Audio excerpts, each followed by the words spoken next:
Αστρομαχητόπουλα!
Καλώς τα παιδιά μου, τα αγαπημένα. Καλησπέρα σας παιδάκια. Καλώς ήρθατε σε άλλο ένα stream αυτού του ταπεινού καναλίου. Έχουν υπάρξει κάποιες αλλαγές, όπως βλέπετε. Σκοτεινός είμαι. Μάλιστα. Βέβαια μπορεί να σου φαίνεται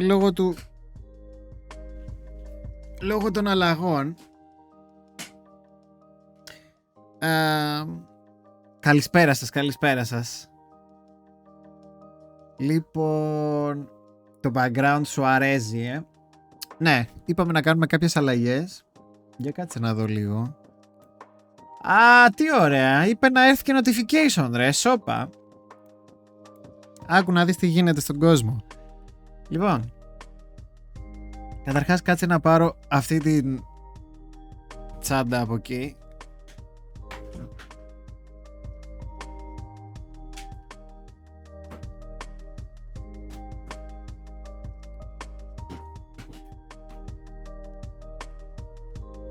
Ναι. Εν τω μεταξύ ξέρεις τι κρατάω, έτσι? Το ότι δεν έχεις πει ούτε καλησπέρα και τα μόνα που έχεις να μου πεις είναι criticism για το ταπεινό μου stream. Τα κρατάω εγώ αυτά. Λοιπόν, τι ήθελα να πω? Δεν έχει σημασία. Το επαγγελματικό είναι να πεις καλησπέρα, βεβαίως. Δεν είναι μόνο σε μένα, είναι και σε όλους τους συμμετέχοντες του chat. Ορίστε, μπράβο. Καταρχάς είσαι moderator. Μία από τις δουλειές σου είναι να χαιρετάς τον κόσμο με χαρά και χαμόγελο.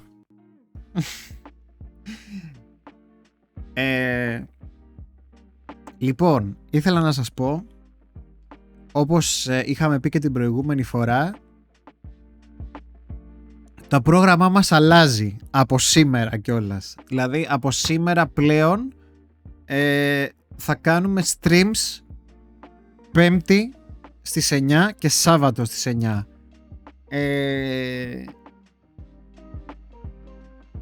Τώρα θα δούμε πόσες ώρες θα είναι το καθένα. Λογικά τις Πέμπτης θα παραμείνουν 3 ώρα, δηλαδή όσο κάναμε τώρα. Άντε μέχρι 1 το πολύ και αν.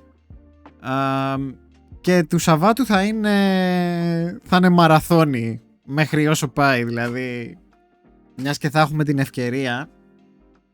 Αυτό, όπως σας είχα πει, είχε γίνει με αφορμή μια συνεννόηση που είχαμε με κάποιους φίλους streamers που θα σας τα πούνε και εκείνοι κάποια στιγμή, είμαι σίγουρος, αλλά δεν ξέρω πότε θα είναι αυτή η στιγμή. Αν δεν κάνω λάθος, οι αλλαγές που θα κάνουν οι άλλοι θα είναι μετά το νέο έτος, από το νέο έτος μάλλον. Μην μιλάς για τους άλλους. Καλά μωρέ, εντάξει, μαζί τα έχουμε κανονίσει, απλά εγώ ήθελα να το δοκιμάσω από τώρα για να τεστάρω τα νερά, για να δούμε αν όντως λειτουργεί αυτό το νέο συστηματάκι το Πέμπτη Σάββατο, και αν θα σας βολέψει και εσάς. Τι άλλο έχουμε? Αυτό βασικά. Έχουμε το καινούριο μας look φυσικά. Καλησπέρα Γκόγκη. Έχουν αλλάξει όλα τα scenes, θα τα δείτε ένα-ένα. Και το intro και το intermission και το outro κτλ. Και ελπίζω την επόμενη εβδομάδα να έχω φτιάξει και τα loyalty badges για τους παλιούς μας φίλους, που έχουν αυξηθεί κατά πολύ πλέον όσο πάλιωσε το κανάλι, αλλά και τα emotes, έτσι, να συμπληρώσουμε τα 11 emotes θα είναι συνολικά. Να δούμε τι θα βάλουμε. Αυτά θα γίνουν λογικά μέσα στην επόμενη εβδομάδα.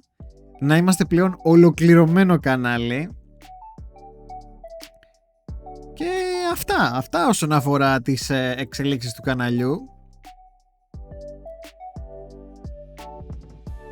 Τι άλλο έχω να σας πω?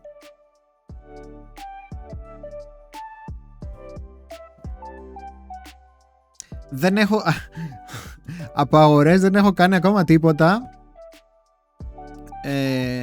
Θέλω να δω πώς θα πάει η φάση με τα δώρα και τα λοιπά. Θα σας τα δείξω άλλη στιγμή τα loots, τα loots Χριστουγέννων, παύλα, ό,τι θα είναι τέλος πάντων.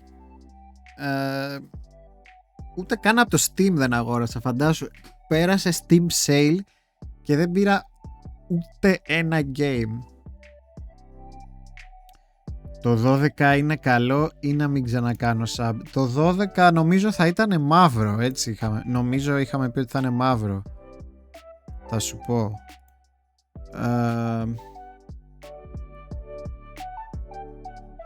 Ναι, νομίζω μαύρο θα είναι. Από την Pokemon Black.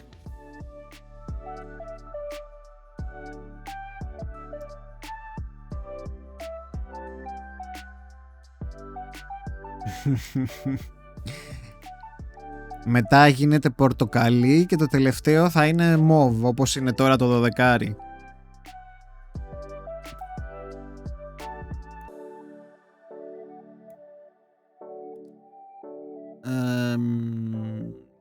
Τι άλλο έχω. Για το game, δεν ξέρω αν θυμάστε που ήμασταν στο game. Στο game ήμασταν στη φάση που Έλα. Πω. Κεφαλικό. Επαγγελματίας. Κάτσε λίγο να ανοίξω και το guide, να το έχουμε εδώ πέρα γιατί θα το χρειαστούμε. Morgana guide. Πού μας πάει στα σωστά σημεία.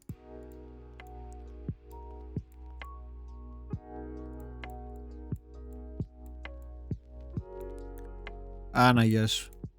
Έχει ακόμα το game αρκετό, δηλαδή πιστεύω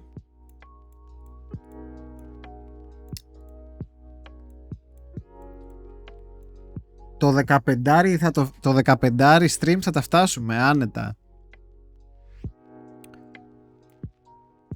Και ελπίζω με τα Σάββατα λίγο να μπορούμε να το προγκρεσάρουμε έτσι αρκετά, γιατί πλέον θα έχουμε και πολύ μεγαλύτερα streams λόγω του Σαββάτου. Εγώ θα μπορώ τουλάχιστον, εσείς δεν ξέρω αν θα μπορείτε. Λοιπόν, η Τζιζέλ λοιπόν είχε πλέον οι μέρες ποιες θα είναι? Πέμπτη, Σάββατο στις 9 και οι δύο. Πέμπτη, Σάββατο μόνο, ναι. Η Πέμπτη θα είναι, εντάξει, δεν θα είναι μέχρι αργά, μέχρι τις 12 θα είναι, πες. Δεν έχω μπερδέψει τον κόσμο. Πέμπτη, Σάββατο. Πέμπτη, Σάββατο. Θα τα ξαναπώ πολλές φορές, μην ανησυχείτε. Πέμπτη και Σάββατο και τις δύο μέρες στις 9 είναι. Απλά το Σάββατο θα είναι ολονικτία. Αυτό, όπως προβλέπετε για Σάββατο. Θα είναι η καλή μας, θα είναι η flagship μέρα Intersyn. 9 και το Σάββατο, ναι, έτσι. Βεβαίως. Έχουμε προβλήματα με τη σύνδεση, βλέπω. Τα οποία ελπίζω να λυθούν σύντομα. Οι διαδικασίες έχουν ήδη ξεκινήσει. Να βγαίνετε. Τι εννοείς να βγαίνετε? Ναι, βλέπω κόκκινα, βλέπω. Πολύ ωραία τα πάμε σήμερα, όπως και την προηγούμενη φορά. Αλλά ευτυχώς έχουν ξεκινήσει πλέον οι διαδικασίες αλλαγής. Σήμερα φτάσαμε τα 48 Mbit. Πλέον είμαστε κάτω από τα 50. Οπότε πάμε πάρα πολύ καλά. Τουλάχιστον όμως από την κόκκινη εταιρεία έχουμε την εγγύηση ότι αν πέσουμε κάτω από τα 58 θα έχω το δικαίωμα πρώτον και να πληρώνω λιγότερο από όσο θα είναι το συμβόλαιο το οποίο έχω υπογράψει, αλλά και αν θα θέλω θα μπορώ να διακόψω το συμβόλαιο χωρίς καμία επιπλέον χρέωση. Ελπίζω. Αν δηλαδή γίνει το οτιδήποτε. Έχω αυτή την εγγύηση. για κάτω από τα 58 Mbit. Τώρα βρίσκομαι στα 40 κάτι, 49, κάπου εκεί. Έχω κατοστάρα, έτσι να το λέμε. Για να δούμε πώς θα πάει και αυτό το εγχείρημα. Λοιπόν, το 70, νομίζω το 70 ήταν, εκεί ξεκινάει να γίνεται η τέτοια, εκεί ξεκινάει να σε χρεώνει λιγότερο. Στο 58 πλέον μπορείς να το διακόψεις κιόλας άμα θέλεις free για την κατοστάρα. Στα ίδια είμαστε, αλλά εγώ δεν έχω 50.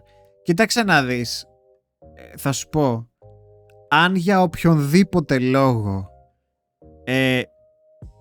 δεν μπορώ να παίρνω 100 πλέον ή δεν μπορούν να μου δίνουν 100 πλέον, τουλάχιστον να μην πληρώνω 100. Εμένα αυτό με νοιάζει. Δηλαδή, ας έχω 50 download και 10 upload. Σου έριξαν την ταχύτητα. Καλά. Ας έχω τουλάχιστον 50 download και 10 upload, αλλά να μην πληρώνω για 100. Είναι πάρα πολύ σημαντικό αυτό. Καταλαβες. Λοιπόν, για το game. Κάτσε, περίμενε. 41 Mbit, ωραίο. Κάνεις speed test την ώρα που κάνεις stream. Σου τρώει ταχύτητα το stream, να ξέρεις. 8 Mbit είναι το stream μου. Έχει υπόψη αυτή τη στιγμή. Άμα βλέπεις 1080p.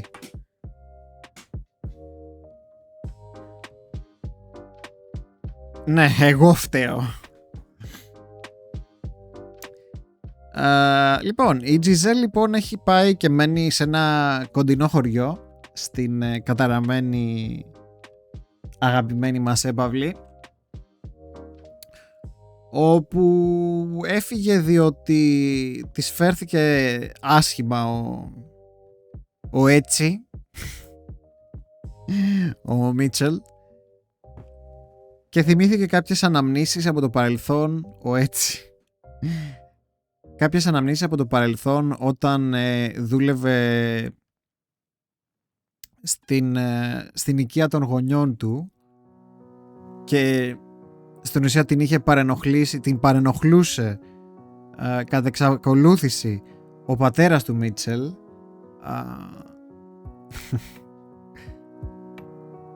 οπότε κάποια στιγμή όχι, δεν ήταν προγονή του, η οικογένειά του. Μην τα μπερδεύεις. Η Giselle δούλευε ως maid στην οικογένειά του.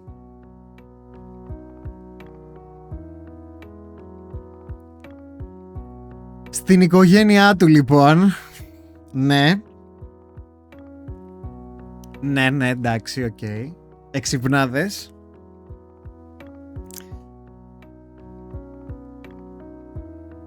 Κοίτα τώρα.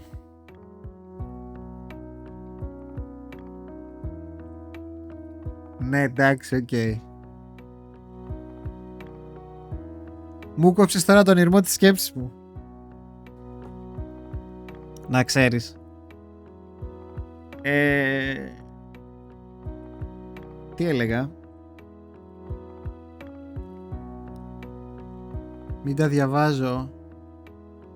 Τα μηνύματά σου. Καλά. Πού είχα μείνει? Είχα μείνει στο ότι η Giselle δούλευε λοιπόν κάποτε ως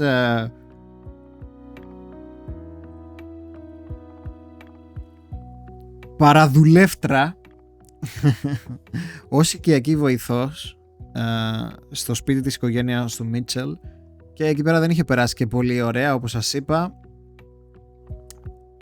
Για την ακρίβεια είχε περάσει πολύ άσχημα, και λέγεται ότι η μητέρα του γενικότερα, η μητέρα του Μίτσελ δεν ήταν και πολύ στα καλά της. ήταν λίγο mentally unstable, έτσι την παρουσιάζουν τουλάχιστον, και όταν ανακάλυψε ότι η Τζιζέλ κάνει αυτά που κάνει με τον άντρα της, ήθελε να την κάψουνε προς γνώση και συμμόρφωση. Αλλά ο πατέρας της κατάφερε και έπεισε τη γυναίκα του, ο πατέρας της οικογένειας κατάφερε και έπεισε τη γυναίκα του να μην την σκοτώσω, προφανώς, γιατί θα το είχε και τύψεις, ξέρω εγώ, φαντάζομαι, και τους έπεισε στην ουσία να την εξορίσουν εκεί πέρα που έμενε ο μικρός τους γιος, ο Μίτσελ. Εκεί πέρα έγινε ό,τι θυμάστε μεταξύ τους, αλλά κάποια στιγμή έγινε εκεί πέρα μια φασαρία, έφυγε η Τζιζέλ από το σπίτι και τη βρήκε ένας τυπάκος, του οποίου το όνομα δεν θυμάμαι γιατί ήταν γαλλικό, και πλέον έχει εγκατασταθεί σε ένα μικρό ειρηνικό χωριό. Τι ήταν ακριβώς, θυμίσέ μου, γιατί για ποιο λόγο είχε υπάρξει έτσι αυτή τέτοια? Γιατί πραγματικά μου διαφεύγει αυτό αυτή τη στιγμή.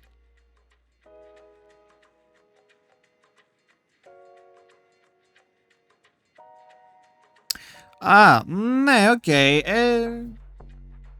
Ναι.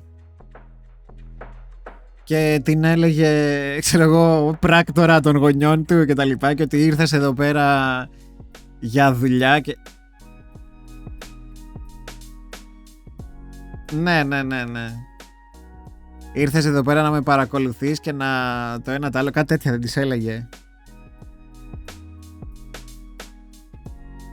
Ναι, και για τα λεφτά, που εντάξει εν μέρει ίσχυε, αλλά έχω την εντύπωση, βασικά αυτό που μας έδειξε στο τέλος, ακριβώς εδώ που το έχουμε αφήσει, είναι ότι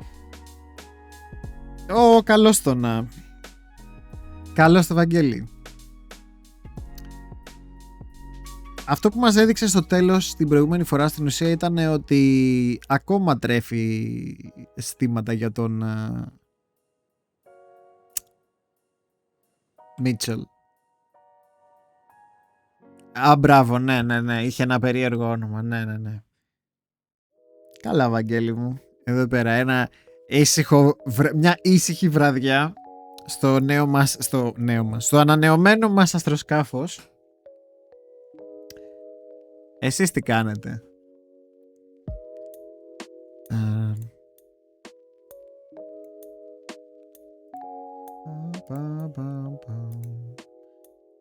Μου πάει, τι λες? Κοίτα, επειδή έβαζα συνεχώς μπλε φως, γιατί με βολεύει για κάποιους λόγους, αποφάσισα να γίνει μπλε και το surround.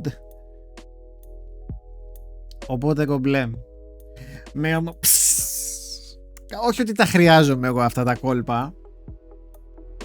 Μόλις είδες το νέο Τζότζο, άντε περαστικά ρε. Λοιπόν, γι' αυτό το λες, εντάξει, οκ, κατάλαβα, είπα κι εγώ.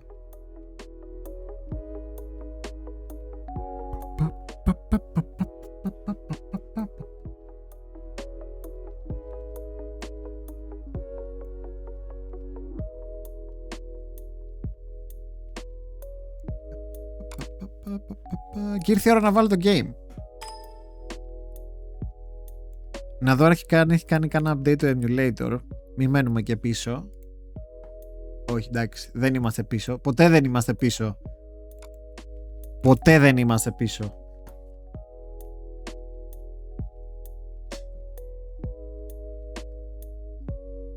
Μάλλον κάτι για τον Τζότζο θα σε ρωτάει.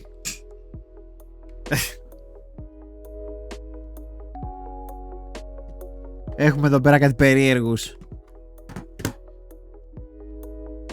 Τι έγινε? Ωραίος.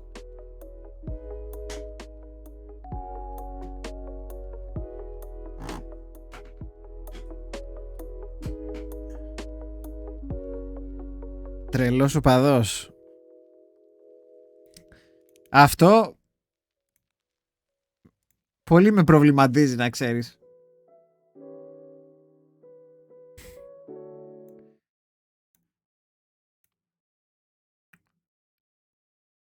Ώρες. Ώρες εννοείς δεν είναι cringe.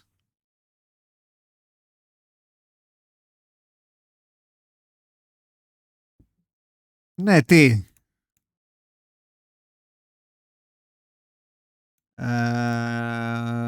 Πού το ρε. Ναι ρε παιδιά, η αλήθεια αυτή είναι. Είναι ώρες που δεν είναι cringe στο Τζότζο, αφού...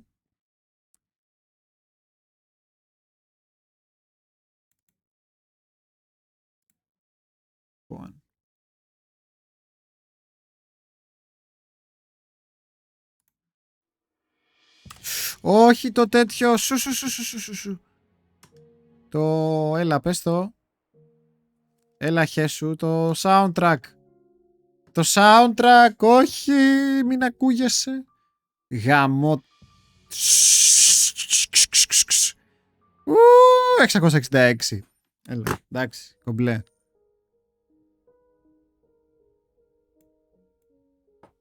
Το soundtrack. Ωραία, τώρα μπορούμε να βάλουμε τέτοια. Τώρα μπορούμε να βάλουμε μουσική.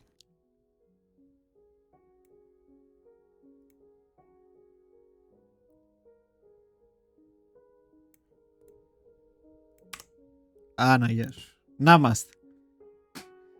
Λοιπόν, εδώ μένει η Γκιζέλ.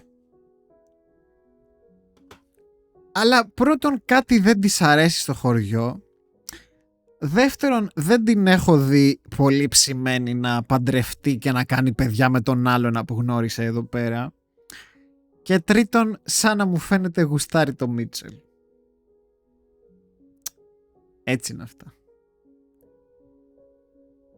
Άμα έχεις Spotify μπορείς να βάλεις κανονικά μουσική στο Twitch.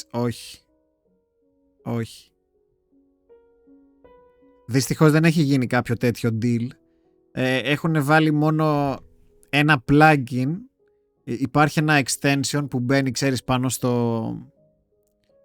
Αυτά που μπαίνουν σαν overlay από πάνω, που μπορείς να βάζεις μουσική από το Spotify και όσοι από τους... Σου λέει τι παίζει. Έχω δει ότι άμα έχουν και όσοι ακροατές σου έχουν Spotify, μπορείς να τους βάζεις, να τους κάνεις σαν DJ Λίκομα, ρε παιδί μου, τους κάνεις σαν remote control το player τους, οπότε δεν τα ακούνε από σένα, κατάλαβες, είναι σαν ένα ηλίθιο bypass για τα δικαιώματα, δηλαδή τα ακούνε από το δικό τους Spotify. Αυτοί που δεν έχουν Spotify πολύ πιθανόν να μην ακούνε τίποτα. Κάτι τέτοια workarounds έχω δει. Νοθεία, ναι. Κάτι τέτοιες πουστιές κάνουν. Και υπάρχει και η official λύση του Twitch, που είναι το Twitch soundtrack, που σου έχει... Δεν πάει μια... Αυτά τα έχουμε πει καιρό τώρα, αλλά εγώ προσωπικά, Βαγγέλη, έχω σταματήσει να ασχολούμαι, τουλάχιστον όσον αφορά τη μουσική των παιχνιδιών. Δεν ασχολούμαι με DMCA, δεν έχω κάποιο strike προς το παρόν. Έχω όμως κάποιο γνωστό streamer που έχει ένα copyright strike από παιχνίδι. Ή όχι από παιχνίδι, δεν θυμάμαι αν είναι από παιχνίδι.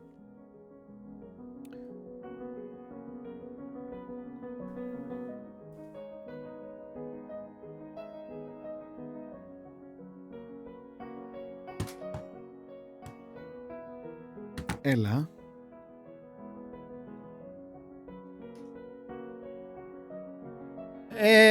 Αυτό είναι το official stance του Spotify, ότι εσύ ο streamer έχεις το τέτοιο.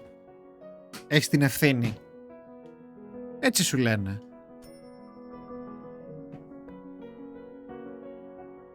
Άκου τώρα τι λέει. Εσύ ο streamer τα αγοράζεις και το παίζεις, αλλά η νομοθεσία λέει ότι δεν αγοράζεις και δεν αγοράζεις και τα δικαιώματα του soundtrack, του ηχητικού. Καταλαβες. Καλά, και κανένα άλλο δικαίωμα δεν έχεις αγοράσει. Έχεις αγοράσει μόνο το δικαίωμα να το παίξεις κανονικά. Ας πούμε η Nintendo και η Square και κάτι τέτοιοι περίεργοι παλιά δεν θέλανε και να το κάνουμε stream. Δεν θέλανε να κάνουμε stream γιατί θεωρούν ότι είναι δικά τους τα assets του παιχνιδιού κτλ. Δεν έχεις εσύ κανένα δικαίωμα πάνω τους και κανένα δικαίωμα να τα μοιράζεσαι. Τι να σου πω τώρα.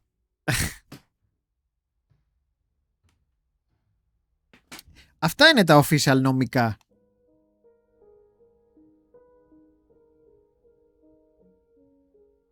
Καλά, η CD είχε βγάλει αναγκαίωση ότι επιτρέπει να παίζει.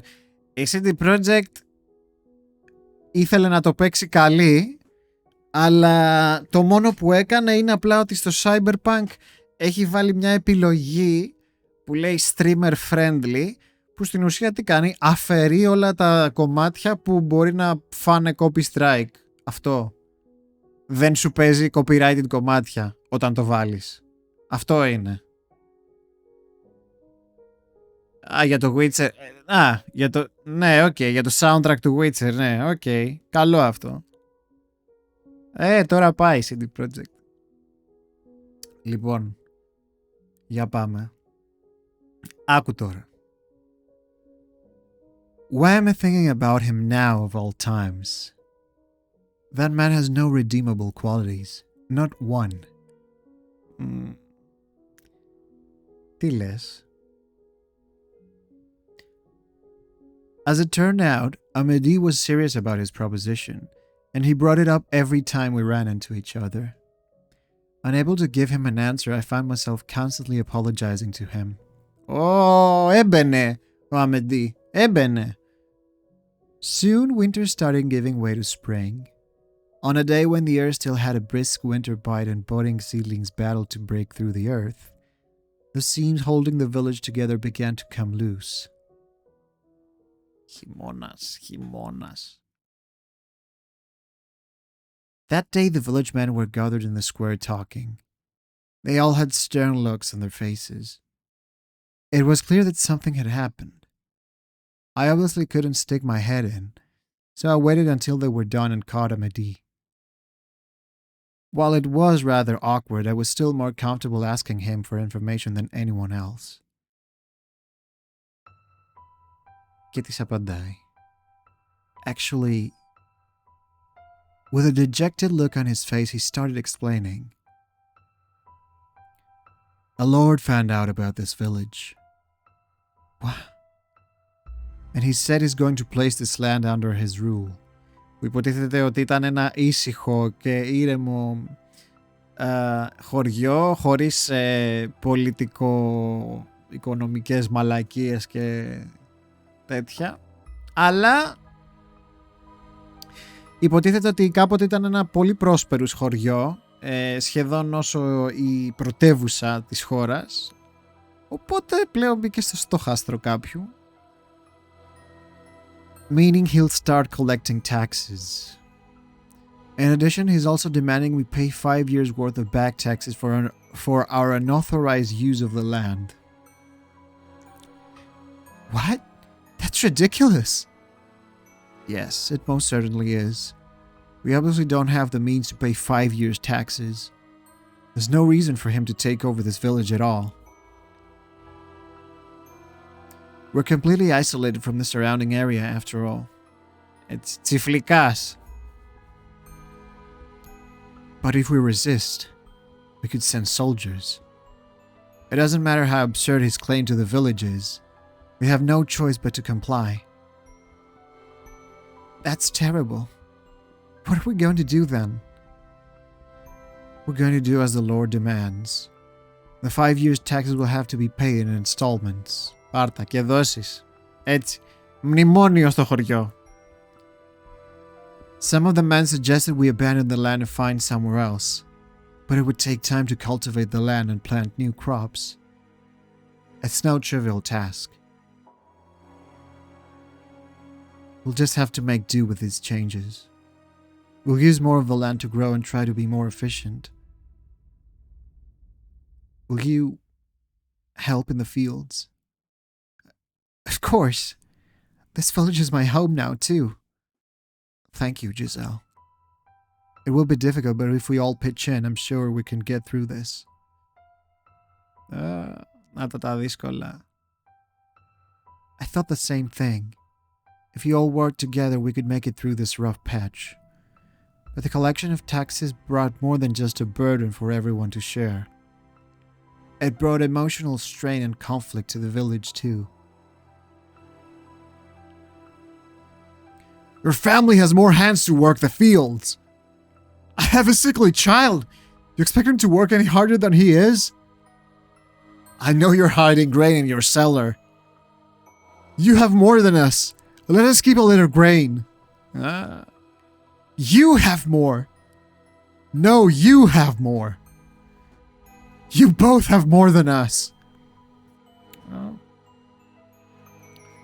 When their comfortable lives fell under attack, the villagers' top priority became their own property.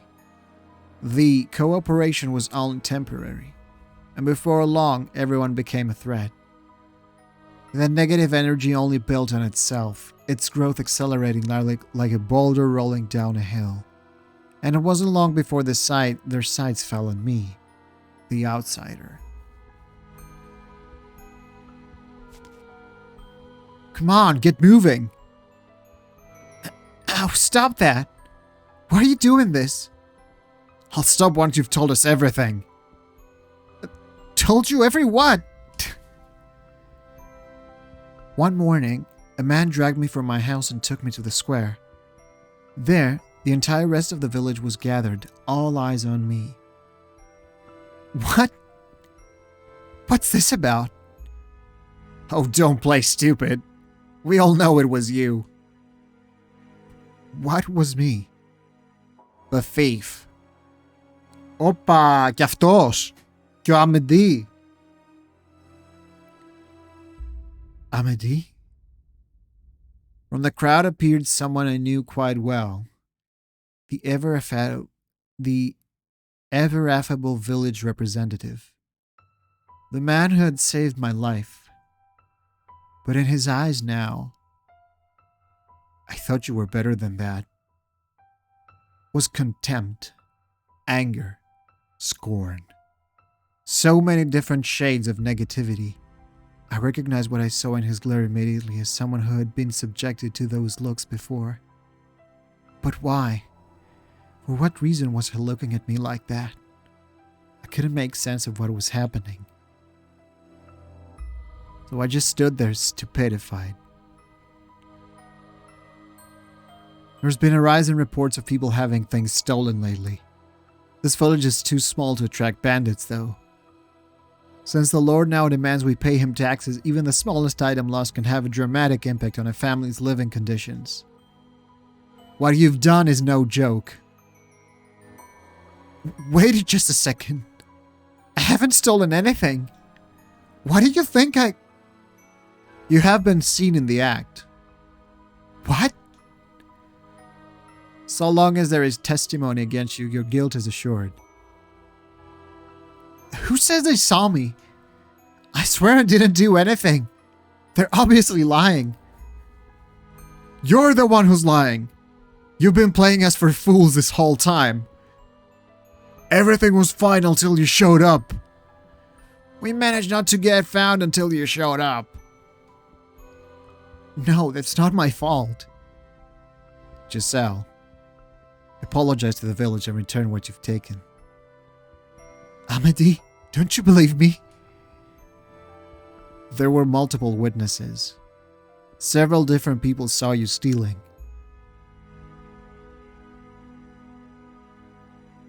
I've known these people long enough to be family, and I trust them like family too.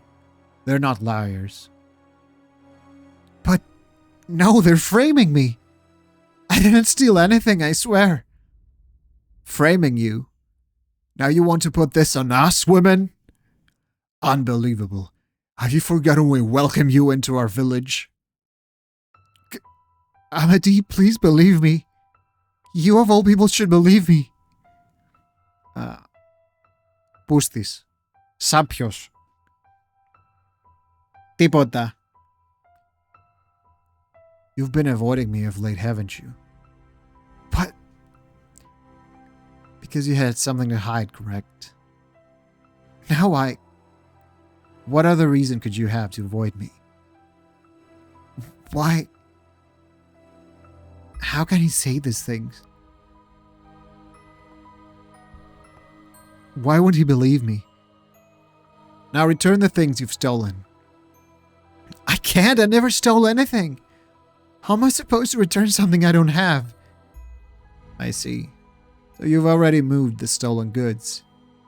She says she doesn't have them anymore, folks. How should we deal with this? Rough her up till she talks. Yeah, she's not getting off that easy. Give us back our property. Why is this happening to me? The harsh new rulership has driven these people mad. I need to get away from this village quick. Restrain her! Oh, Tizako-san. No! Get your hands off me! Have you forgotten everything we've done for you? All that matters is that you don't have to suffer, is that it? I didn't do anything. Take her to my house. We'll make her tell us everything. No, stop! You've all gone mad! Please come to your senses. Φαντάζομαι θα έρθει να τη σώσει ο Μίτσελ. Θέλω να πιστεύω πως θα έρθει να τη σώσει ο Μίτσελ.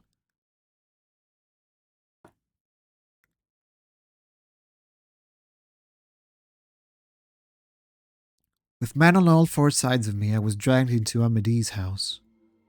I sat coolly in a chair.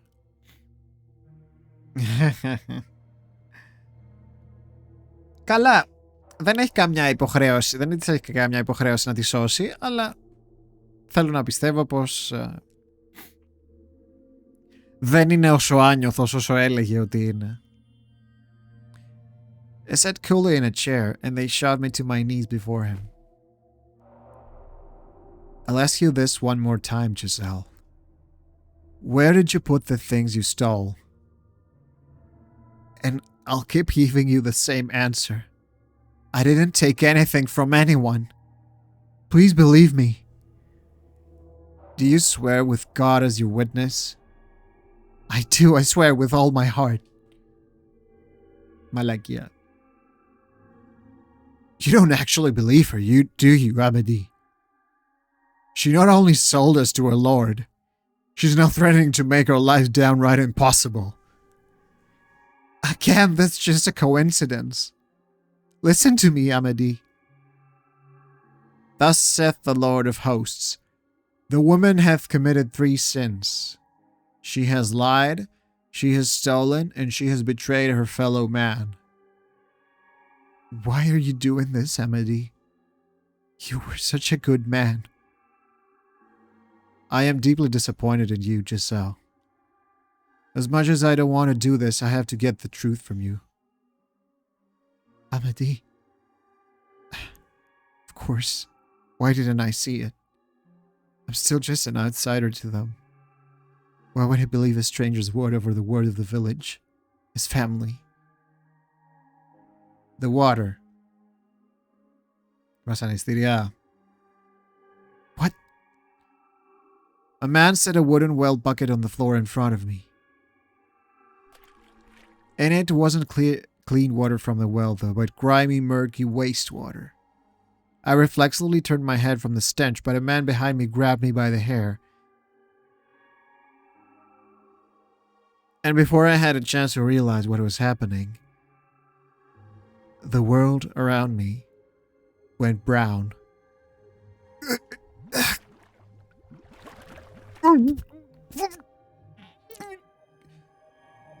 I struggled with all my might to break free, but my arms were tied behind my back and I didn't have the strength to overpower the man holding my head down.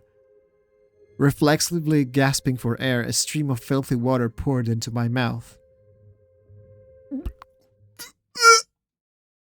Pull her out. We get nothing if she dies.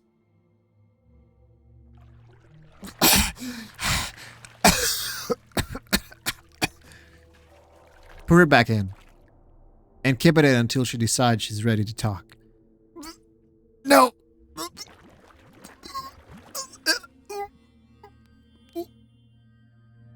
How unsightly.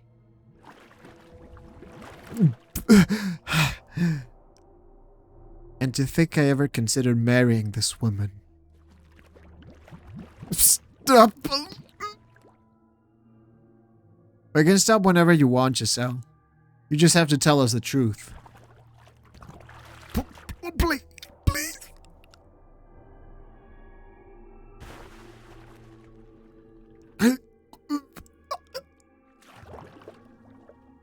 Stop!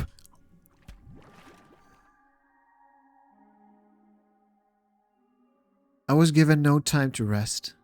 My head shoved into the bucket, then pulled out just long enough for me to steal a breath before going back in. Over and over again. Not a person in that room objected to the abuse I was receiving. I had prayed for a good harvest with these people. They had taught me how to use a loom, something I had never touched before. We had laughed together, lived together. They were normal people. Perfectly ordinary, kind, helpful, friendly people. Not at all cruel or inhumane. But now they burn with a frenzy that overshadow all my memories of them. And every gargle, gasp, and grunt they got from me fueled that fire. Dozens of eyes laced with madness stared down upon me, rejoicing at my suffering.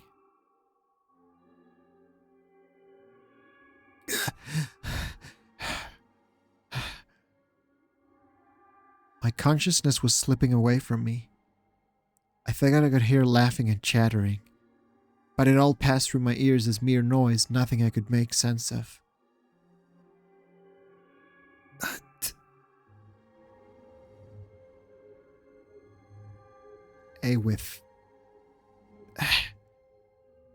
Stay with me. Amity. Oh, thank goodness you're awake.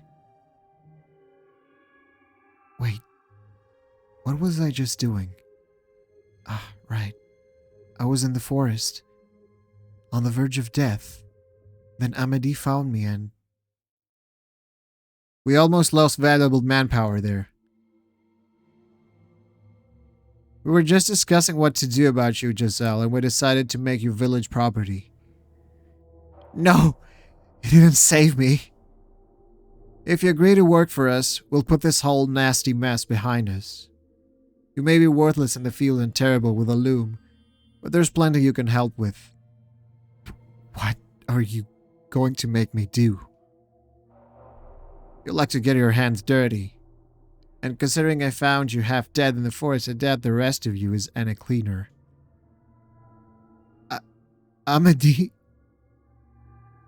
It seems we've come to an agreement. I'll keep watch over her starting today, to make sure she stays in line and doesn't steal anything else. Dirty? Stays in line? The way they're looking at me. They didn't have to spell it out. No. Anything but that. Please have mercy. If you're begging for mercy, that means you know you've done something wrong. Let's see. There is one way, Giselle. What? Give back what you stole, naturally. But if you're going to insist that's not possible, then bring us something of equal value. And if you can't do that, then your life belongs to the village. The men were cackling.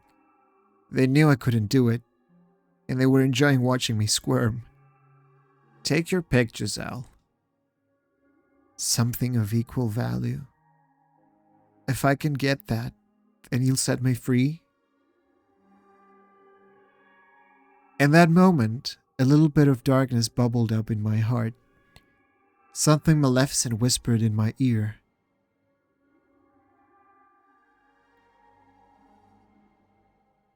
If you're in need of money, help yourself to some of the furniture. There's a village not far from here. Trade it for food, then make your way to a larger town. Τότε. I think I know where you can get something worth some money. The mansion in the forest has some fairly valuable furniture in it. Oh God. When did I become? You can steal some of that to sell for good money. Such a despicable woman. You mean the cursed mansion? You expect us to go there? Are you out of your mind? Anyone who goes near that house is killed by the witch's curse. There is no witch living there. There is no curse. Giselle, what do you know about that mansion? I lived there for a while. Well, for a month. You what? The son of a noble lives there. He's human, and he's alone. A noble? What's a noble boy doing this far from the city? I presume he was banished there. I was sent to the mansion from the capital to act as his servant. There was plenty of value in the house. Shelves, lined with books. There should be more than enough to pay the Lord 5 years' worth of taxes. Is what you're saying true? I would not lie. As bewilderment spread through Amédée's house, I was unable to look at anything but the floor. I couldn't stop trembling. To protect myself, I had sold out Mitchell.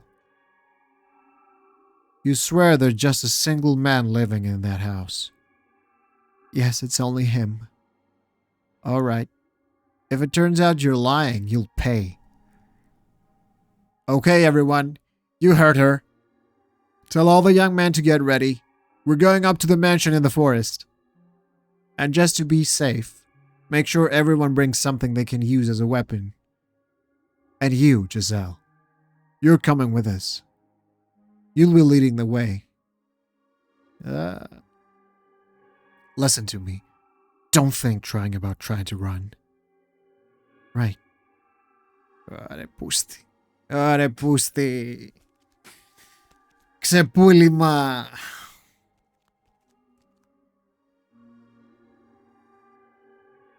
Τι να έκανε θα μου πεις.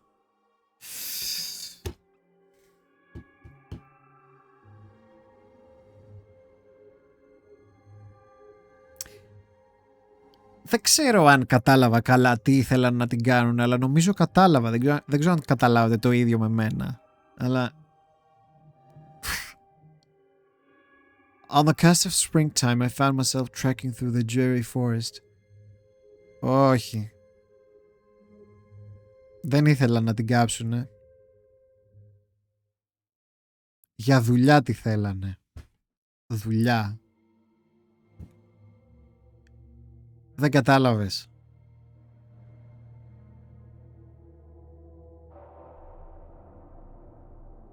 Δεν κατάλαβες τι εννοούσε The Village's property. Δεν προσέχεις.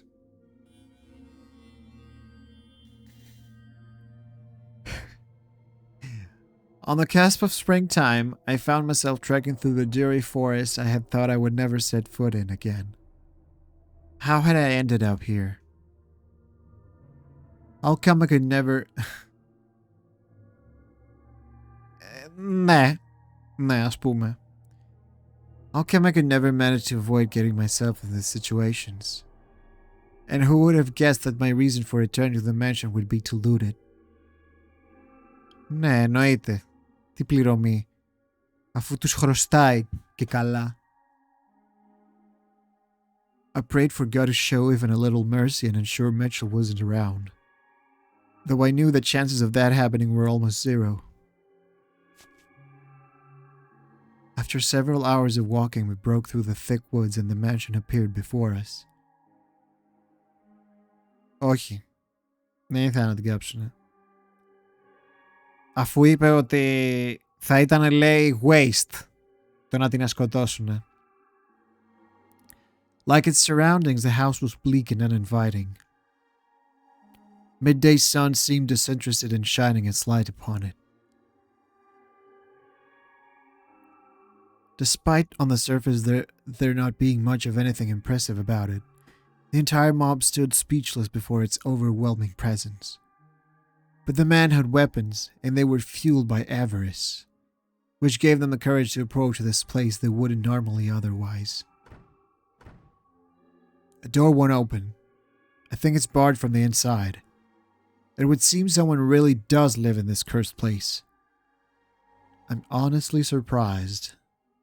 Even more so that it's not a witch, but just a noble. The door's old. We can break it down. Yeah, let's bust it down. Hold on, there's no need to be barbaric. Did you even consider knocking on the door like normal people? You sound like a band of thieves. It's something else coming from you. Who do you think proposed this plan, Giselle? You. Alright, man. Ready for lives of luxury? Break down that door. Stop it! It's the damn nobles who make our lives so hard. They deserve to be robbed. Break it! Break down the door! Please stop this. Break it down! Break it down! Stop!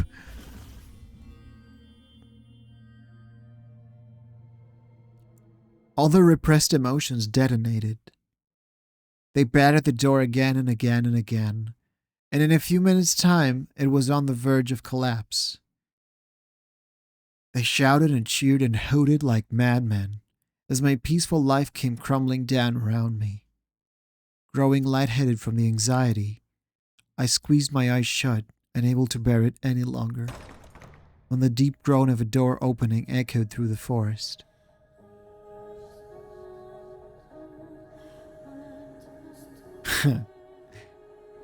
It would seem you're not aware whose house you're trying to break into. Opa!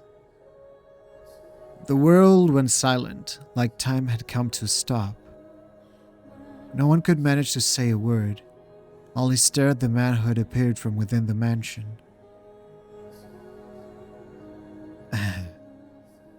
Surely you know what this place is called. Beneath the dazzling midday sun, it had bone-chillingly alabaster skin and long, nearly translucently pale hair. So surely you came prepared for whatever you would find. And his eyes were like two blazing infernos staring out across the mob. A demon!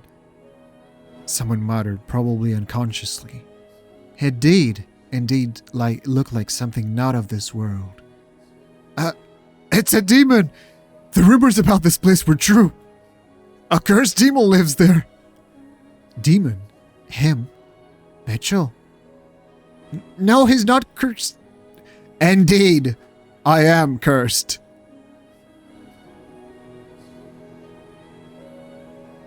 The witch's curse is real. I've inherited it in its entirety, as well as her purpose. A witch, a demon, a spirit impure. Call me whatever you wish, for the truth shall not change. I carry within me an eternal curse. Behold my flesh, pale as the moon.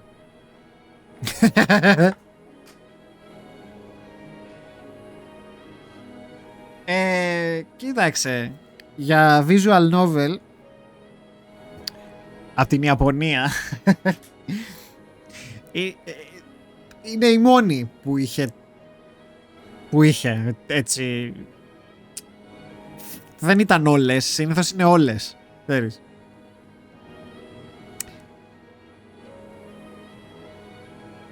No red blood flows beneath the skin as it does yours. Behold my hair, utterly devoid of color.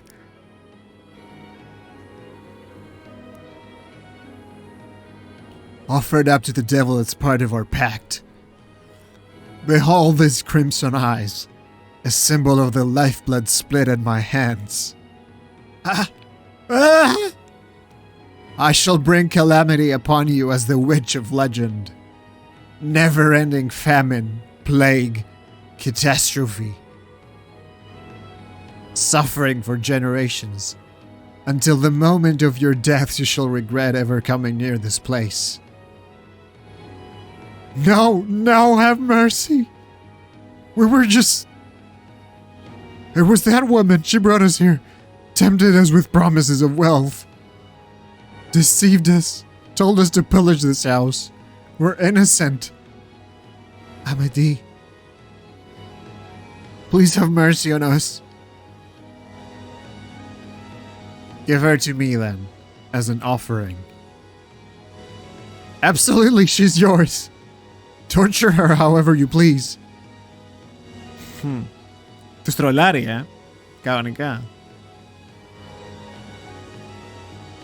Και θα πάρει και την Τζιζέλ. Θα τη σώσει βασικά. Παρότι τον επούλησε. I have one more condition. You never come near this house again. If you so much as consider it, you will all die by my curse. I swear it, we won't return. Run! Get out of here! Without so much as a glance back, the villagers scrambled into the forest. And Amedi, the man who had rescued me that night, went right along with them. Is there kindness in the world? I wasn't sure what to think anymore. Don't think I'm helping you. His voice rained down on me, but I couldn't lift my head. There was such a gaping void in my chest. I had no idea what questions I should be asking anymore. What I should be angry about. What I should be sad about. Not even the first clue. Look at me. Look at me, Giselle. Tell me, is it true you returned to the mansion to plunder it? That you brought those men here to rob me of my valuables? Answer me, Giselle. Yes, it's true. I persuaded them to steal from you.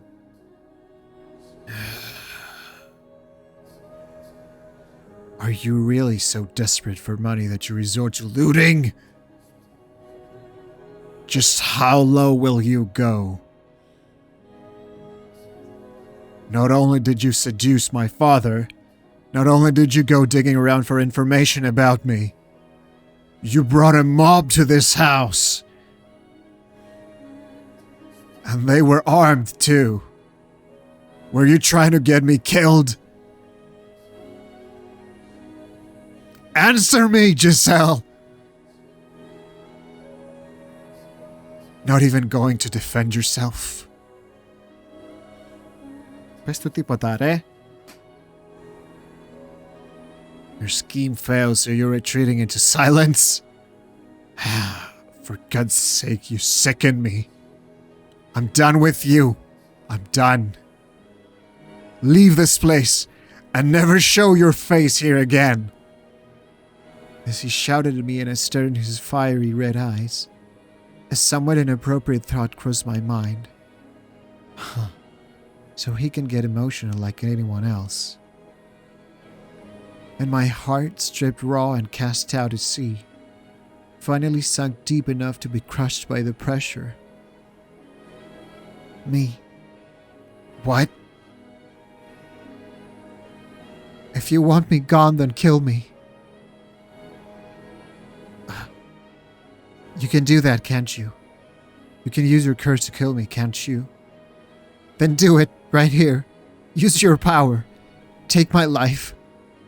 And if you don't want to do that, stab me with your knife. Kill me. Kill me! What? I'm done. I can't take it. I'm through with this whole world. No one will believe anything I say. No one cares about one bit about how I feel. They just walk all over me laughing. Why? Tell me why. Why is this happening to me?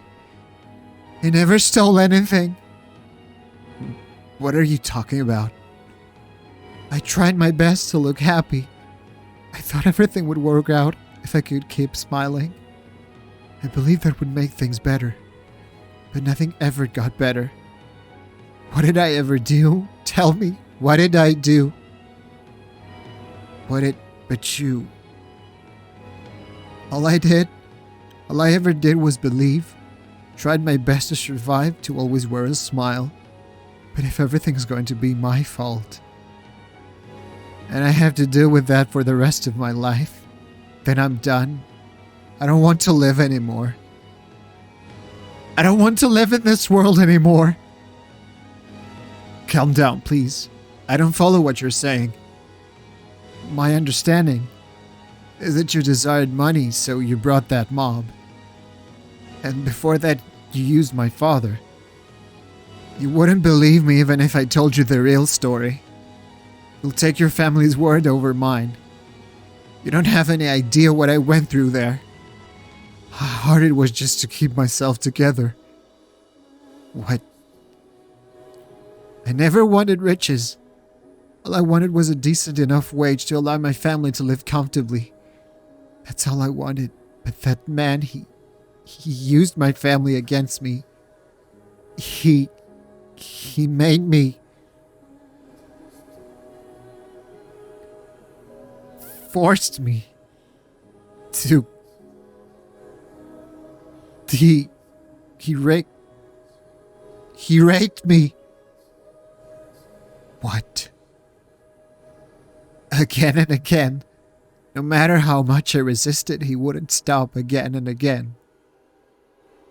He threatened me, beat me, cut me with a knife, over and over and over again. What? My father? Raped you? No one would believe me. I did nothing wrong. You don't believe me either, do you?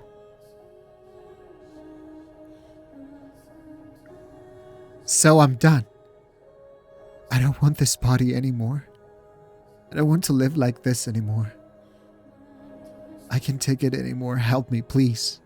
Set me free. Kill me. Kill me already. Use your curse and kill me. Ah! Give me a moment. I need time to process this. You can do it, can't you? Then kill me already. Kill me now. Kill me. Damn it! Give me time so we can talk this through. I want to hear everything from the beginning.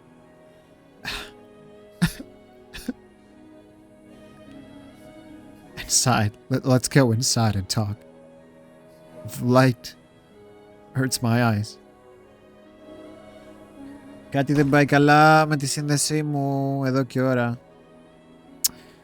Αχ. Σας κάνει buffer. Γαμώτο. Τι έχει πάθει τώρα? Ναι, το βλέπω. Είναι πορτοκαλί.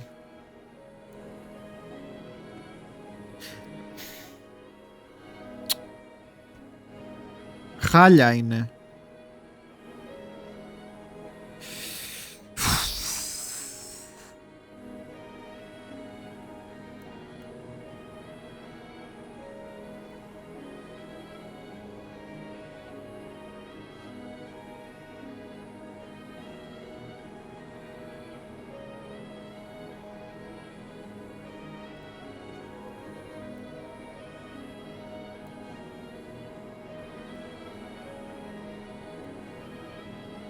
Τι 5 Mbit ρε μαλάκα από τα 8 που έχω. 5 Mbit ρε μαλάκα από τα 8 που έχω.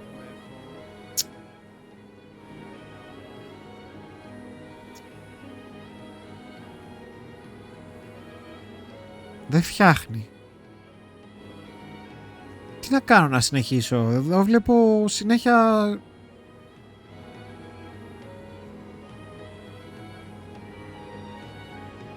Δεν ξέρω.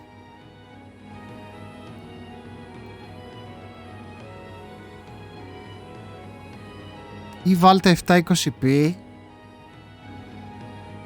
Δεν ξέρω. Ή 480. Δεν ξέρω. Κολλάει.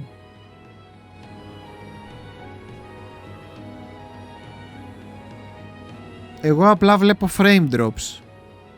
Δεν ξέρω αν κάνει buffer. Εσείς το ξέρετε. 480 κολλάει, Ωραία. Πολύ ωραία.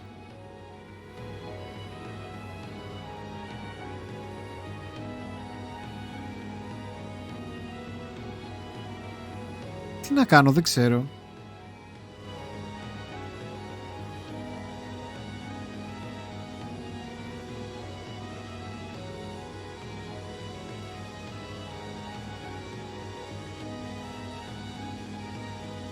Να αλλάξω σερβερ. Θα δοκιμάσω να αλλάξω σερβερ, αλλά... Κάτσε να δούμε.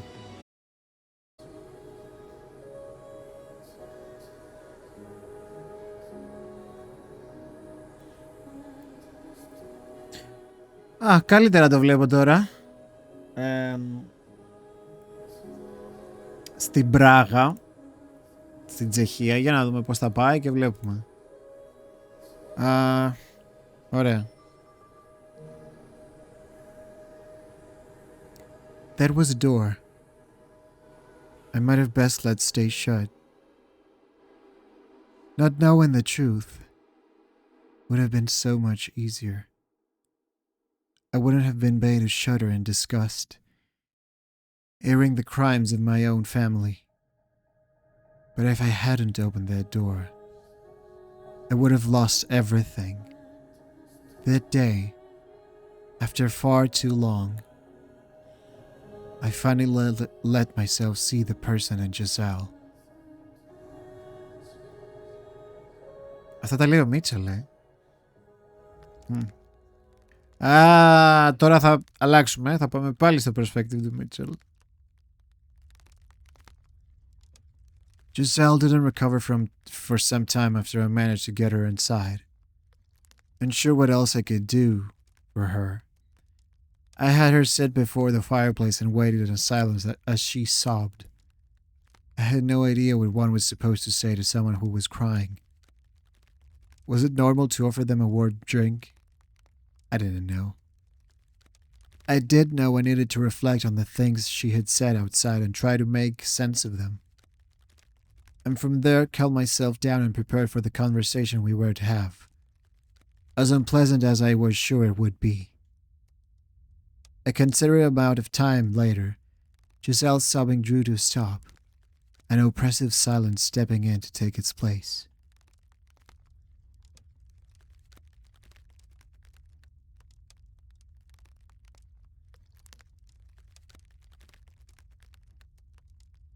For far longer than was comfortable, the only sound we heard was the gentle crackling of the fire. I had to say something. I knew that, but what I didn't know was how to begin. I knew nothing about having an honest face-to-face discussion with someone about the things we were thinking and feeling. But that didn't change anything. I had to do it, even if down that road lay truths I would be happier not seeing. Giselle, could you please tell me what you did what was done to you at my family's home? How you ended up coming to this mansion, and what happened after you left? I would like to know everything from start to finish. Will you believe what I tell you?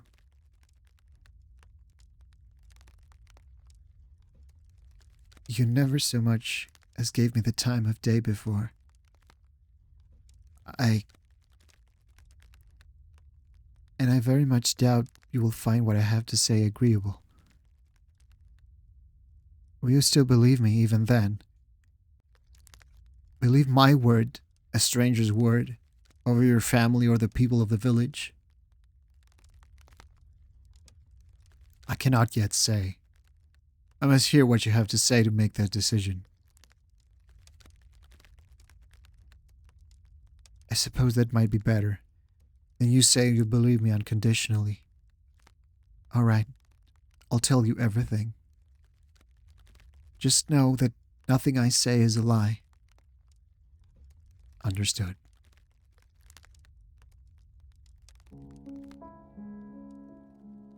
Giselle methodically recounted her tale for me. She told me how she accepted an offer from the Bollingers to work as an Abigail to earn money for her family. Of how my father, Antonin, had other plans for her. Of the things he did to her. She spoke dryly, simply putting words to each event, one after the other. I had already seen how she felt down, though. I had heard her pained screams, which were undoubtedly genuine. I didn't think she was trying to deceive me. That was the sound of all wounds being torn open, and even I could see that. Or perhaps my own experiences were what allowed me to see it. Regardless, I had realized too late. I should have seen it sooner. She described it all mechanically to remain detached from what had happened to her, to protect herself. Of that I had no doubts. Still, the things she told me were almost unbearable, and I had a difficult time accepting them. What was I supposed to do? When I learned my father was a rapist, how was I supposed to react to that revelation? What was I supposed to think about the fact that his blood flowed through me? I repulsed myself. Do you want all the details? What do you mean? Of the wounds he gave me. I still have scars from the things he did. If you don't believe me, I can show them to you. No, that won't be necessary. I see. That's a relief. I don't think I could have handled that right now. I hadn't turned down her offer for her sake. I only did so because I didn't think I could take any more. I averted my eyes to protect myself. Why had I taken my mother's word, brushing aside everything Giselle has said and done? I knew good and well my mother was no longer in her right mind. So why had I thought her letter the truth? Why had I been unable to think rationally? There were, I believe, several factors. My childhood, my past, the witch's whispers, and above all, my own character, consumed with distrust for everything.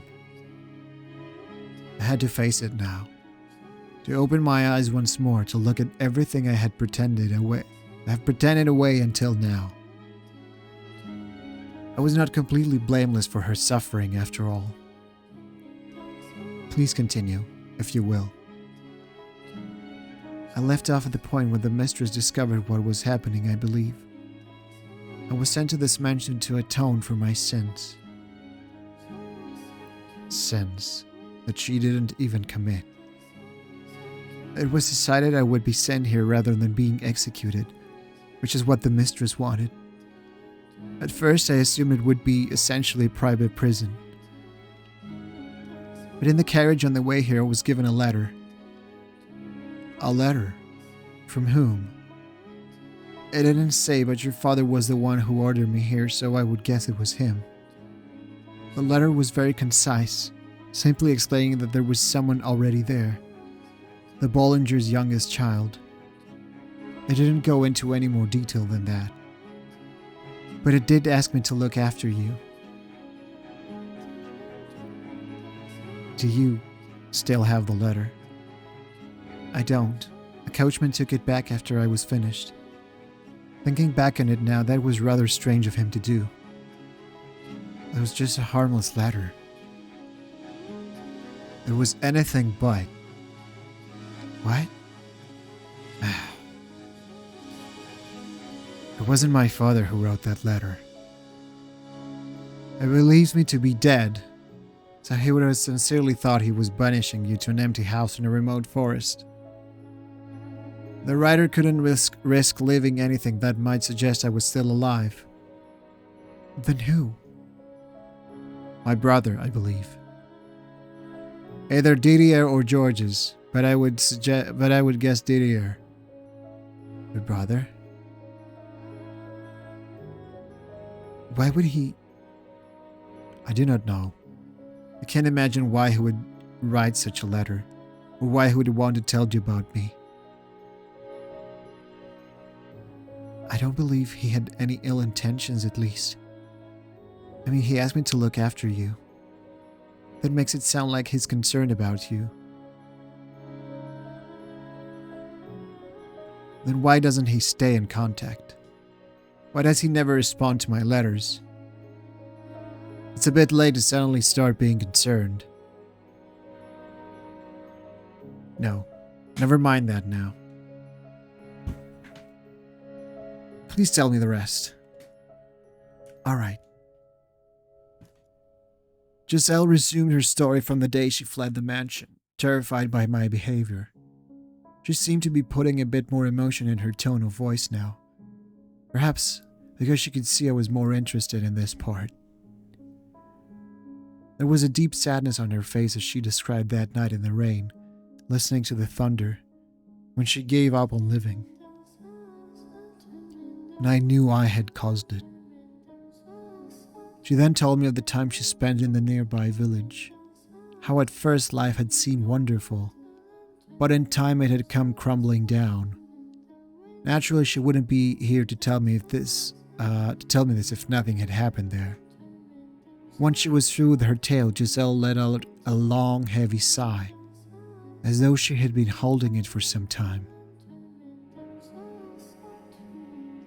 I thought I could hear just a faint trembling in the air as she exhaled. That is everything. Do you believe me? If you don't, if you still think I'm deceiving you, then I won't argue with you. That's fine. If that's the case, please just kill me. Why didn't you tell me this sooner? I know I wasn't very open to anything you said, but if that day, when I found you in my room, you had told me I was mistaken, that the sin belonged to my father, it might not have turned out like this. The knife. What? You were holding a knife. Αυτό το γαμημένο το μαχαίρι που της θύμισε. I can't handle blades anymore. Ever since what happened, they scare me to death. Just the sight of one in someone's hand, and I start thinking they're going to use it on me. I can't help it. I start shaking uncontrollably, growing faint of breath. The world goes white. I can't even form words. There's nothing I can do. Now I finally see. She was grimacing in pain. The day the package arrived when you knocked my hand away. Because I was scared. Because it reminded me of that time. I had assumed she was simply jumpy from a guilty conscience. I felt nauseous realizing I had been pouring a constant stream of salt onto her unmendable wounds. What a damned fool I was. Why did you get so upset at me? Why did you have to point a knife at me? I didn't want you snooping. If you meant to sell information about me, I thought I had to do anything in my power to stop you. Δεν ήσουν σωστός. I'm still not convinced it was necessary. I was unarmed. I couldn't fight back. You didn't need a knife. have nothing left anymore. So I'm going to tell you exactly how I feel. You're a jerk. What you did was inexcusable. You may not have hurt me physically, but you still hurt me. Humans are frail creatures. They wound easily. Apologize. What? Apologize to me. Bravo, Giselle. I said apologize. I'm sorry. Again. Put your heart into it. Convince me you mean it. I'm sorry. Again, once more. Get down on your knees and shout it from your gut. I'm so very sorry.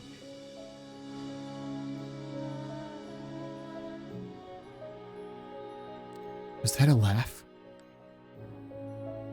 Jeez, you're such a strange man. Strange? You told me to do it. Nothing's going like I thought it would. I figured even if we talked, you would just deny everything I said. I didn't think you'd actually listen to me. But you did. You listened and you looked quite distressed by what you heard. I looked distressed. Oh yes, you sure did. I wish I had a mirror to show you. I'm sure you didn't want to believe what I said, but you didn't once accuse me of lying. You faced up to the truth and you apologized. I seem to have had the wrong impression of you as well. I didn't try to see you for who you were. Instead, myself believed you were someone to be afraid of. To be honest, I didn't like you very much. The feeling was mutual. But for some reason, I don't feel that way now. Is it guilt? I need to apologize to you too. Apologize? For what? I led the villagers here. I almost sold my soul to the devil. I tried to sell you out to save myself. And for that, I am truly sorry. I don't understand. What? Do I need to get down on my knees too? No, that's not what I meant. The blame falls on the village for falsely accusing you of stealing. You were a convenient scapegoat for the real thieves. They planned to take advantage of you from the start. That Amity was probably on it as well. To get back at you for rejecting his proposal. Και εγώ αυτό κατάλαβα, ότι αυτός είχε σπαστεί επειδή η Giselle δεν του κάτσε. Ξεκάθαρα. Plus, giving the village a single target to let out their frustrations on wood in a way. He used you to meet that end. Όχι, Αντρές, περίμενε. Ο Μίτσελ είναι κύριος. Εντάξει, είναι λίγο περίεργος, αλλά είναι κύριος. In order to escape from their trap, you told them about me. This was after I had threatened you, causing you to flee from this place. You have nothing to apologize for. Still, I still feel really bad about it. So, I'm sorry anyway. You're unexpectedly stubborn. But now that we've both apologized to each other, we can call everything square. Hi, Belloc. What's up? We're continuing playing the house in Fata Morgana. Things are going smoothly now. This is the 12th of my Fata Morgana streams. I hope you're having a great time wherever you are. Square. We were both in the wrong. So we apologized and we forgave each other. She gave a little smile, but all I could do was stare at her, brow furrowed in perplexity, like I was looking at some bizarre fantasyland creature. The weight of our crimes was not equal. What I had done to her was so much very worse. Furthermore, I am Antonin's son. His blood flows through me. Can you honestly say you don't find me revolting? That you're willing to forgive me for that? I didn't think I would be able to. If I were her, my grudge would extend to all of my family, everyone I had ever come in contact with. I can.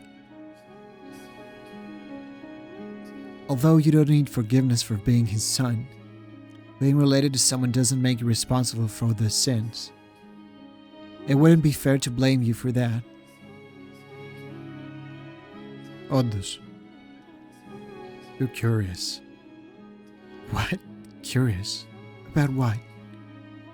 No, not that curious. You're a strange creature. I'm human, you know. Yes, I know you're human. You're making me lightheaded. Is it a medical emergency? That's quite the leap in logic. You know, I was at my lowest just a little bit ago, and I'm laughing again. It's odd. I never expected I would recover at all.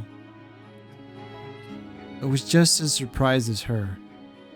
She had been through hell, and she had more than enough reason to despise me, to shower me with vitriol.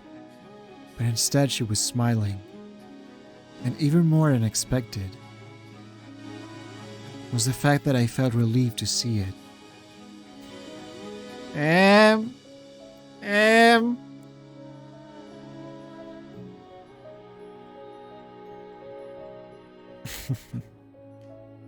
I really truly wished I had gotten to know him sooner. Τώρα αλλάξαμε πάλι perspective. Πάλι βλέπουμε της Giselle το perspective. Yes, I had fled from the mansion in fear of him. But maybe if I had just a little more courage, enough to tell him the truth, maybe he would have listened. I had let my initial impression of him solidify too quickly. I had convinced myself he was insensitive and perpetually expressionless, save for the Arctic stare. But the man standing before me did experience sadness, pain, distress. Or at the very least he appeared to from where I was standing. Mitchell was just like me, an ordinary person. That said, there was still plenty I didn't know. I was still lacking explanation for much of his behavior. Would you mind telling me about yourself now? I'd like to get to know you better. What are you doing here in this mansion all alone? Why do you call yourself cursed? Έλα, ήρθε η ώρα να τα ξεράσεις, Μίτσα, έλα στις μαλακίες. I told you everything. It's only fair you do the same. Σπάστηκε. I have no interest in using your information for anything. I have no reason to.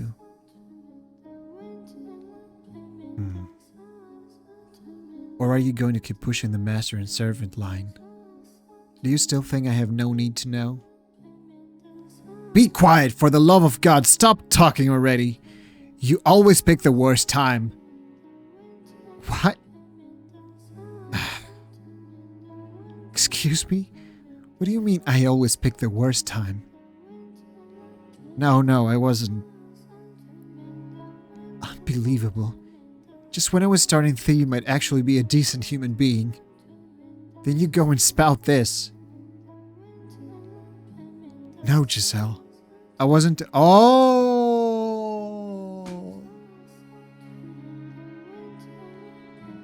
Πω, δεν τα έλεγε στη Giselle. Τα έλεγε στη Morgana. No, Giselle, I wasn't talking to you. Έχει ξαναγίνει αυτό, μου φαίνεται. Who else could it have been? I was, talking to... You know. I have a condition that forces me to vocalize objections to my own thoughts. Tourette's. Ούτε καν.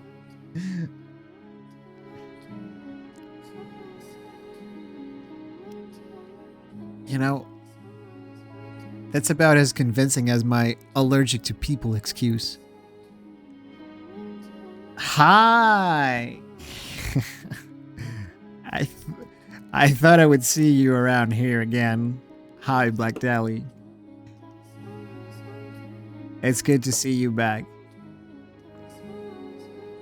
I did miss you, yeah. I did see your stories, your costumes and all that. Some of your costumes are great, actually. Very good job. I mean, I'm not, I didn't do cosplay and stuff, but I've seen some very good works from you. Sorry. I've seen Black Dahlia do cosplay of several stuff, actually. I think even Fata Morgana, actually. I think you've done Mitchell. Oh, you have Giselle. Oh, right. Yeah. Or a friend of yours was Mitchell, or someone from a convention, something like that.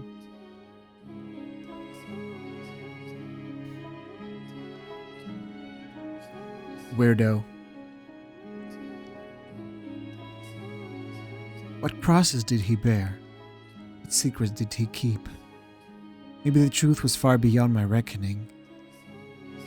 By the way, this is my favorite door as well. I love those two.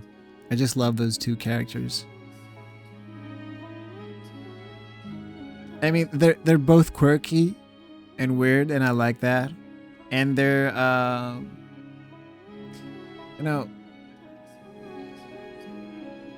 Oh yeah, and another friend named Morgana. I saw. The door surprised you the most is two. Well, I think it was one of the good ones. The second door was one of the good ones, but I think this is my favorite one.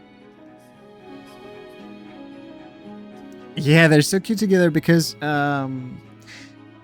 they don't know much of the world and how to behave. And especially Mitchell, of course. But they're also funny.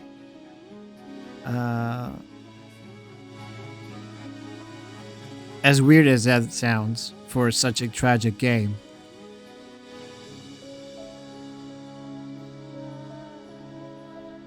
The second door, the second door was great. It was very, very brutal. Very...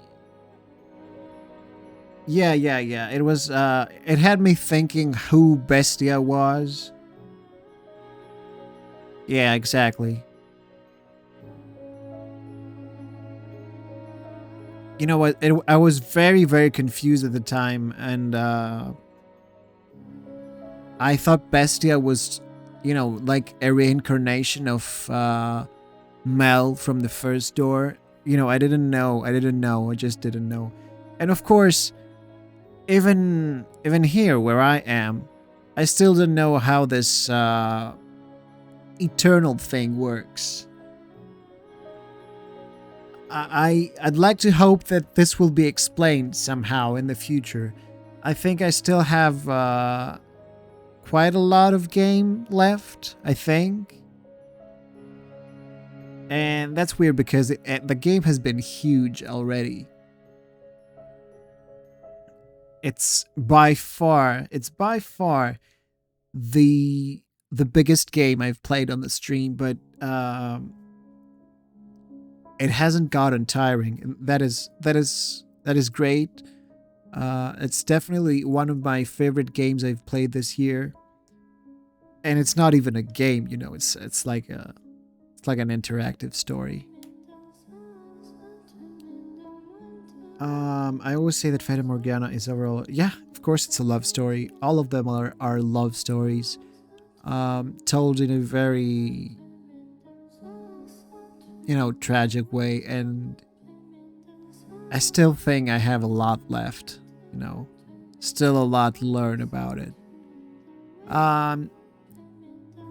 And of course, this is the Dreams of the Revenants edition, and I don't know if it's... some people have told me to play the prequel that's included in this game.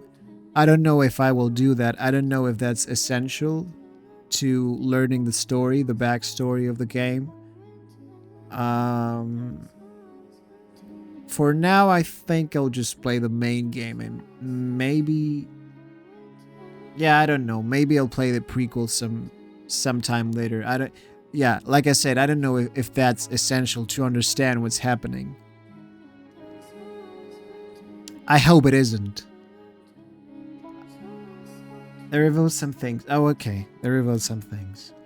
I've seen there's a prequel. I've seen there's a sequel that takes place in the future that has voice acting. I don't think I'm interested in that, actually. It looks... I don't know. It looks very odd for Fata Morgana. You know, being schoolgirls and all that. And I've seen there are some side stories as well. Maybe some of it is interesting. So, oh, there goes my internet again. Let's see how it goes now. Oh, it's fine. So, and even if it was, even if he did, please tell me everything. So now, as the game developers love so much the characters. Yeah, I can understand that. I can totally understand that. So welcome, guys. Thank you so much for being here. Thank you so much for tolerating staying in a foreign speaking stream. Actually, today we don't have a lot of people. So I'll be talking I'll be speaking in English to you. So you can tell me anything you want. So this is the part where we'll see if Mitchell will tell his side of the story. No matter what you say, I won't doubt your words. I will trust you, and I'm sure I can accept anything you say.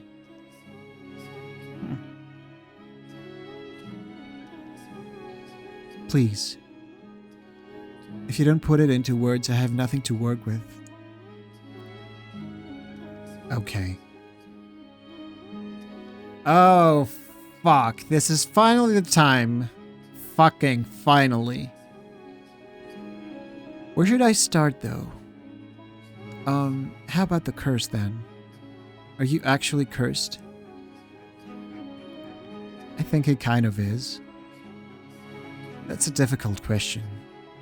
I cannot, for example, take someone's life with my curse, nor can I bring about disaster. I don't have any magical powers like that. So, what you said outside was a bluff then? It was just a way to chase the villagers away. That was actually my favorite part so far. You know, the fact that Mitchell kind of sensed something was going wrong, and he handled it so good.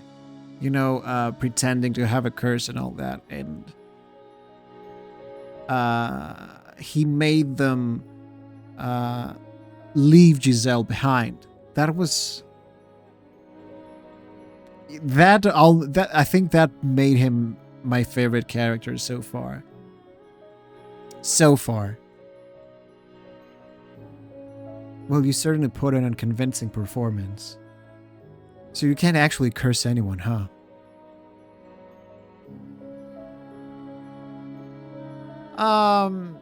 Jacopo was kind of a jerk in the beginning because you didn't know. Yeah, I think I liked him in the end. But yeah, I think Mitchell is my favorite character. Maybe because we have too much in common, maybe. I think that's why I have a soft spot for him. Regardless, I am human. Nothing more, nothing less. At least I consider myself one. Others would disagree. And the reason for that has to do with my body.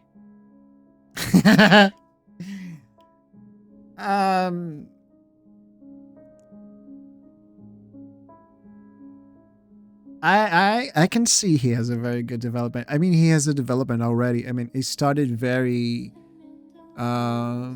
reclusive, very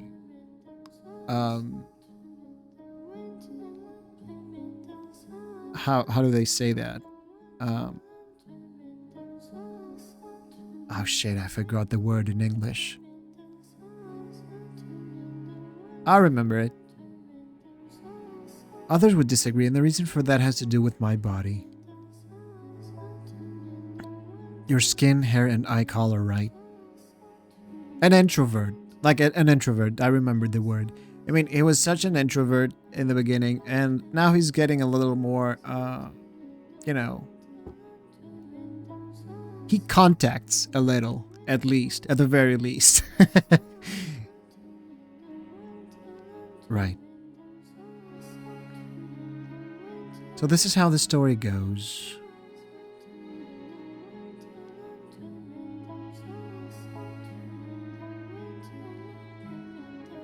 Oops. We got a buffer. Seeing Mitchell under the sun, he certainly wasn't what most people would consider normal. Awe-inspiring, in fact. Giving birth to me, it broke my mother.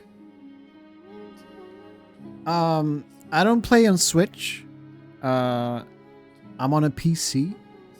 On a Switch emulator. Because that's the best version, and it's not on PC, unfortunately. I don't know why. So I'm playing on an emulator. But just don't tell Nintendo I'm using an emulator, please. Yeah, that's Yuzu. It's been chugging along just fine, thankfully. I don't want to jinx it, but it's been going just fine. I mean, I expect it's as such because it's just, it's just pictures and text, no 3D rendering or whatever. And for a 1050 Ti that I have, I don't expect much out of it, but I had hopes that it would run just fine, and it does, thankfully. Giving birth to me, it broke my mother. No, I drove her mad. Not only do I appear inhuman, I'm oversensitive to sunlight. While a little light through the window isn't much of a problem, I can't be outside directly under the sun for more than a couple hours. When she realized I couldn't go out into the sun, my mother started thinking I was possessed by a demon. So she banished me to this mansion until my curse was broken. That was 10 years ago. So, you know what? The funny thing is, I don't know... what I have understood about Mitchell is that... I don't know, is he just an albino? Is that all he is? Because from everything we've seen, that's just what he is and nothing more than that. Just because you look different from them? The family's reputation was at stake too. If other noble houses realized that we're giving refuge to an unholy creature, it would destroy the Bollingers. You saw how the villagers reacted. They called me a demon when they saw me. I suspect the rumors about the mansion played a part in that. If nobody thought the house was cursed, they wouldn't have. Okay. I'm sure you were afraid as well. You saw me and I thought I was not of this world, but I looked like a demon. I thought you looked like an angel. A what? I at least thought you looked more like an angel than a demon. It never once crossed my mind that you might be evil. But I understand your situation now. Because of your appearance, you've lived all alone in this dark mansion. For 10 years. It was never really an inconvenience. They bring me all the supplies I need. You big liar. Have you never considered running away? That's not an option. Because of the sun? Now I could move during the night if I really wanted to. I'm being watched. To ensure I don't leave. Watched? I can't allow anyone to find out that I'm alive. Particularly at the Bollinger estate.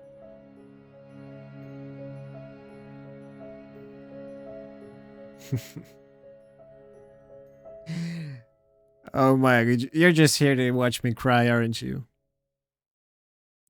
Oh, that's fine too. If I were to run and they were to find out, I would probably be killed. Well, you know what? It's been so many years since I cried with a game. Like so many years. I think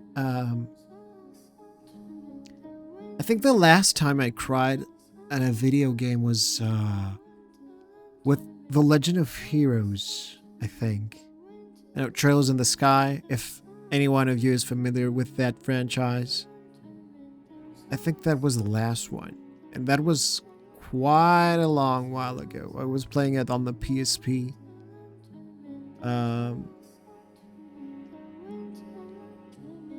And the second door. Oh, really? What part of the second door? Wait, what was the really sad part? You know what? The third door was actually very... I was almost on the verge when Pauline died.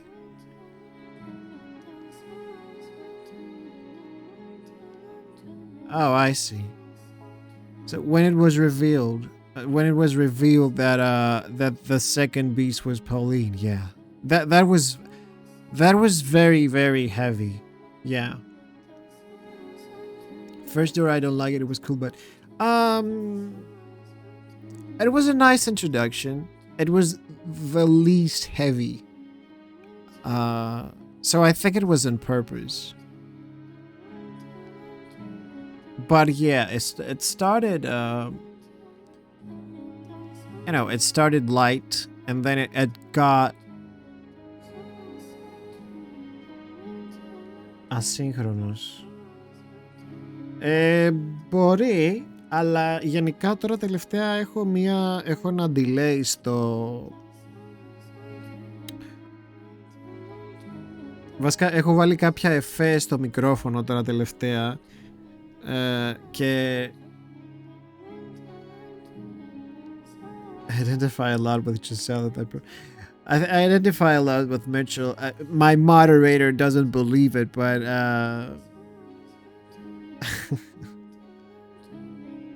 but yeah. Oh, you didn't like Mel. Well, I really like the white-haired girl in that story, but it turned out she wasn't a real character after all, so that was all fake. You know, that took quite a while to readjust to this reality, to be honest with you. I mean, the story had you so invested in the story of the white-haired girl, and suddenly she's not a real character. She's just a character that Morgana created. That was shattering.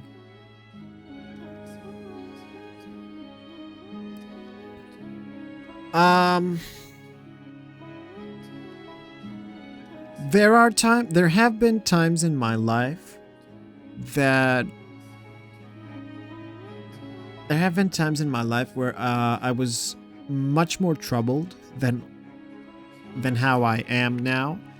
And, you know, trouble leads to, you know, no good behavior. Yeah, you didn't know me back then, but when you're troubled, you tend not to behave well. You tend to blame others. You blame your family, your close people. But of course, when you realize it was your issue, it's when your character development starts. I mean, it's not character development isn't just a fictional thing, you know. It's a thing that happens in real life as well. I think. I mean, I hope it happens, because if you just stay just how you were 10 or 20 years ago, that doesn't make much sense now, does it? So yeah, I've been very similar to Mitchell in the past, but there are still aspects of his character that I share. I mean, for example, he's very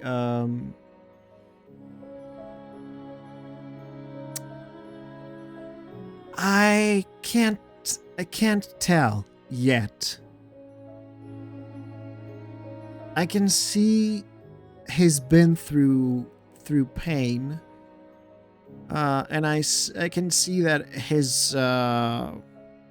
he has buried all that for years and years, and I do sympathize with that as well. And all this has turned him into what he is now. So, let's go on with the story. Cruel danger means that someone is feeling pain in my opinion. Most of the times, yeah. That is actually very interesting. Most of the times, yeah. I mean, if someone is not, disturbed, mentally ill, cruelty most of the times has roots in pain. That's the truth. That's the truth I've seen and the truth I have personally experienced. When you find your inner peace, you become much more, relaxed and happy with your own skin. If only I didn't stand out as so much, I might be able to stay out of sight easier.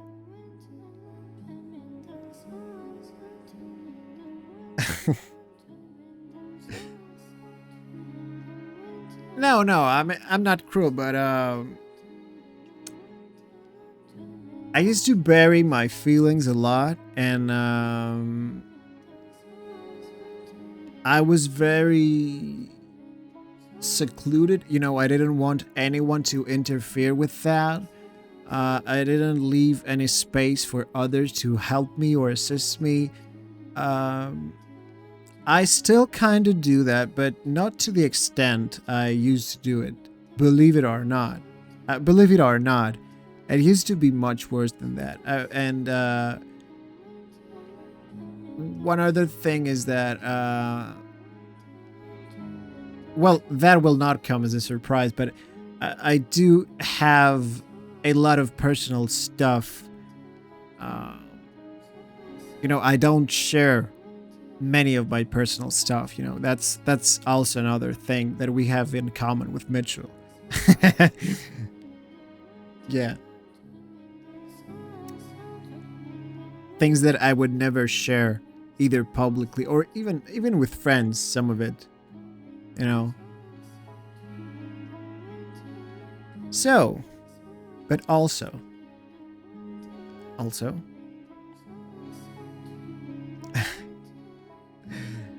I had been holding on to a little hope, I think. Hope that I may be able to return someday.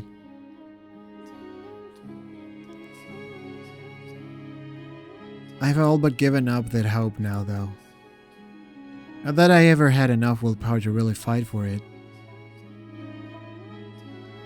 I see. You don't need to worry about pitying me either. That's long since become normal to me. Yeah, that's another thing.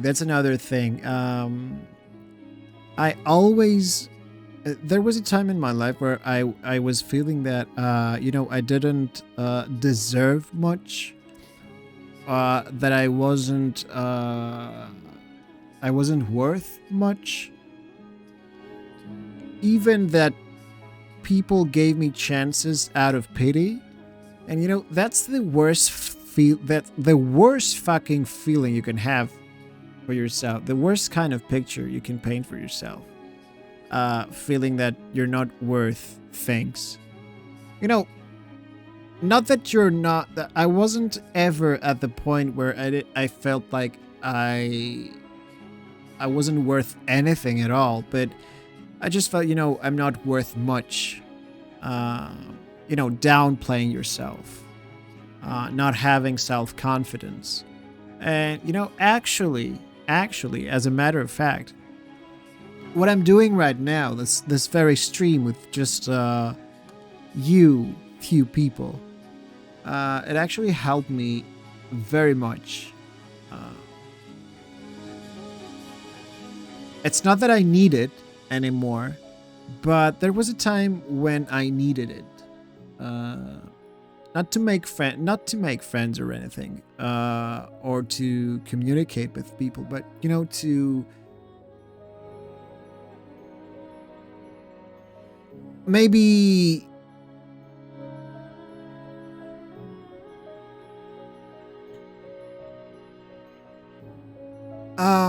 maybe assure myself, self-assurance. I'd be a liar. I've never said that before, but I'd be a liar if I didn't say that. And I think any streamer or anyone who exposes themselves publicly would be a liar to say that they don't do that. That they didn't do something in public to assure themselves that they're worth something. It's something we all do. We just don't admit it. Others do it more. Others do it less. It wasn't that big of a deal for me, but I can't fucking deny that it wasn't one of the things. It was maybe a combination of things. It was a combination of taking care of my backlog of games. I had hundreds of games I would like to play, and streaming was kind of a thing that would help me commit to finishing them. Like, for example, I wouldn't finish Fata Morgana if it wasn't a stream. I would have quit the game by now. But the stream is a commitment. You have your schedule and all that. So that was one. The second one was that I really wanted to support variety streaming in my country, which is why I mostly speak Greek. This stream right now is an exception, because I try to fight very hard for the Greek community, to introduce some variety to this cesspool of League of Legends and PUBG and whatever. And the other reason was to prove some things to myself. That kind of stuff, Maybe boost my confidence a bit. Maybe boost my communication skills a bit. And it did all that, so I'm very happy. Even if it's just 2, 5, or 10 people watching me, I have absolutely no issue with that, because I've already achieved what I wanted to achieve. Having a good time with my friends here. Thank you very much, Balak. yeah, it has been a journey, you know. And lately, you know, I was always in contact with foreign people. Um, I used to I used to meet a lot of people on forums and stuff, music forums. Um, sure, that's another aspect, but I was using English already in my day-to-day life, in my job, and everything I do as a hobby does include English, so I never forgot it, you know. But yeah, sure, that is another aspect. It's nice to practice it now and then, of course. Now, what else? What did I want to say? You know, I mean, I'm really sorry for this interruption. But you know, it's a nice because we don't have a lot of people here. It was a nice chance to tell you a little thing, to tell you some things about myself, because I don't usually say that in English, you know, to my English speaking audience. So I found it a good chance. So thank you very much for bearing with me. So what else? Of course, feel free to ask me anything you want. I mean, I know a lot of people have many questions about Greece and what Greece is like, and you know, all that kind of stuff. You know, what I wanted to say, I remembered. What I wanted to say is that I used to hang out with many people from other countries in the past, and now that I've, you know, kind of expanded my streams to a foreign audience. Well, not really, but you know, I'm much more open now to a foreign audience. It feels good to meet people from other countries now as well. I mean, I like finding out what they do in other countries, you know, other cultures. It's one of my favorite things, actually. I have many friends from other countries. Well, online friends, you know, from Mexico, from the US, from Germany, from the UK. Where else? From Japan, of course. From Panama. No, I don't have French friends. Are you French? I don't have friends from France. But that would be an experience, of course. Okay. You know, there's a very stereotypical thing here. We say here that French people do not like speaking English. I don't know if it's a true thing. But since you're here, I'd like you to confirm this for us. You know, yeah. They say that they say that French people don't like speaking English. But you know what? As you can probably tell, I can't speak French. I mean, all those names in the game are French, like Mitchell and Giselle and Amédée, but I can't fucking pronounce them, of course. But yeah, sorry about that. But yeah, we do have that stereotype here, and I think they do say it in other countries as well. There must be some truth. Where there's smoke, there's fire, as they say. But you know, the worst occurrence of this was actually when I visited well, I didn't visit Italy. I was flying to the Netherlands, and you know, it was a flight that connected to Italy and then you went to the Netherlands. And you know, the worst fucking thing was in Italy, in Rome.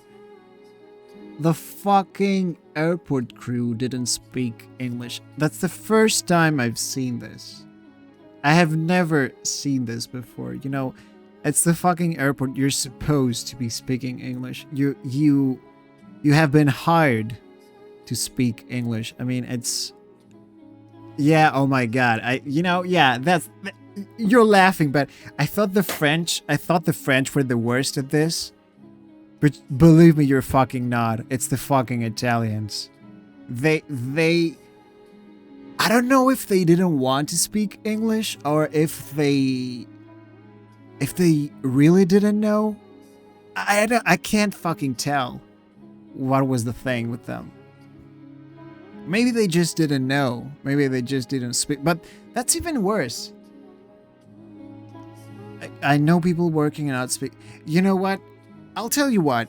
Yeah, I do know people in our airport who don't speak English. But first, those people that you're talking about do speak English. Believe me, they do speak. Compared to what I saw in Rome, they do speak English. That's one. And the other is that that person that you're referring to is not in an information counter.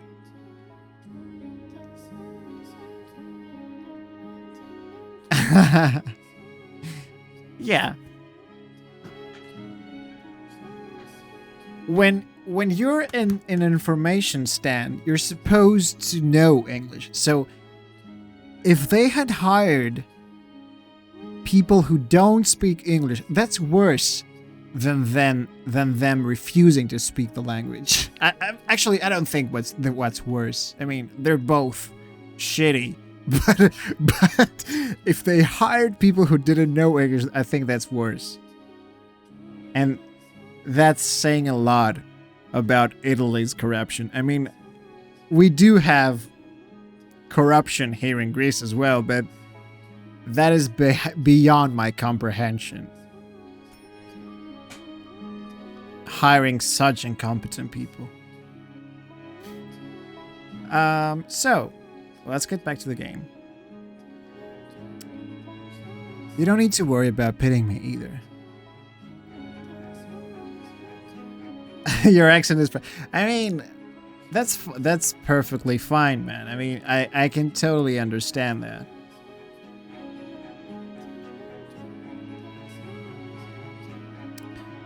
It's long since become normal to me. That's not something that should ever become normal, says Giselle.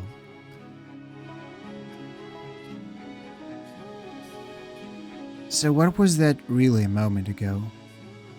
You don't actually have a condition that makes you argue with yourself, do you? He obviously does not. Please tell me. You don't have to believe me. In fact, I doubt you will. You're free to think I'm completely mad. Don't worry. I want to know. I can hear the witch's voice. The witch's voice. It started when I first arrived at the mansion. No one else can hear it either. Like I said, it sounds crazy. Not at all. I said I would trust you, so I believe you. Maybe he's not well.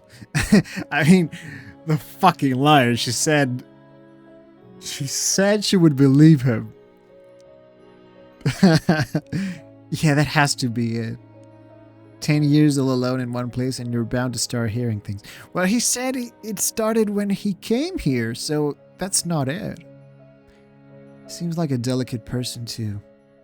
Thinking about it like that, I'm starting to feel really sorry for him. Do I want to know what you're thinking? I'm here for you. Huh? I've made up my mind. I'm going to stay here with you. Wait, what? Don't worry. I'll shout so loud you won't be able to hear that silly witch's voice anymore.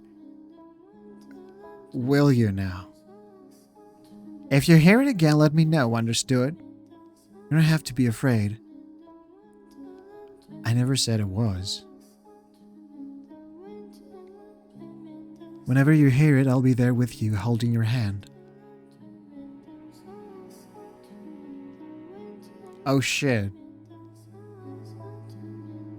I wonder if that's a reference to what was happening to the mansion. You know, the future version of the mansion. But we'll see. Well, we kind of took the extremely long road. But there you have it. It's a pleasure to make your acquaintance, Master. Master. Now, where should we begin? I know. Supper. Are you hungry? What should I make? Yeah, I mean, Giselle always wanted to hold Mitchell's hand when they were in the mansion, you know, when they were roaming the doors, when she told him, hold my hand,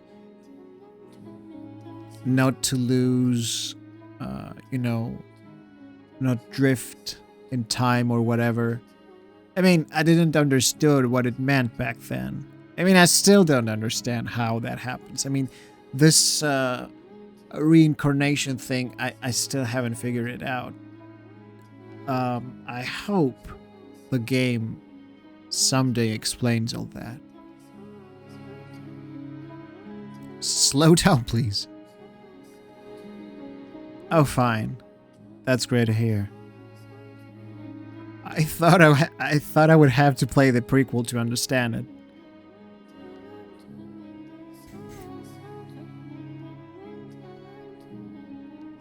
What is it? If there's something you'd like, I'm happy to accommodate. You actually intend to stay here again? After what happened last time? Because of what happened. Because of that, we're finally able to see past each other's surface. I want us to try again from the beginning. And this time, actually try to be considerate of one another's feelings. That's a promise, Master. Don't call him Master. I don't like that. Alright. I can stay here, right? I see. I don't mind. You fucking like her. I'm glad to hear it. Say. Yes, Master? If you want something from me, could I please ask you to put it into words? I don't have much faith in my ability to pick up on things. Well, there's another thing I have in common with that guy.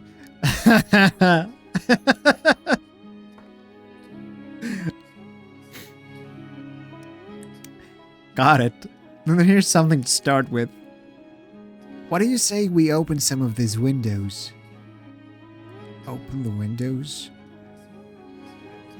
Yeah. We don't have to if you think it will cause you problems, but it would be nice to get a little light in here. I'd like to put an end to this house being a dark, closed-off cave.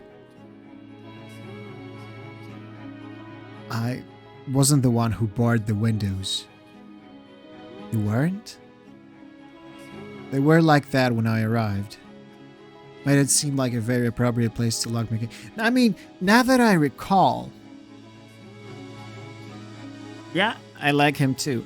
Now that I recall it,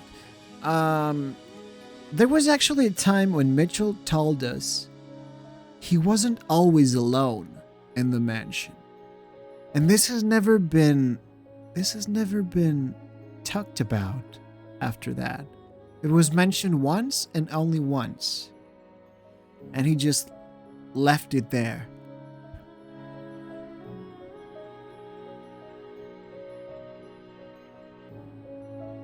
I mean, that's weird.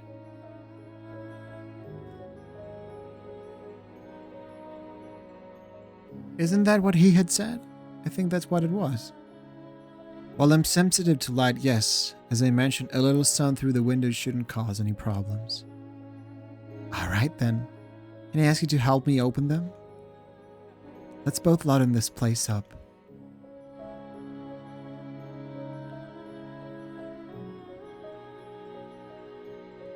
After a few moments of silence, Mitchell gave me a curt nod. While we couldn't do anything about the windows that had been boarded up, the two of us forced open the ones that were just covered by rusted over shutters. When he got the first one open, a beautiful stream of light, like nothing I had ever seen before.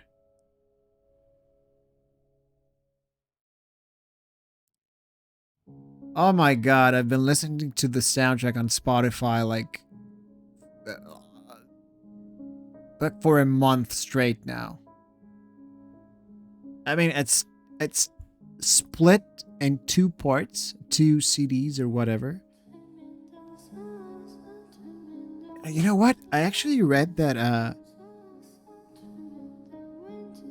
the track that we're listening right now, you can hear a woman singing, right? It's in a apparently it's a made up language. It's not a real language. And you know, I thought it was a woman singing, and apparently it's the composer himself. It's a man. And he has such an angelic voice.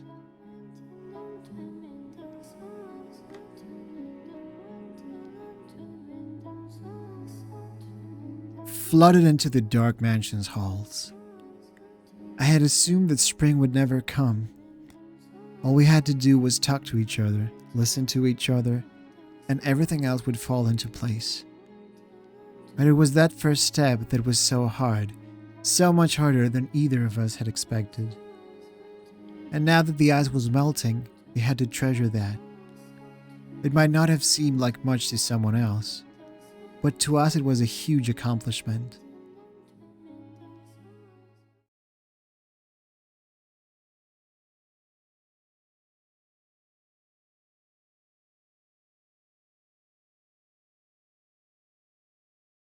This time it'll all work out. It has to. I had all the confidence in the world when we were together, but now that I'm alone in the dark, and the absolute silence of the night, I'm starting to get anxious again. Starting to feel like something bad is going to happen. Like I'm going to mess something up again. We took a big step today, and I know I have to keep it together, to keep thinking positive.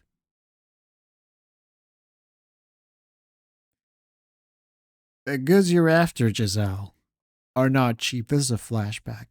A fucking Antonin. Understand? Thus saith the Lord of hosts, the woman hath committed 3 sins. She has lied, she has stolen, and she has betrayed her fellow man. Oh, fuck you.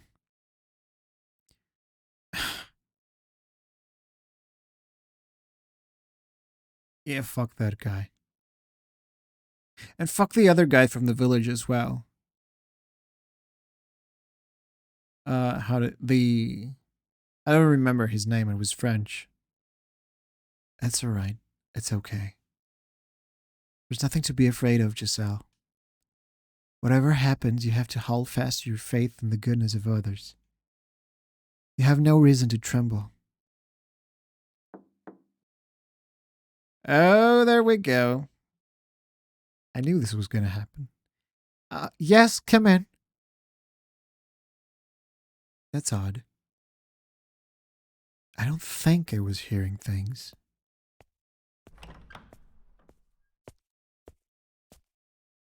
There's no one there. What was that about? Oh? A glass? It's wine. And it's so warm. I guess he heated it on the fire for me? Oh, you. You could have at least said hi. I have a feeling this is going to work out. Oh, wait. Who the fuck drinks hot wine? Do they do that? I had no fucking idea they do that. Oh, there we go again. Back to the present time. The light shining in through the windows is swallowed whole by the darkness. As if to say our time together never actually existed. We saw it though. Together we watched the light crack open the darkness. I'm begging you, please remember. Please find yourself. Please, Giselle, don't let the things you felt, the warmth that fell over us, remain lost to you. I gotta save.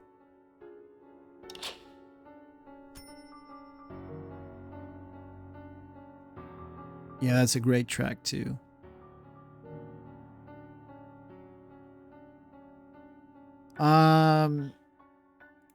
I have a guide actually. I don't remember if I've told you guys. I have a guide here beside me so that I always choose the right choices, you know.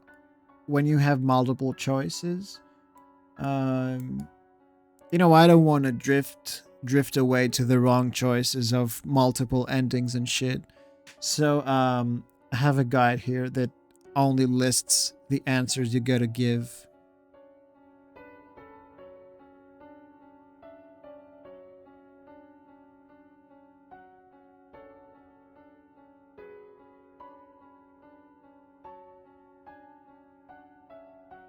Yeah, so let's move on.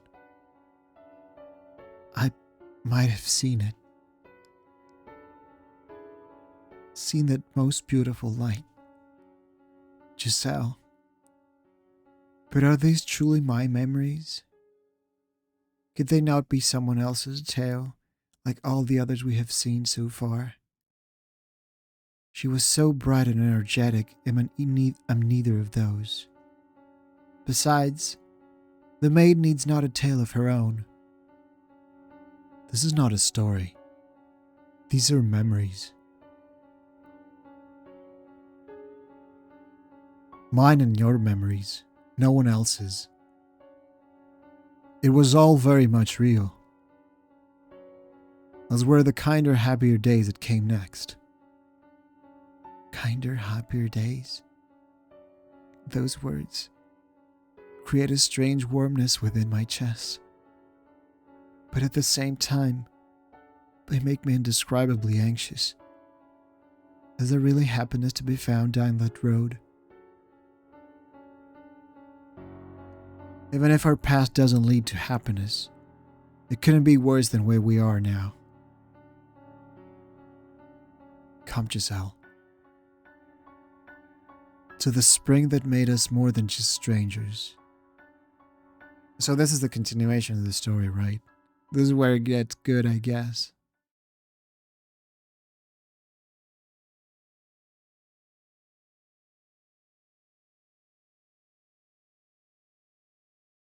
Yeah, I can tell.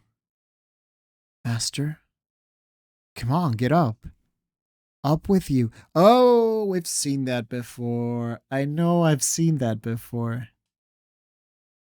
Master! Yep. There's been a flashback of this. This was the... I think that was the flashback we saw. Yeah, we've seen that. Yep. She was a shadow back then. Yep.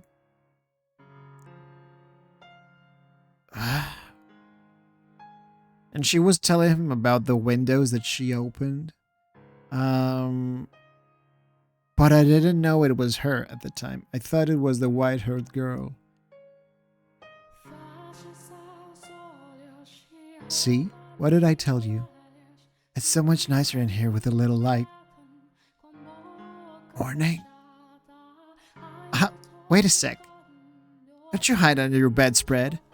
Get out of there. I'm fine with my room staying dark. What's she been doing in here?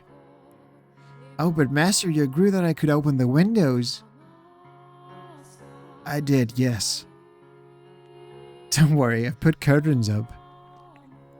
If it gets too bright, you can draw them. Mornings take the best parts of being outside and squeeze them all into the same few hours. You don't have to go outside in the sunlight for it either. Just listen to all those wonderful sounds. The joyous sounds of the birds, the swaying of the trees, the rustling of leaves. Well, Mitchell's not feeling it, I guess. Am I being as pushy as I feel right now? Kind of.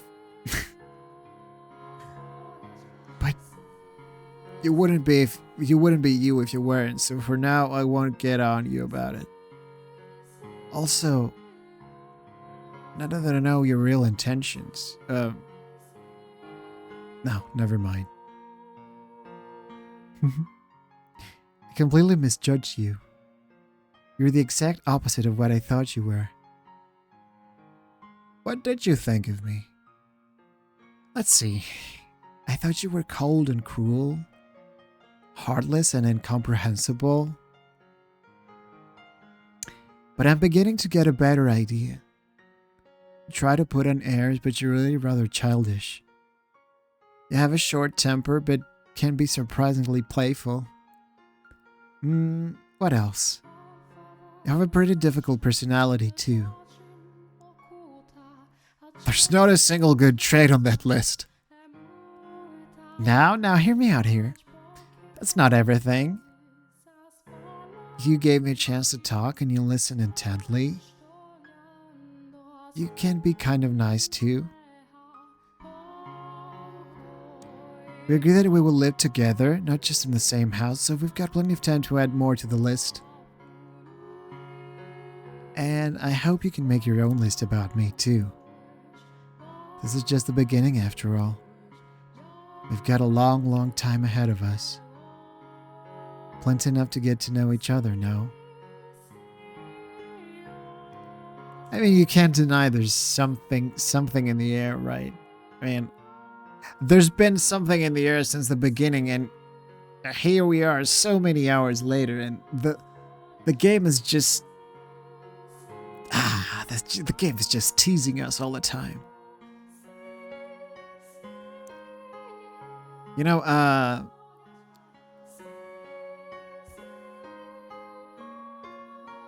I've said that before, when we were playing some other game. I don't remember what it was. Yeah, you know, we were saying one day with the guys here that, you know, Japanese games, or, well, Japanese media in general, they're not so fast and so quick to introduce romance. You know, they're much more slow. They're much slower, and you know, most of the times they don't show sexual scenes or whatever. They just show, you know, a kiss or a hug or something like that. And I think it makes the whole experience much sweeter, you know, and more rewarding. I think, you know, there's like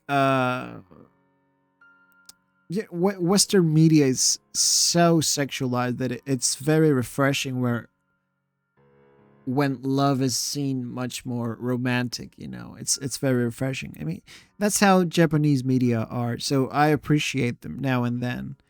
Of course, Japanese stuff has its fair share of other problems, but I do appreciate them for that. You know, that's one thing I like about them. You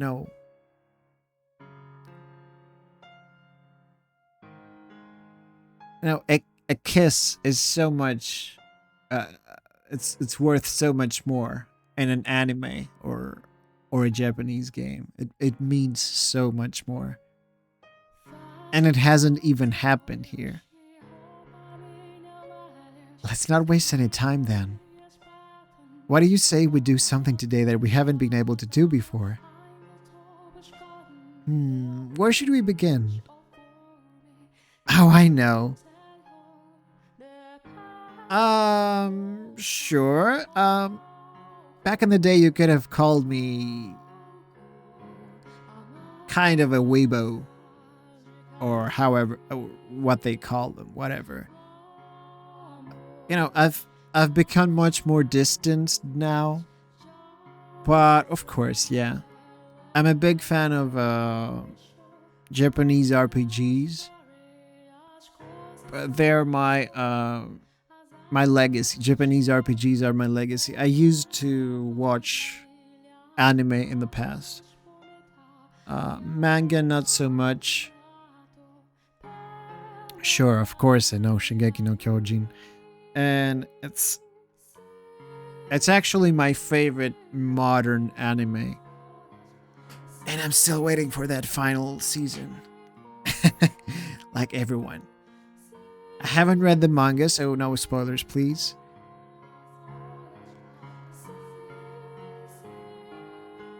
Yeah, of course. I'm not new to all this world.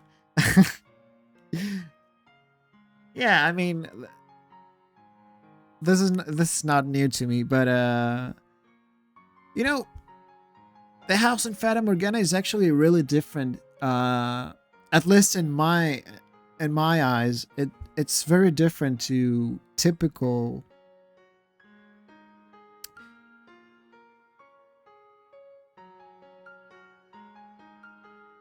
The story of SNK. You mean the company, the game company? Or am I just Oh, Shingeki no Kyojin. Oh my god, yeah, I thought the company. Yeah. You meant Attack on Titan. Okay, yeah. I apologize. Yeah, SNK, you know. Yeah, I got it. Sorry about that. Yeah, SNK is also a company, so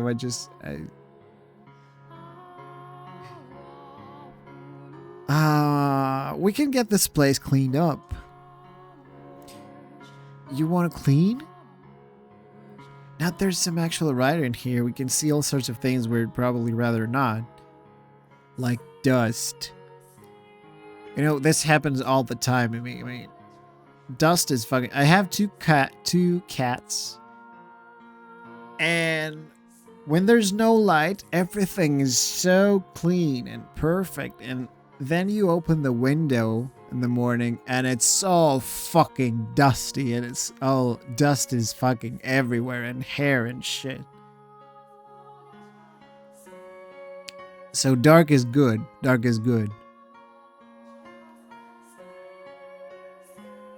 My vision was still slightly unfocused, having not completely escaped from Morpheus's embrace, but I could see well enough to catch her smiling brightly. It was the first time I had gotten a good look at her in the light. I could see facial features I had missed during yesterday's commotion, and those glittering eyes. Not even a trace of the tribulations she had endured tainting her pure jade eyes. There we go. She's surprisingly good looking.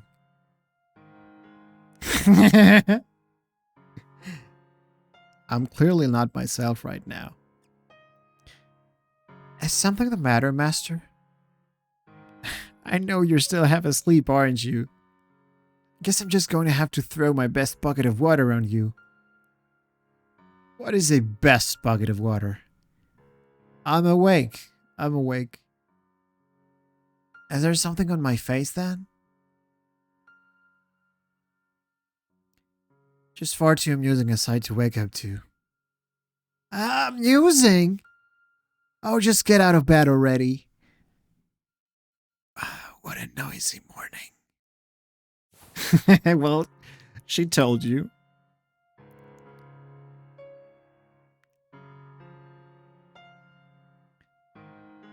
So there we go to Giselle's perspective again. I got my first decent look at Mitchell's face under the light that morning, watching him stifle a yawn as he crawled out of bed. All the little details I hadn't been able to pick up on in the darkness His expressions, mannerisms, and the way he looked at me. I could see facial features I had missed during yesterday's commotion. The same thoughts. And those vivid, all-consuming red eyes. Oh, you're feeling it, aren't you? I was probably, no, almost certainly making a really dumb face at him. Is it just me, or is he kind of, no, very pretty? How could I have not noticed until now? Oh, geez, wow, I can't look him in the eyes. Yes? What can I do for you? Is there something on my face? No.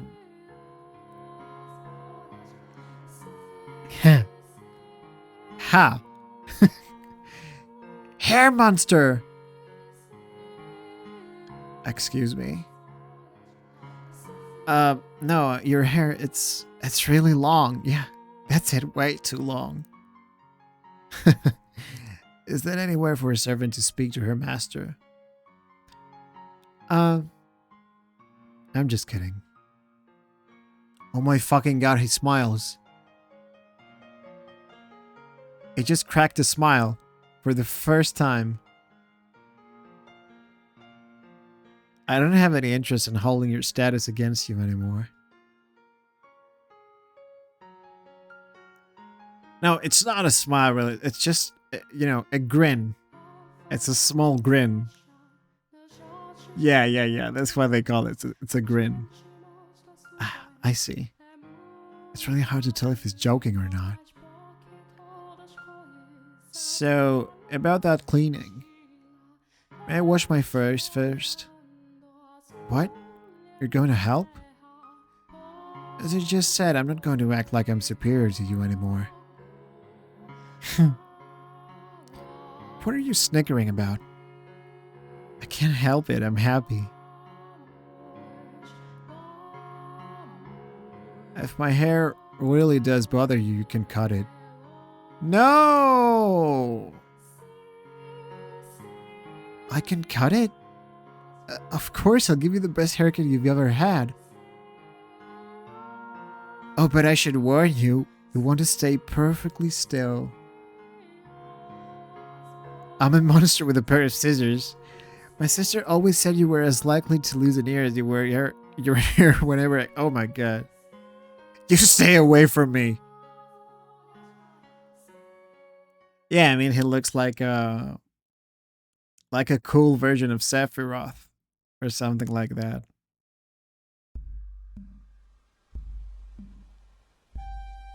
So there we go again to Mitchell's perspective. I was shocked at how much more comfortable I felt around her only one day following her opening up to each other. Maybe this was normal and I had simply never felt it before. I didn't know. I thought it would take years of work to get close enough to someone to be able to have a conversation without picking up on every little detail. But here I was, a day later, already there. Was that how it usually worked? Did people normally get close and draw apart so freely? I didn't find it unpleasant to have someone else around. It was a strange feeling. All that friction had dissipated in an instant. It was like we had known each other for years. Oh, not entirely willingly, we began sharing meals, something I had always done by myself. Hey, I see you shoving us out that parsnip. You need to eat everything. Do you have any idea where there was so much rotting parsnip in the cellar? I don't care for it. You could at least pretend to be ashamed. Yeesh, you're not a kid, so don't be so picky. What the fuck's a parsnip? I don't know what it is. Let me Google that. Parsnip.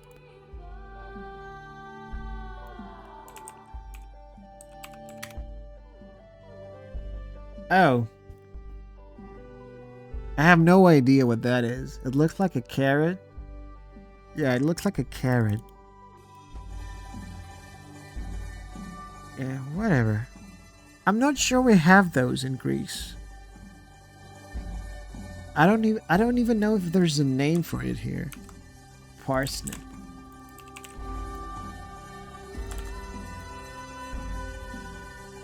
Yeah, there's not even a name for it. Okay. Some kind of vegetable, I guess. Hasn't caused any problems thus far. It will soon enough. Yes, it will. I can't believe you. We have limited supplies and you won't eat your vegetables? Oh, question. I've got an idea. Go on. Μου το έχεις πει, ναι, όντως. Αλλά... έλεγα μήπως είχαμε ονομασία γι' αυτό. Δεν έχουμε τελικά ονομασία γι' αυτό, Παστινάκι. Τι? Παστινάκι. Σοβαρά. Δεν μου φαίνεται για ελληνική λέξη. Μήπως γίνει το parsnip. Τι είναι το παστινάκι που πρωταγωνιστεί στις επαγγελματικές κουζίνες? Ωφέλιμο λαχανικό που δεν γνωρίζουμε καλά. Υπάρχει στην Ελλάδα. Πουρές με ψητό παστινάκι. Δεν το έχω δει ποτέ, ρε παιδιά. Τι να σας πω. Μάλιστα. Είδες. Συνδεδεμένο με το καρότο και το μαϊντανό. Πώς γίνεται να είναι συνδεδεμένο και με το καρότο και με το μαϊντανό? Στην ίδια οικογένεια ανήκουνε. Τι λες? Μάλιστα. Is the list of supplies sent by your family set in stone? Meaning? I was just wondering if it was possible to make requests. If I could, I would just go out on a shopping trip.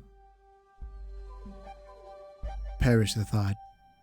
The only village around here is the one you came from. Right. Say, are you saying that out of concern for... Who would ever be concerned about you? I just want to be able to sleep well at night. And I'm not interested in throwing more salmon to lions. You know, you're a whole lot simpler of a person than I first thought. What's that supposed to mean? Oh, nothing. Back to your question about delivery. Yes, you can. I haven't made any requests recently, but you can write what you want on a sheet of parchment, or, if we don't have any, something similar. Put it in the box and leave it outside. As long as your request is not completely unreasonable, it should arrive with the next package.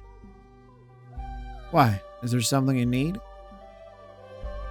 You know, one thing that annoys me is that they're still dependent on the Bollinger family. I would like them to be independent, if you know what I mean. I mean, this is all cool and nice that they can request some things. Well, Mitchell can't go outside, but maybe Giselle could grow some stuff. I don't know. I mean, she did learn some things in the village, right? About farming and stuff. You know, grow some seeds and that kind of stuff.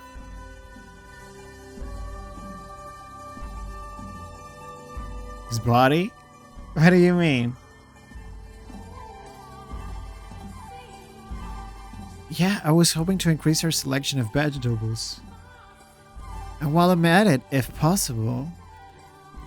Actually, that's a secret. Yeah, I understand that, but, well, Mitchell can't work outside, I understand that, but Giselle can. That's what I mean. Mitchell could do the job. Oh. You mean his thin? I haven't actually seen that. I haven't seen his physique.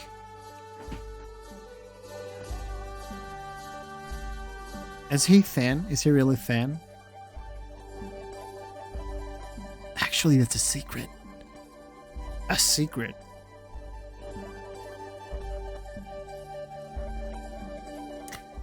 It's nothing too exciting. I'll tell you when the time is right.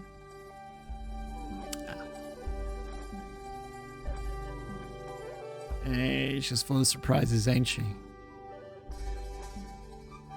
My relationship with Mitchell gradually transitioned from master and servant to something closer to friends. It was still my master, but he allowed me almost complete freedom. He didn't order me around either. He even gave me a hand with my work. Though he was still not very talkative and oftentimes hard to read, he at least seemed to be making an effort to close the gap. He would, on occasion, tell me about himself, though not in much detail. And any time his family came up, he grimaced uncomfortably. Apparently, his father had wanted him dead. His brothers, though, had worked to create a scenario in which he could live, faking his death and sending him to this remote mansion.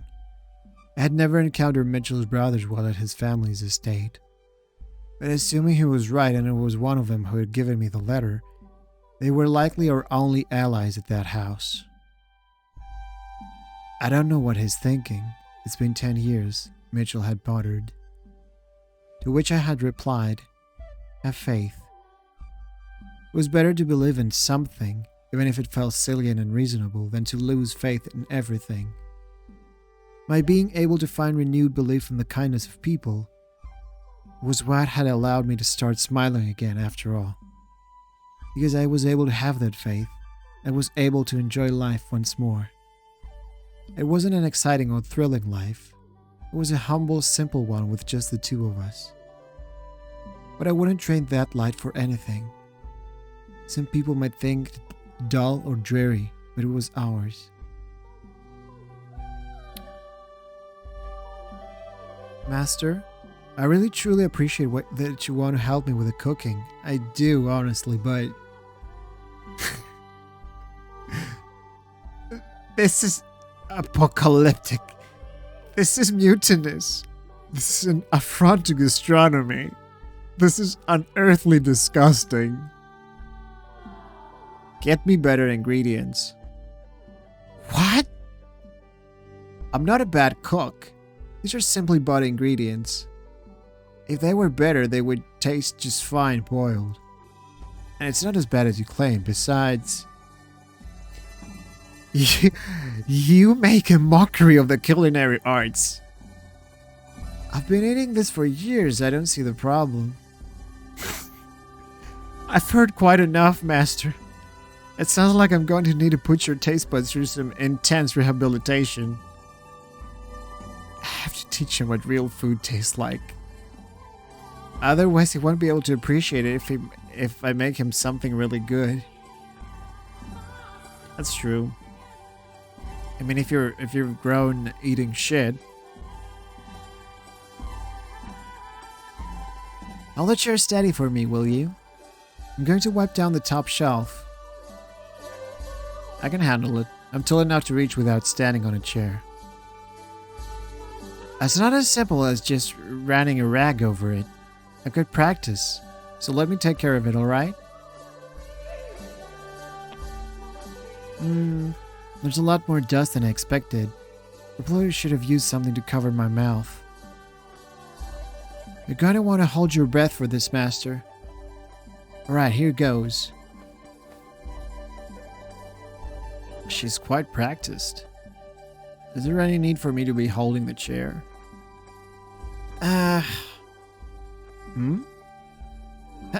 Achoo! Achoo! What? Whoa! Hold the chair! Ow! Did she drop? I'm so sorry. I didn't even think there would be that much dust. Thank you for holding the... Oh, Master? Your hand is... What? Your hand is... It's on my chest. It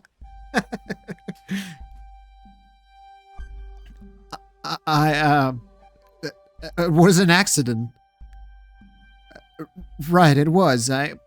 It's fine, really. It was my fault, anyway. It's completely, totally fine. I can't even look her in the eyes. Could this be any more painfully awkward? So don't worry about it, Master. Honestly, I should be apologizing for subjecting you to that. That's easier said than done. I have to do something about this stifling awkwardness. For one, it was only for a moment. I barely even realized what it was. But that's not the issue. I need some clever way to brush all this aside. Something witty. That tells me I'm not bothered at all. I'm not concerned. In fact, I see no reason to be concerned at all. It felt like I was squeezing an obese rat.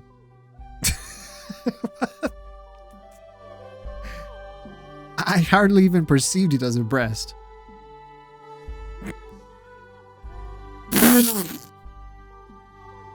An obese rat? An obese rat? What? How utterly insensitive can you be? I'm due to rip every last hair of your head. I haven't lived my hair out of this.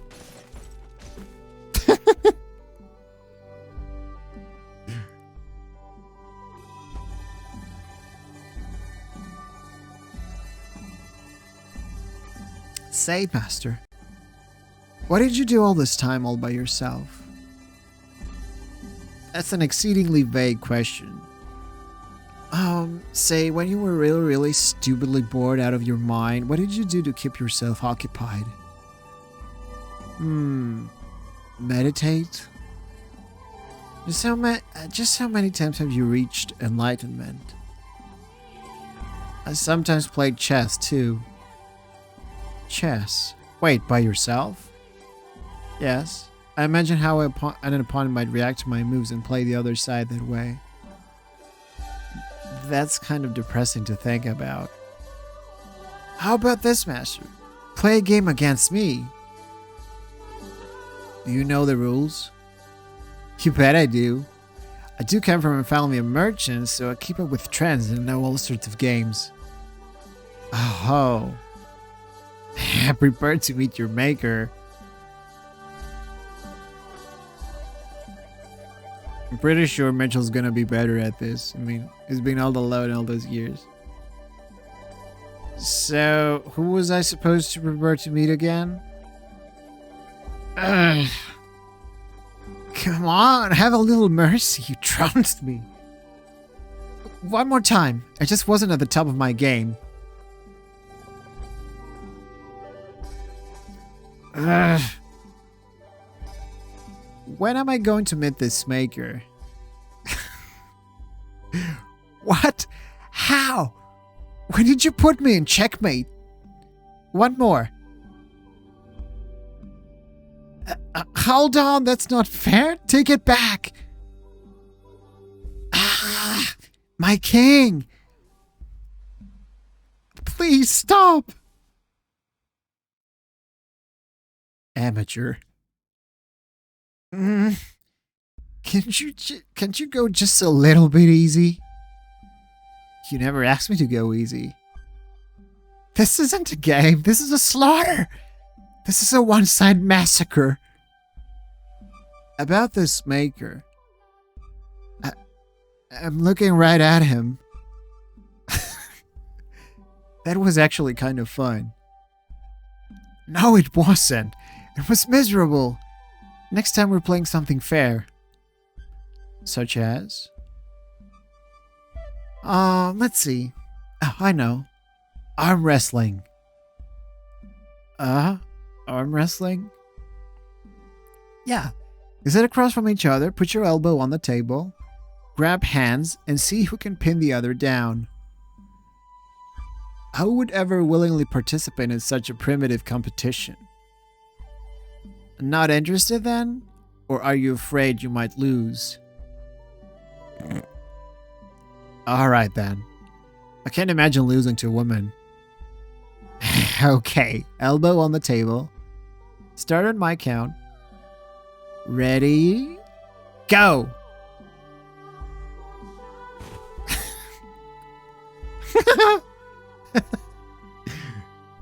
Victory!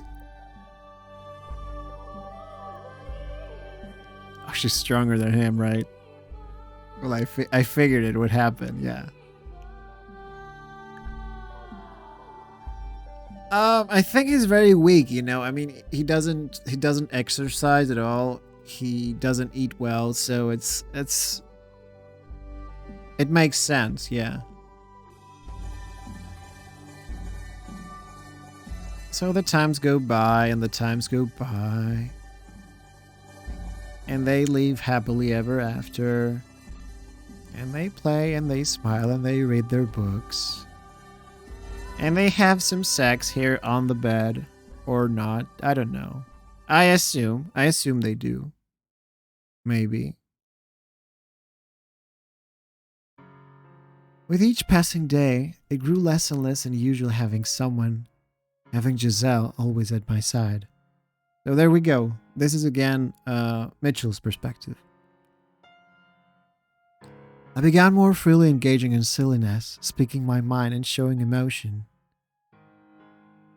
I could say her name and Giselle would turn around and smile at me, an unimaginable sight not long ago. For 10 years I had lived alone. Solitude had been my normal, but that was very rapidly changing at her hands. We were continually getting closer, yes, but not in a romantic sense. If I had to describe it, I would say good friends was probably the most apt. Time continued to press on, our relationship remaining relatively stable. Eventually summer came, bringing with it the longest period of sunlight I had experienced in many years. Good friends, yeah. Friend-zoned. Well, how long that will last, I don't know. Then the leaves began falling from the trees, and before long the world grew cold and dreary. That winter, the fireplace was never without a crackling blaze in its belly. The boiled wine we drank was undoubtedly middling and cheap. Oh my god, with the boiled wine again.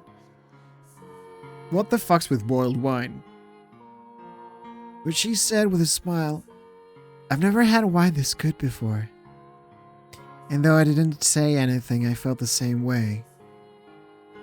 The sun set much earlier, and having stopped using candles, we found ourselves habitually gathering around the fireplace when it grew dark. Oh, there we go.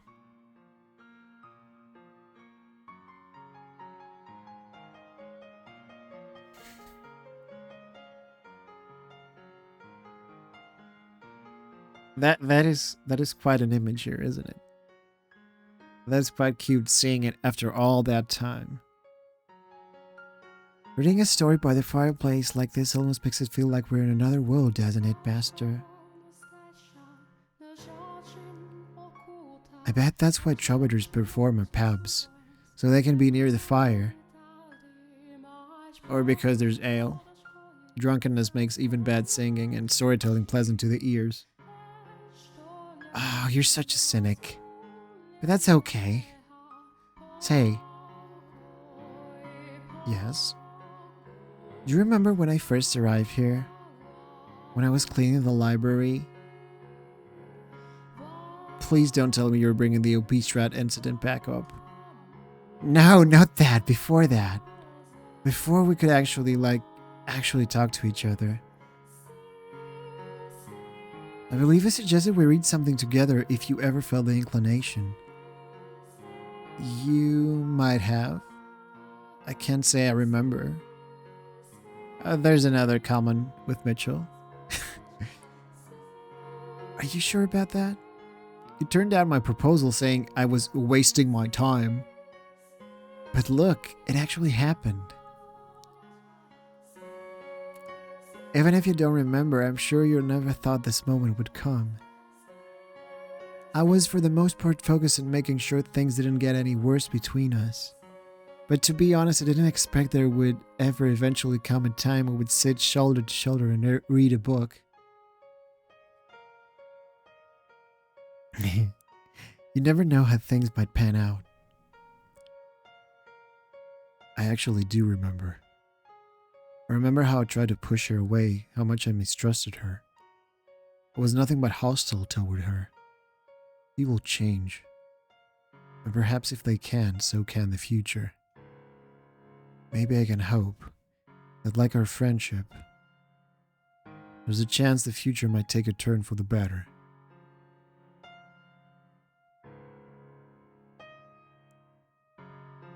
Is something the matter? I don't much care for hypotheticals, but if by some chance I were someday to be able to return to that house, should that time come. Still going, still going. Καλησπέρα Κώστα. Καλώς το να. Τι γίνεται, ναι, still going. Είναι τεράστιο το παιχνίδι. Και πολύ ενδιαφέρον. Έχει πιαστεί η μέση μου τώρα όμως. Όχι. Πόσες ώρες. Δεν ξέρω πόσες ώρες είμαι. Ξέρω πόσες ώρες είναι αυτό. Είναι κάνα 40ωρο. Δεν ξέρω. Δεν έχω χαθεί. Αλλά δεν πειράζει. Το παίζω εδώ στην ησυχία μου. Όποιος θέλει μπαίνει. Εν τω μεταξύ, ξέρεις, είναι και πάρα πολύ δύσκολο να... Άμα δεν έχει παρακολουθήσει ο άλλος, είναι πάρα πολύ δύσκολο να εξηγήσει τι έχει γίνει μέχρι τώρα και να δεθεί ο άλλος με το story. Αλλά you know how it goes. Εσύ τα ξέρεις αυτά. Πάντως, να ξέρεις, είναι... Εντάξει, είναι Japanese παιχνίδι, δηλαδή δεν του φαίνεται από την αισθητική, γιατί διάβαζα, ξέρεις, ότι οι developers προσπαθούσαν να μην το κάνουν να φαίνεται τόσο ανημίστικο, ξέρεις, έχει αυτή την romantic... Φαίνεται ότι είναι, αλλά ξέρεις. Αλλά σαν story έχει αυτό το στοιχείο, ξέρεις, το... Αλλά είναι εξαιρετικό παρόλα αυτά. Όντως δηλαδή. Αλλά μεγάλο, τεράστιο. Ξέρεις γιατί το λέω? Γιατί πολλοί δεν γουστάρουν το στυλάκι, ξέρεις, αυτό το... Είναι αργό, δεν είναι πολύ straightforward, ξέρεις, το ότι... Αυτό το έλεγα και πριν, ξέρεις, με ένα ξένο viewer, ότι ας πούμε ενώ έχει romance, είναι romance based, ξέρεις, δεν στα έχει χύμα, ρε παιδί μου, πώς το κάνουν οι Ιάπωνες που στο κρατάνε έτσι πιο distant. Κάποιοι είναι αλλεργικοί σε αυτά τα πράγματα, ξέρεις, δεν θέλουν το western, το γνωριζόμαστε, πηδιόμαστε, γαμιόμαστε, ξέρετε. Έτσι πάει στα δυτικά media. Εδώ πέρα τα πράγματα είναι πολύ πιο ρομαντικά. Αυτό, εντάξει. Εμείς που είμαστε λίγο πιο ανοιχτόμυαλοι σε αυτά και έχουμε δει και παίξει πολλά, εντάξει, δεν μας πειράζει. Αλλά άλλοι, ξέρεις, έχω δει, μαλάκα, τι είναι αυτά, δεν μπορώ. Καλώς το.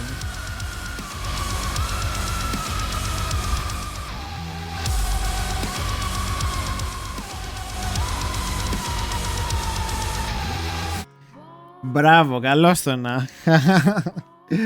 Σε ευχαριστώ πάρα πολύ, Silent, για το Prime, Amazon Prime. Ακόμα εδώ, ναι, ακόμα εδώ. παρασύρθηκα, να σου πω την αλήθεια. Κορεάτικα βλέπω στο Netflix όλη μέρα, δεν ξέρω τι λέει. Καλά, όχι ρολίχτια. Απλά είχαμε παρέα ξένοι που έχουν άλλο ωράριο και λέω εντάξει, γιατί όχι. Τόσο ώρα δηλαδή αγγλικά μίλαγα, φαντάσου. Τώρα που ήρθατε εσείς το γύρισα στο ελληνικό.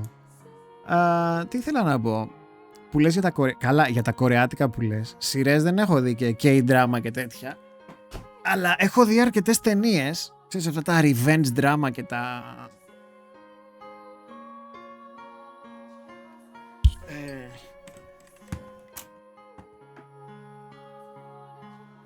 Έχω δει πολλά κορεάτικα revenge drama. Ξέρεις αυτά τα... Γενικότερα οι Κορεάτες, θα το ξαναπώ για πολλωστή φορά, έχουν και γαμό τα σινεμά. Καμία σχέση με τις αμερικάνικες μαλακίες, τις blockbuster και τα δεν ξέρω εγώ τι. Βέβαια εντάξει, και εκεί πέρα ακούω γερμανικά. Καλά, εννοείται, άμα είναι καλό είναι καλό, αλλά με τους Κορεάτες έχω πάθει πλάκα, όχι τώρα με τα Squid Game και τα λοιπά. Εντάξει, καλό είναι το Squid Game, αλλά δεν τρελάθηκα. Με άλλες ταινίες όμως έχω πάθει πλάκα. Όπως, κάτσε να σου πω τώρα εδώ, ταινιάρες. Όχι του Netflix, μπορεί να μην τις έχεις στο Netflix. Κάτσε να σου πω ταινιάρες να δεις. Που κάποιες μπορεί να τις έχεις δει βέβαια. No, actually, I haven't watched Arcane, but everyone, I'm not into League of Legends, but everyone has told me that I have to watch this, whether I play League of Legends or not. And I've been told that by people who are very near and close to my heart, so I trust them. Ναι, αυτό μου είπαν όλοι, οπότε τους εμπιστεύομαι και θα το δω κάποια στιγμή. So wait, I'll tell you some good Korean movies.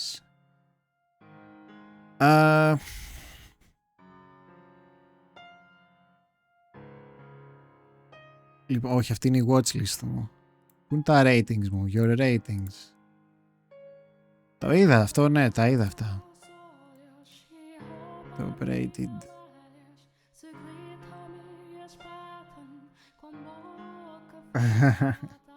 Μη δίνω views στην τέχνη. Κοίτα, άμα είναι καλό, εντάξει. Έτσι κι αλλιώς δεν το φτιάξε η Tencent. Κάποιοι καλοί artists θα το φτιάξαν.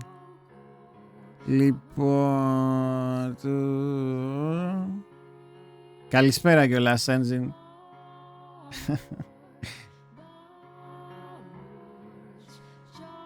Λοιπόν, πολύ ωραία ταινία που είχα δει ήταν αυτή εδώ.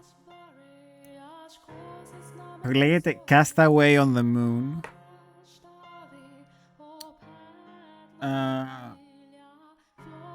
Κάτσε να δεις τι άλλο. Θα σας δείξω κι άλλες. Δεν έχω Netflix πια γιατί είναι πολύ... δηλαδή το content του δεν μ' αρέσει.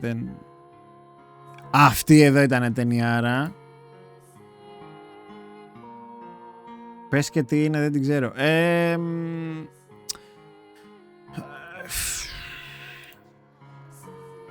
Λέει, a failed suicide attempt leads a heartbroken man to live a life in the wilderness.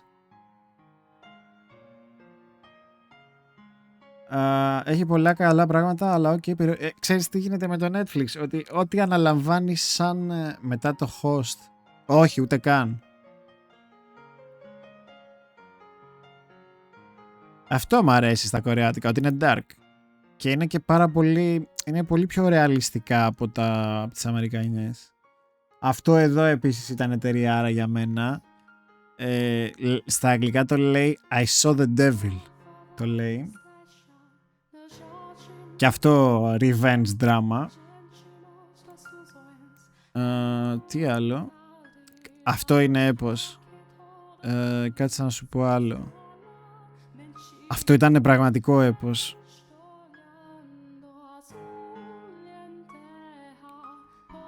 Πού είναι, έχω κάνει άλλο. Δεν τα έχω κάνει rate, μαλάκα, γιατί δεν τα θυμάμαι. Έχω ξεχάσει να τα κάνω rate. Και αυτό ήταν καλό, του έχω βάλει ένα 7, βλέπω. Το Πώς το λένε αυτό ρε μαλάκα στα αγγλικά? Κοίτα να δεις, μου γράφει τον κορεάτικο τίτλο. Πού τους βλέπω τους τίτλους στο IMDb?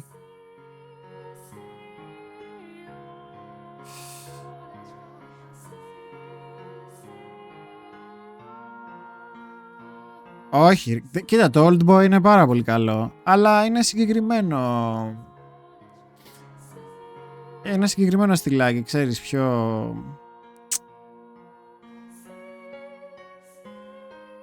Ναι ρε, εντάξει, καλή ταινία είναι το Old Boy, εντάξει, αλλά... Και το Chaser το έχω δει. Περίμενε. Αυτό, λοιπόν, άλλο γαμάτο. Memories of Murder. Πάρτο. Γαμάτο. Αυτό να το δείτε. Όλοι να το δείτε αυτό. Γαμώ τις ταινίες.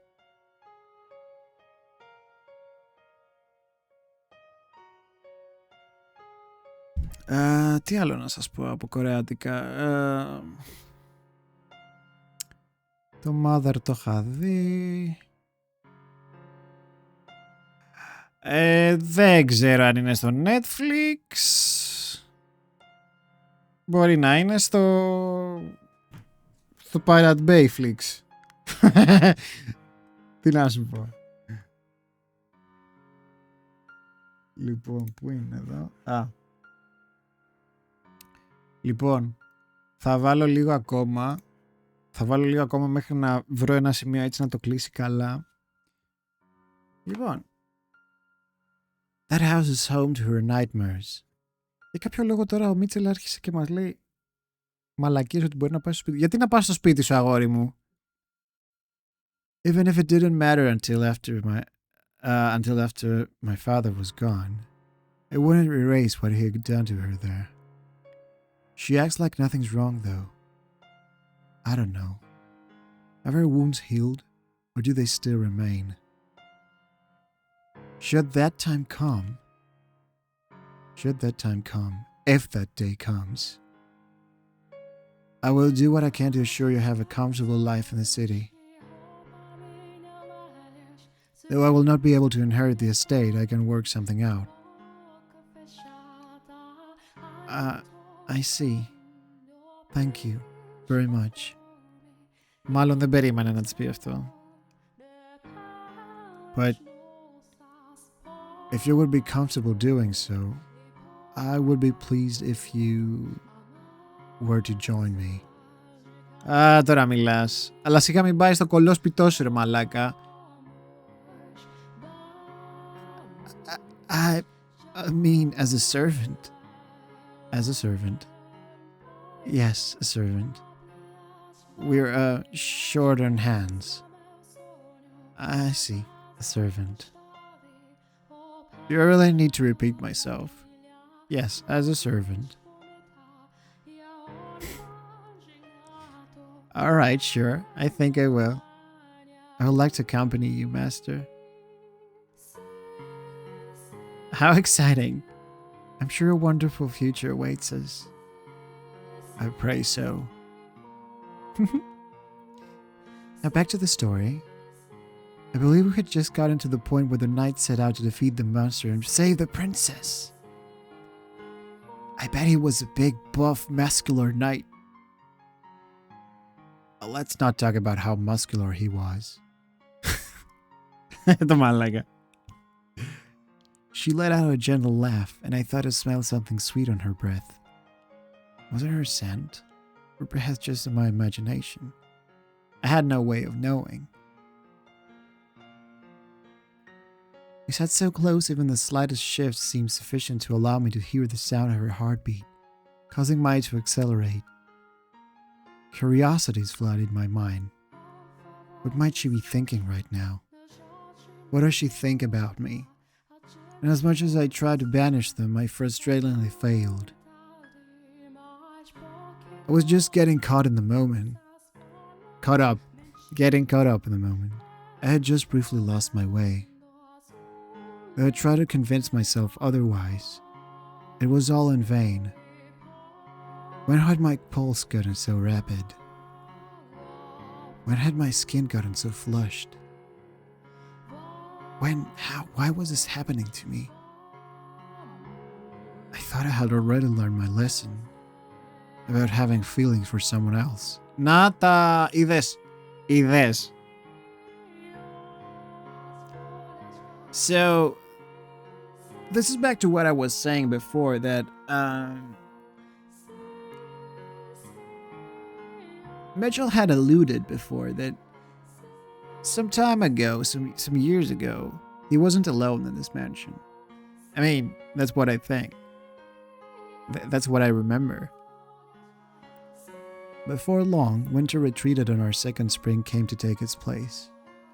A full year had passed since we had resumed living together, and I don't think it was my imagination that this year felt much warmer than last. Spring seemed to have arrived a bit earlier than in previous years. One night, when the breeze carried on it a pleasant residual warmth, Giselle escorted me out to the garden. Come on, Master, hurry up. It's the middle of the night. What's so important? I just found it myself, and I couldn't wait until morning. A rose. It blossomed. A rose?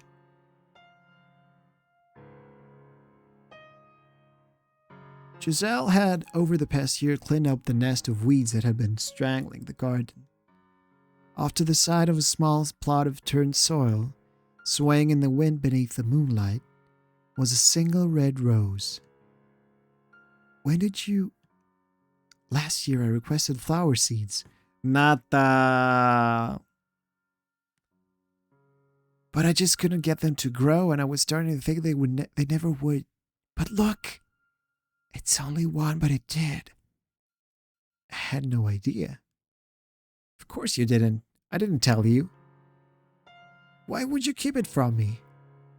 I wanted to make it a gift for you, Master. What? Why? Roses make wonderful gifts, supposedly. No, that's not what I meant. Why me?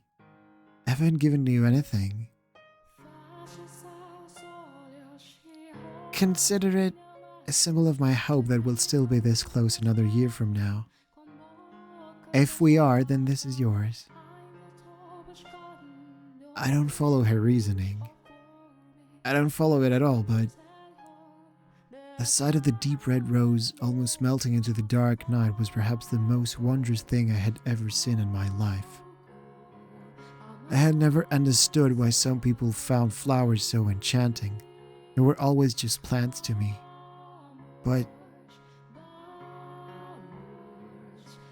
that one, on that night, was undeniably beautiful, majestic. And like a young child seeing a flower for the very first time, my hand automatically reached out for it.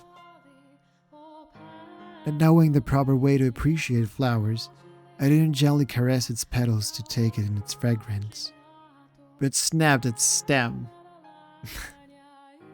Oops. Oh, you picked it?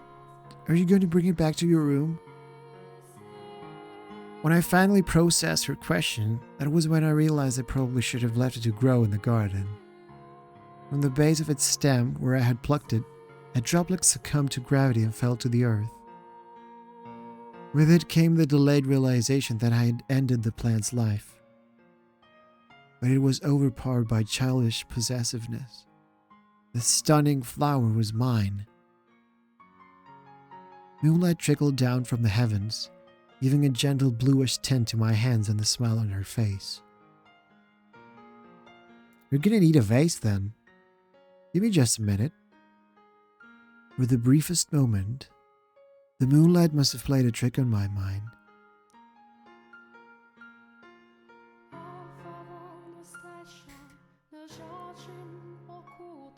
Huh? Master? What on earth am I doing? A look of bewilderment filled Giselle's face, just inches from mine, which hammered in the reality of what I had just done. The thought had just crossed my mind that perhaps her black hair might prove a good backdrop for the rose, but it was supposed to remain a simple fancy. What was that about? An excuse. I need a good excuse. A drawing. A drawing. Right. I would like to preserve it on canvas. What? What? I mean, that rose on its own does not make a very compelling picture, so I'd like to include you as an accessory. Wait, you want to draw me too? Merely as a background element. You're slightly more interesting than a vase, that's all. Μαλάκα τι της λέει.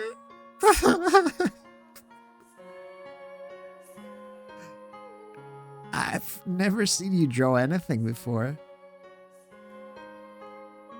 I just never got the urge.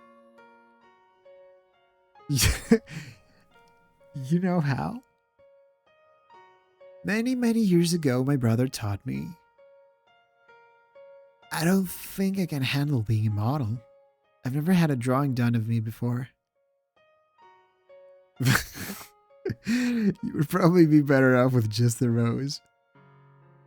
You gave it to me, didn't you? That means I'm free to do with it as I please. I did. I didn't mean to sound so rude.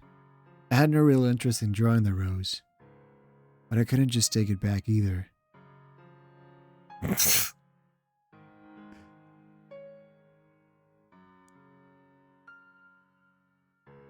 Giselle had shrunk back quite visibly, and I couldn't bring myself to look her in the eyes. So I fled to the cellar in search of supplies to escape the oppressive awkwardness. At the far wall, I found a rectangular panel of wood and several sticks of charcoal. My materials were obviously nothing compared to what a court artist might use, but I was clearly not going to be able to do the portrait any kind of justice. God, what am I doing? I want to bury my head in the sand.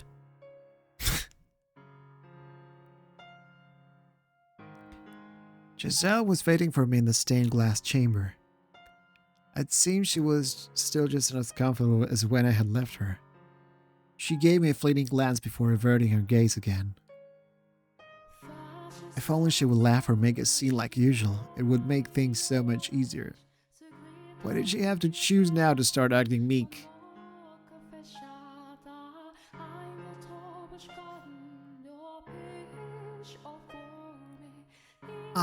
What should I be doing? Stay perfectly still, please. Πω πω και θα φτιάξει κανένα στίγμα, ναι. Do you need me to pose or anything? Now just get comfortable. Look away. Why? It's hard to work when you're watching me.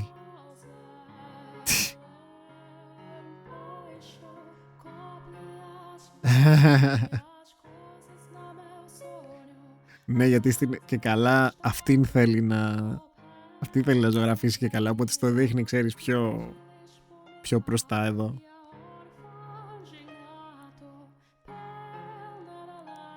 What? I feel like I have to sneeze. Hold it in, please.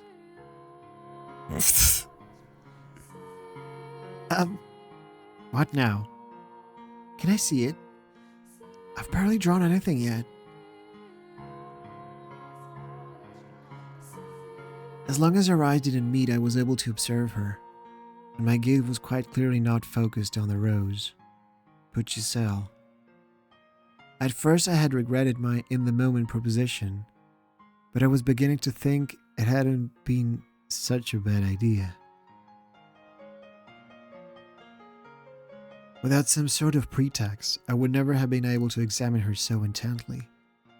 I didn't have that kind of courage. This isn't like me. But what was like me? Did I prefer being a sharp-tongued, unapproachable recluse? Was that what I wanted to strive for?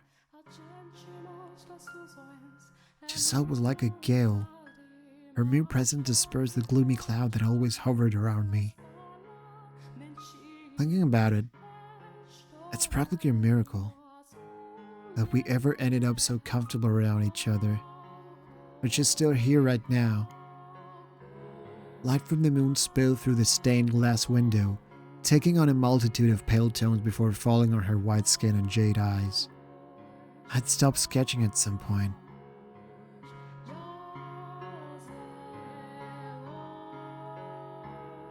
Πω φίλε, θα είναι stickman και θα γουστάρω. What in the world was going on? One of my roses had finally bloomed, which I thought would put a smile on Mitchell's face. Τώρα άλλαξε πάλι perspective και βλέπουμε το perspective της Giselle. But rather than improve his mood, it'd make him go all strange. It'd make him say he wanted to draw something. I had never seen Mitchell draw anything before. I can't sit still. I tried to sneak peeks of him every once in a while, but anytime our eyes met, he gave me a stern look that way stare. So I ended up spending a whole lot of time looking at the archangel in the stained glass window. What could he be thinking? Could this be thanks for the rose? Pretty sure he's not the type who would consider drawing an expression of gratitude, though. If I'm wrong about that, it'll turn my whole world upside down. Maybe he wanted to draw me? Nah, not possible. That would turn the world upside down even faster. It couldn't. We're close, to be sure, but we're not that kind of close. It makes it sound like Mitchell's attracted to me. And there's no way. There's absolutely no way. He compares me to an obese rat and calls me an amateur at chess, laughing while he crashes me. So that's not what this is it?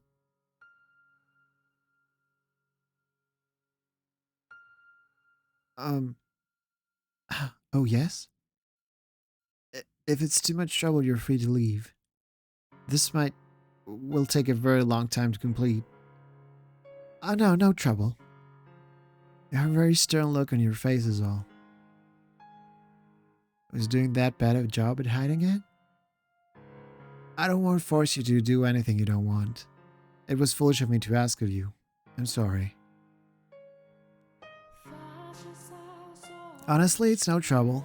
I mean it. It just took me by surprise, that's all. I'm not even that great of an artist to begin with.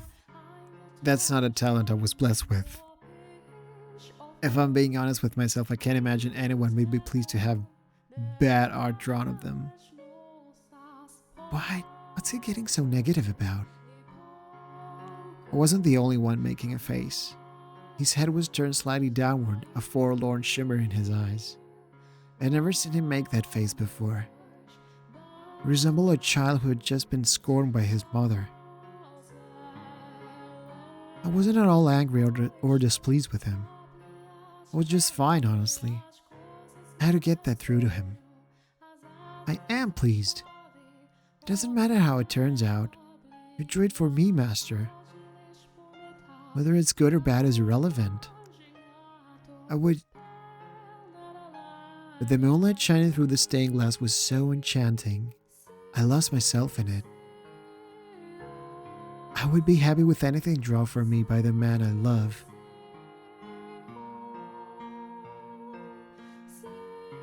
Μπράβο ρε Τζιζελάρα. Μπράβο ρε Τζιζελάρα. Αυτή είσαι. Επιτέλους. Καραμπουζουκλού. Είσαι καραμπουζουκλού ρε Τζιζέλ.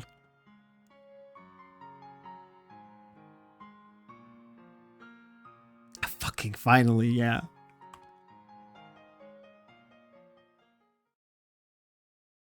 For an instant, time froze.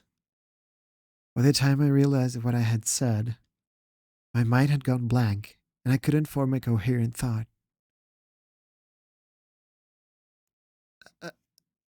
I mean, like, No, like family. You're like an older brother to me. I meant love, like love for a brother. Hey, say something, Master. Give me your usual exasperated sigh. Come on now. Go on. Give me your best good grief and then hurl me out of the window.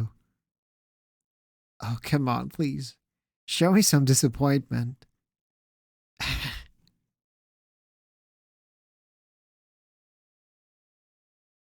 Master? Την άρπαξε να τη φιλήσει.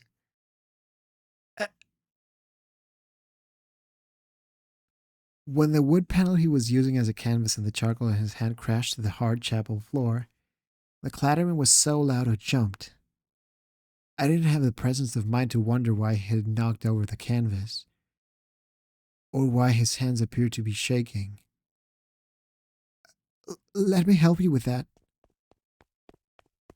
I stepped towards him, and when I did, the moonlight shining down upon us intensified, and our gazes, of jade and ruby, intertwined.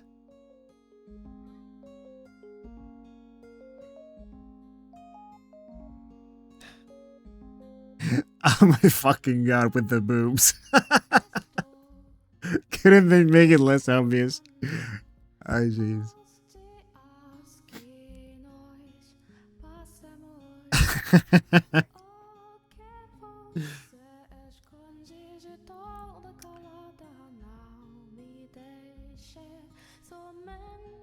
There was a visible rosiness in his ethereally pale cheeks. Oh, Master. Κι όμως, παιδιά, τώρα χωρίς πλάκα, δεν ήταν το game μέχρι που έκανε introduce αυτούς τους δύο χαρακτήρες που, εντάξει, είναι όντως in love. Και τώρα, ας πούμε, το καταλαβαίνω, το αποδέχονται μάλλον. Δεν είχε τέτοια στοιχεία. Legit, δηλαδή, εδώ και 30 ώρες δεν είχε τέτοια πράγματα, όντως, δηλαδή. Δεν ήταν dating simulator. Και ούτε τώρα είναι, γιατί δεν θα κρατήσει για πολύ αυτό, να ξέρετε. Όχι, όντως. Flickers of panic darted beneath the surface of his normally stony red eyes. They were trembling as he looked over at me. I was at a loss for words. We must have been under the moon's spell. We weren't thinking. I stood alone in a frozen world, robbed of all rational thought. Riding the moonlight's current, his hand fell against my cheek. It was much colder than I had expected, but it felt pleasant on my flushed skin. As we drew closer, I could feel the warmth emanating from his body, and I'm sure he could feel mine. The beating of my heart, too. Όχι τώρα, ρε μαλάκα.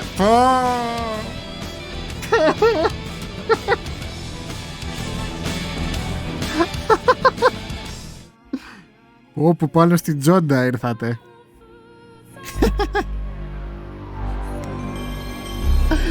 Ωραία, καλώς τους. Καλώς τα παιδιά. Σε ευχαριστώ πάρα πολύ, Μάριο, για το raid. Πω, είχαμε...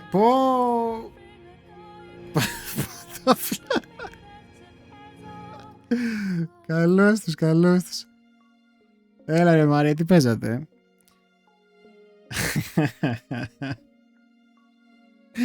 Λοιπόν, τι να σας λέω τώρα. Τι παίζουμε εμείς? Εμείς παίζουμε The House in Fata Morgana. Είναι ένα visual novel, για όσους δεν γνωρίζουν. Kingdom of Crowns. Είναι αυτό που... ένα 2D, που είχε και άλλα δύο στο παρελθόν. Ήθελα να τα πάρω αυτά στο sale τώρα, αλλά δεν τα πήρα, ρε γάμο. Καλό είναι. Το κοίταζα χρόνια. Δεν είναι τσόντα, θα σου πω. Δεν είναι αυτό που νομίζεις. Θα σου εξηγήσω. Τώρα έγινε έτσι. Λοιπόν. Το παιχνίδι λέγεται The House in Fata Morgana. Είναι visual novel. Είναι έτσι μια ιστορία, μάλλον είναι ένα compilation από τραγικές ιστορίες χαρακτήρων που όμως κάπως συνδέονται όλες μεταξύ τους. Τώρα έχουμε παίξει 30 ώρες game και τώρα στην ουσία βλέπουμε την ιστορία δύο ηρώων, ας πούμε, που έρχονται κοντά μετά από πάρα πολλές ώρες blue balling που λένε και στο χωριό μου. Και τώρα ήταν το έτσι, ναι. Λοιπόν, για πάμε. As we drew closer, I could feel the warmth emanating from his body, and I'm sure he could feel mine. The beating of my heart, too. His breathing stopped for a moment, then he gulped. He brought his head in. I closed my eyes and... Νάτο. Δεν τους θέλει, ρε. Νάτο. Τον έσπρωξε. Then I shoved him away with all my strength.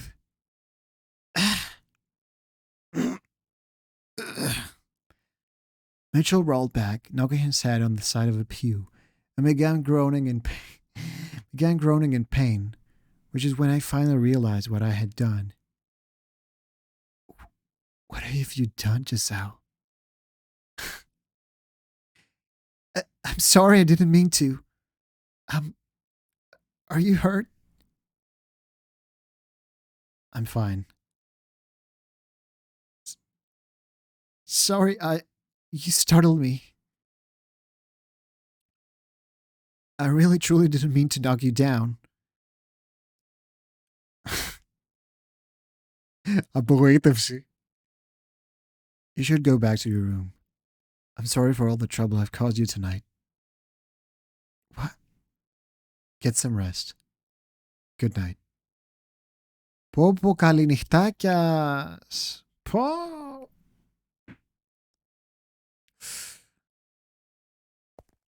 He turned away, marching off to the corridor and shrouded in darkness. There was a heavy air of loneliness hanging over him, which gave rise to phantom images of him actually disappearing into the darkness. I had caused that, but I hadn't realized it until it was too late. I felt like someone was sitting on my chest. Όχι, δεν είναι vampire. Πάντως είναι sensitive στο φως και τα λοιπά. Δεν μπορεί να βγαίνει έξω και τα λοιπά. Έχω καταλάβει ότι αυτά όλα διαδραματίζονται το 1099 νομίζω μετά Χριστό και έχω καταλάβει ότι είναι albino, οπότε τον έλεγαν ξέρεις, τέρας, δαιμόνα και τέτοια σε ένα κοντινό χωριό που ήταν εκεί πέρα. Τι καλό τερματισμό, ρε, ξέρεις πότε θα είναι ο τερματισμός. Έλα, καλό βράδυ, ρε Ευαγγέλη. Περιμένω να κλείσει εδώ πέρα η κατάσταση. Αυτό περιμένω εδώ και μια ώρα εντωμεταξύ, αλλά, you know. Why would I ever do that to him? Of course I'm going to hurt him reacting like that. Maybe I was hoping he would say it was just one of his jokes. Do I want him to be a joke? I had that option. I could pretend like nothing ever happened, and tomorrow go back to the way things were before. But if I did that, there would almost certainly never be a second chance. You were okay with it. You wanted it, Giselle. Quit lying to yourself. You're the one who said you loved him. And that was no mistake. Έχει choices, ναι. Και alternate endings. αλλά το παίζω με guide για να μην χάνουμε χρόνο, γιατί έχει 13 alternate endings, τα οποία, ξέρεις, παίρνουν ώρα μέχρι να φτάσει στο τέλος και μετά να κάνεις reload, οπότε όποτε έχει choice δεν σου λέει δεν είναι, όχι, θα σας πω, δεν είναι 13 endings,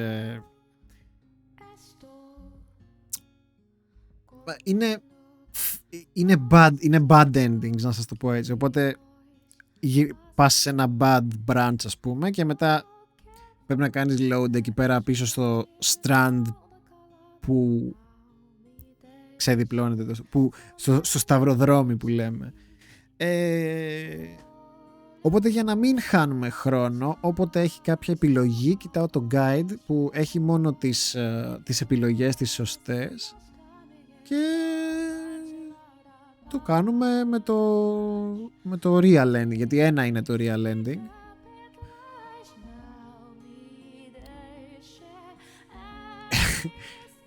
You wouldn't sit shoulder to shoulder and read a book with someone you didn't care for.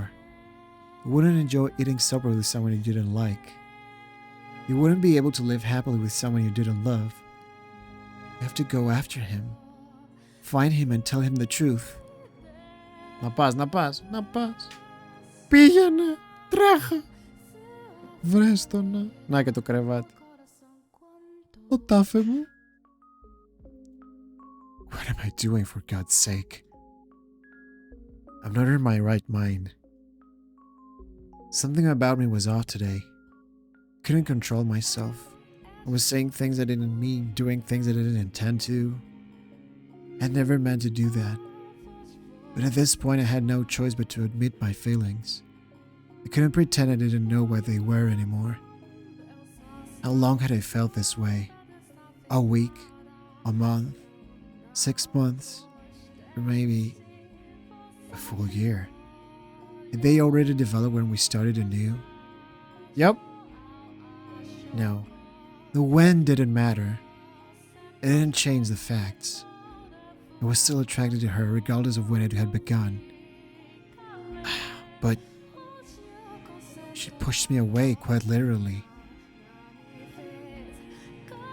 I sighed at myself. Να σας πω ότι εσείς που κάνατε join τώρα, να σας πω ότι το story είναι αρκετά dramatic και σοβαρό. Μην κοιτάτε τώρα που είναι έτσι light hearted. Δηλαδή ο πατέρας αυτού την έχει βιάσει αυτή την κοπέλα στο παρελθόν. Οπότε δεν είναι χαχαχαχαχαχού. Χαχαχαχαχαχού είναι τώρα. Εδώ και 30 ώρες που παίζουμε δεν ήταν χαχαχαχαχαχού. Ναι. Γενικά είναι ένα game με μεγάλο ενδιαφέρον. Πολύ μεγάλο game. Πραγματικά δεν μπορώ να σας εξηγήσω τώρα περί τίνος πρόκειται, γιατί έχουν γίνει τόσα πολλά. Αλλά είναι ένα game με reincarnations, με time travel δεν θα το πω, γιατί δεν ξέρω τι συμβαίνει ακριβώς. Αλλά γενικότερα υπάρχουν κάποιοι χαρακτήρες, ας πούμε, που υπάρχουν πάντα και για πάντα.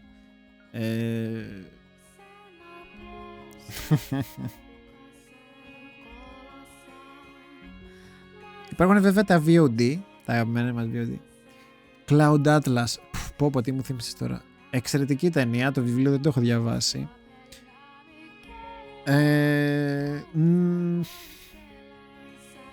Ναι, νομίζω προς τα εκεί θα πάει. Πολύ καλή, πολύ αδικημένη, δεν ξέρω για ποιο λόγο. Επειδή έπαιζε η Χάλι Μπέρι, μπορεί. Όπου έπαιζε η Χάλι Μπέρι, πάτωνε η φάση. Λοιπόν, έτσι έχω καταλάβει ότι κάπως έτσι το πάει, κάπως Cloud Atlas το πάει. Δεν ήταν πρόσφατα γιατί λέγανε πολλά άσχημα. Όχι, ήταν πάρα πολύ καλό. Ίσως λέγανε, γι' αυτό λέω ότι δεν το έχω διαβάσει, γιατί ίσως ήταν κακό adaptation. Δεν το γνωρίζω αυτό. Αλλά κρίνοντας το σαν αυτό που ήταν, ναι, αυτό, Purist Sack. Αν το κρίνω σαν αυτό που ήταν όμως, ήταν πάρα πολύ καλή ταινία. Του 8, I sighed at myself. Why should I be disappointed? She was nothing like me. I was reclusive and unsociable. She was the exact opposite. She was the kind of person who would confidently tell someone how she felt. And she had done exactly that. Said I was like a brother. But I hadn't listened. As a matter of fact, could I have been any more presumptuous? I don't deserve to love anyone. It's better this way.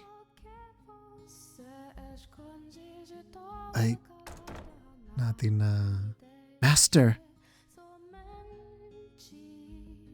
Nata pali. Dong! What? I told you to go back to your room. Master, I need you to listen to me, okay? What? About what just happened, that doesn't count. You can't count any of that. Huh? That I said I loved you and that I shoved you, they don't count. Ah, right. I was planning to forget that anyway. So don't worry. No, that's not what I mean. What I'm saying is that it's not something I should have said on a whim just because the moonlight was kind of pretty tonight. It wasn't supposed to be so casual. The way I said it doesn't get across at all how much I really care about you. It should have been something with more impact, rather. Me looking you straight into your eyes, my heart jumping around like it's on fire. That's how I should have said it. What are you... I'm saying... I want you to give me one more chance to do it right. Giselle. I... Calm yourself. Ακόμα μετράτε. Τόσο πολύ. I'm calm. In no sense of the word are you calm. Fine then, I'm not calm, but I'm clear-headed. I mean every last word. Listen very carefully. I love you. I love you so much I feel like my heart is going to explode. Και κάτι άλλο θα κάνει explode η κοπέλα μου, αλλά εντάξει. Παίζει να παίχτηκε bug και χάσαμε πολύ σημαντικό κομμάτι και...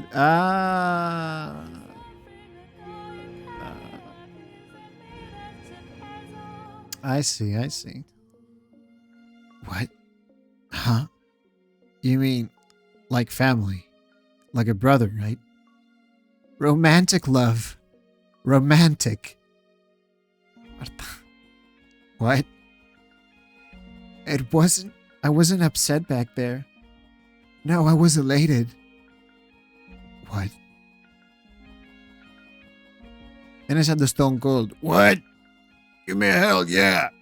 What? My mind couldn't keep up with what I was hearing. Half out of breath where she stood, Giselle was frantically insisting that she loved me. Was I dreaming? Master, how do you... I would like to hear how you feel about me. Assuming I interpreted that correctly. You were going in for a kiss back there, right? Right? So I can take that as your answer? Giselle looked up at me with bleary eyes. She had feelings for me. It was a miracle. I could hardly breathe. I felt like someone had stuck their hand in my chest and was squeezing my heart. I just had to say yes and a smile would spread across her face. I could bring her joy and all it would take was a single word. I had no reason to say no. My happiness was standing right there in front of me. What more could I ask for? All I had to do was reach out and claim it for myself. I had tried to do exactly that at the chapel, and I could do it again. I, I loved her. I was a twisted man cast out of the world and left with nothing. I had no way to make her happy. But still Κάτσε, έχει τους λόγους του. Υπάρχει λόγος.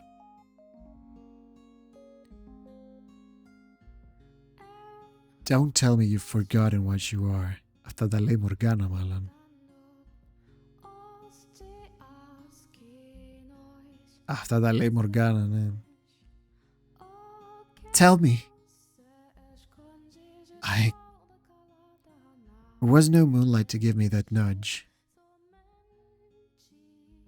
Do not feel that way about you.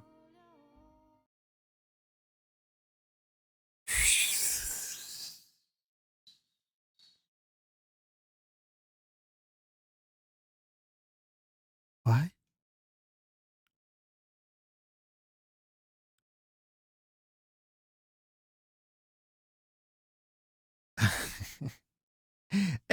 Κάπως πρέπει να την κάνω ξεχωριστή. Τι να κάνουμε. I got confused for a moment.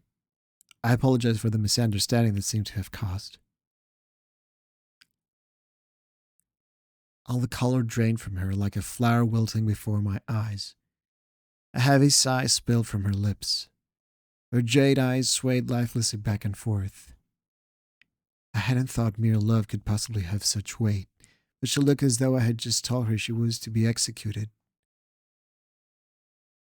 I see. I'm sorry.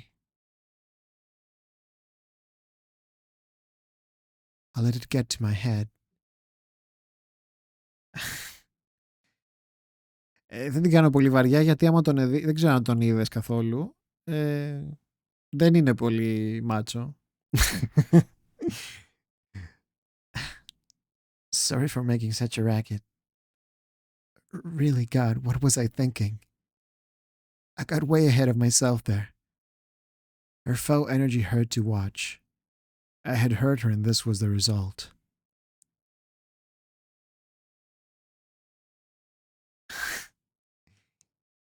You wanted to protect yourself, and if it meant hurting her. But look where that got you. You would have been better off just going with it. Because when she learned the truth, she would have pushed you away anyway. I'm sorry. I'll be going now. Sorry for barging in on you like that.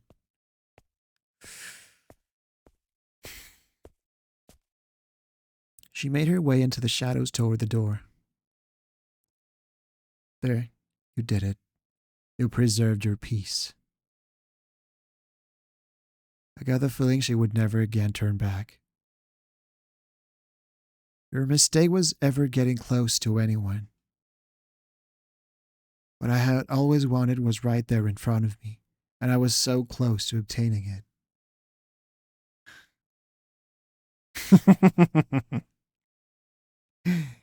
And you pushed her away.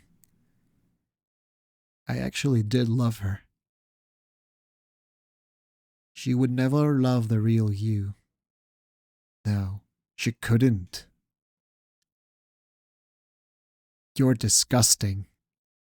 I can't believe you actually had the gall to fall for me.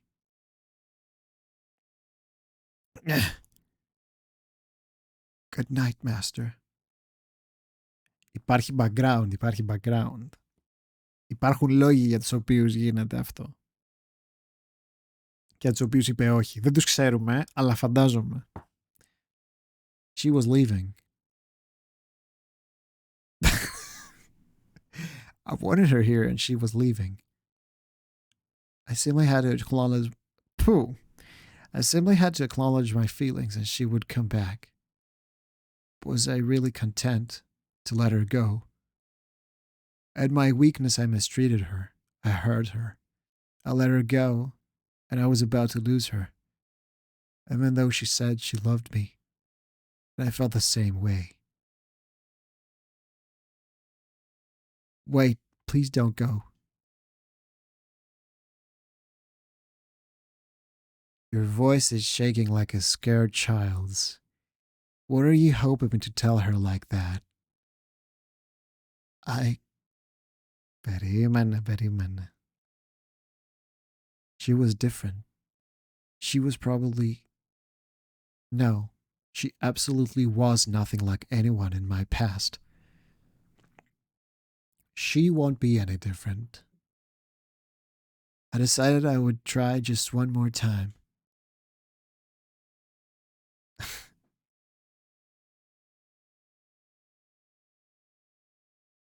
To believe in myself and to believe in someone else.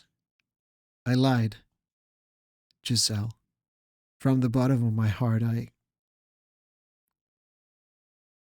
You'll regret this.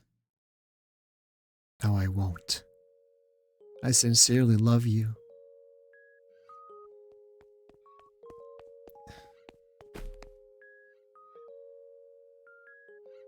The fragrance of rose enveloped me. Her arms wrapped around my chest were both imbued with strength and shaking like mad, as though the slightest touch might shatter them. Why didn't you just say that in the first place? She said in a quavering, sniveling voice just inches from my ear. I lacked sufficient control over my mind or body to return her embrace, to run my hands through her hair, or to do anything more than support her weight. I'm sorry. Jerk. Bully. Brute. You don't get to play this one off as a joke. I am truly, sincerely sorry.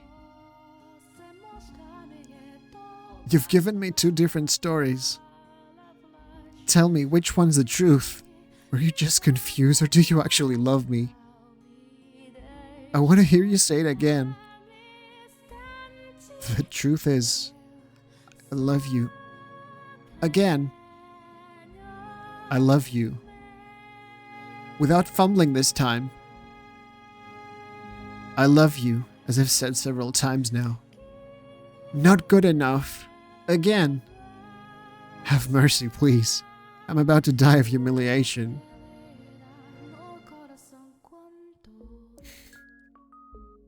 Can I really believe you this time?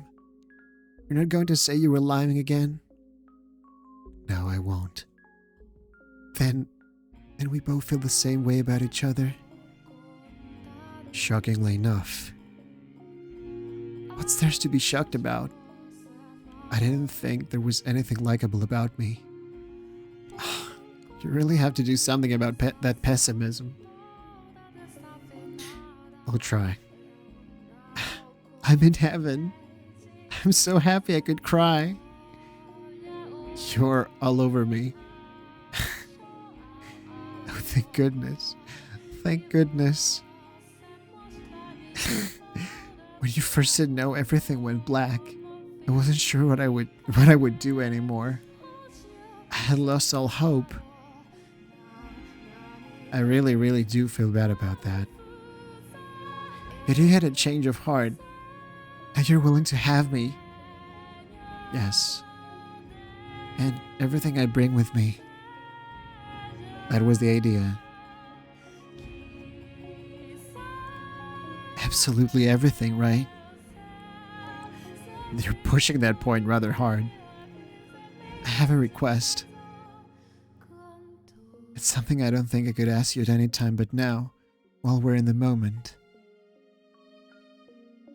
I will do anything, so long as it is within my ability. Tell me, what is it? Will you look at my naked body?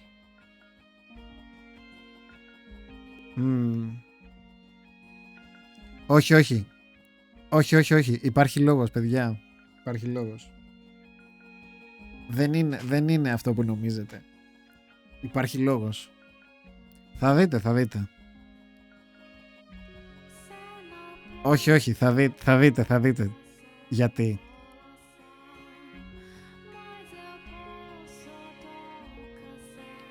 What? More specifically, my scars. You are going to have to see them eventually. In which case I would like that to be now. A year ago I had refused to look at her scars. I had been certain I wouldn't be able to accept what they represented, the abuse my father had subjected her to. If possible, I would have preferred never having to face that. But I, more than anyone, needed to know. It was my responsibility. I had to accept reality, not grimace or avert my eyes. I had to face up to what had been done to her. Okay. I couldn't bring myself to look at her as she hesitantly disrobed. The sound of her clothes rustling made me feel as though I was doing something incredibly improper. As much as I tried to feign calm, I was so tense my joints were practically creaking and my heart felt like it was being stepped on. I feel like I'm made of stone. I'm ready. You can turn around. All right. I'll count to 10. She's laughing at me. I feel a whole lot better seeing you so nervous. I'm turning around. Okay. Πού είναι τα σημάδια της?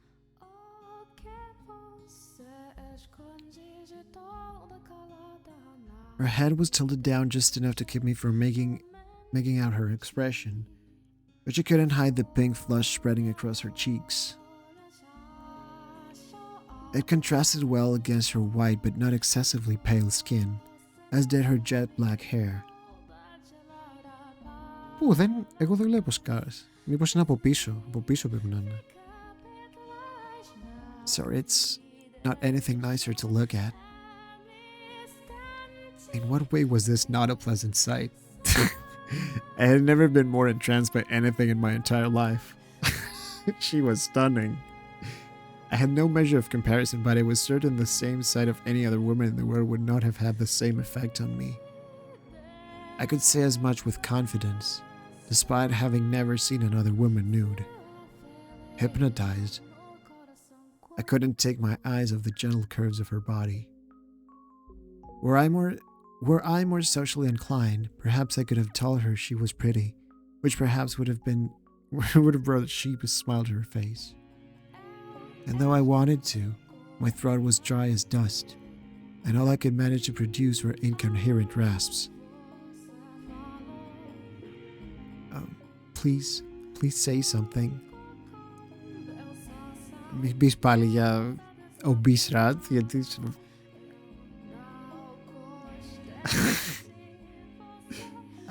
I'm hideous, aren't I? Βέβαια. I'm unclean. You're not hideous. You mean it? I mean it. Why would you think so? Because You're not unclean. Not in the slightest. You mean it? I do. Even seeing this? Giselle's eyes slid downward, a trace of fear lurking just beneath the surface. Following her lead, I dropped my gaze to her lower body. And there, I saw her scar. Oh, μαλάκα, από κάτω είναι. Swollen, red and black gashes, still not healed after more than a year, defiled her white flesh. As she had described for me, the lines were arranged to form letters carved into her skin. So that's why she said I would have to see them eventually. My instincts tell me these were wounds she would carry for the rest of her life. I felt nauseous, heartbroken, infuriated at the fact that the person who had done this was out of my reach, at the fact that I could do nothing for her.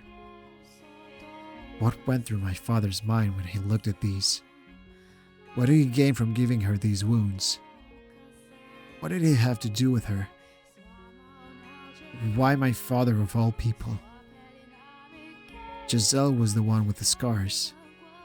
Giselle was the one in pain, but I felt like someone had shoved a handful of needles into my chest.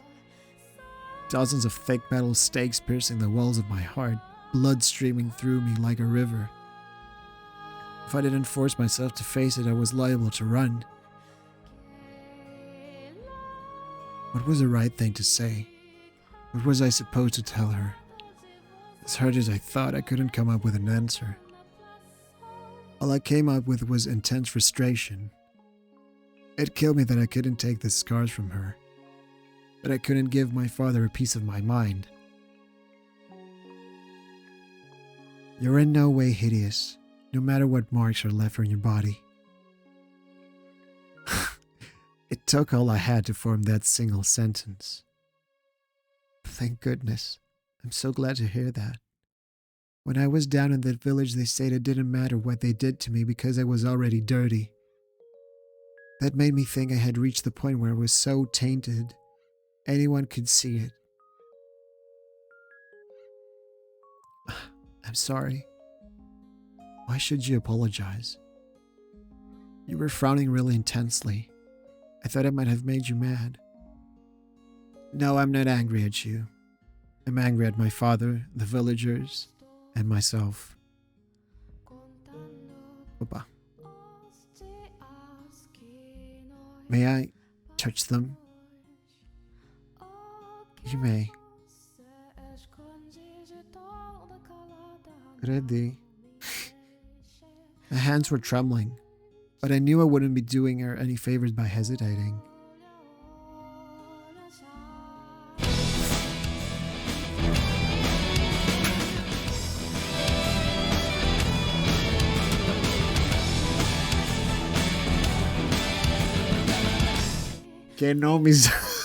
Και νόμιζα ότι θα ήταν μια ήσυχη νύχτα.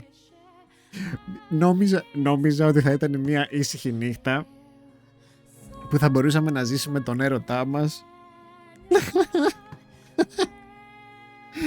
Καλώς τα παιδιά.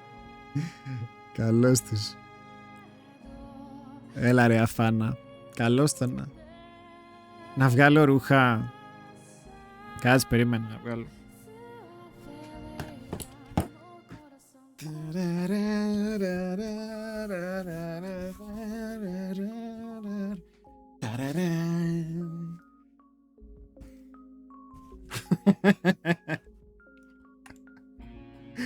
Έλα.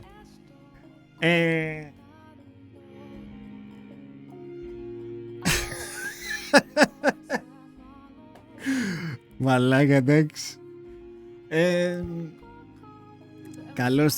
Καλώς τα παιδιά. Πώς είστε? Τι έπαιζες, Quern?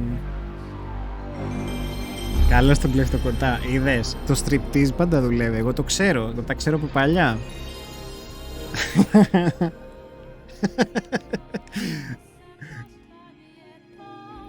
Με το Quern, Φίλε, το Quern έχει γαμίσει πάρα πολύ άσχημα, να ξέρεις. Και τις προάλλες που είχα μπει, μπαίνω λίγο, βλέπω τι κάνεις, ακούω το soundtrack και μετά από κάνα μισάωρο σταματάω να βλέπω. Πάρτο. Έλα, το κάνατε το screenshot, τέλος. Λοιπόν, δεν θα το βγάλεις αυτό το γρίφο. 2 ώρες παλεύατε για γρίφο? Σοβαρά? Τόσο. Άκου να δεις. Τζιζέλ, ναι. Και είναι που θα ήταν 14 ώρες το game, Μια χαρά.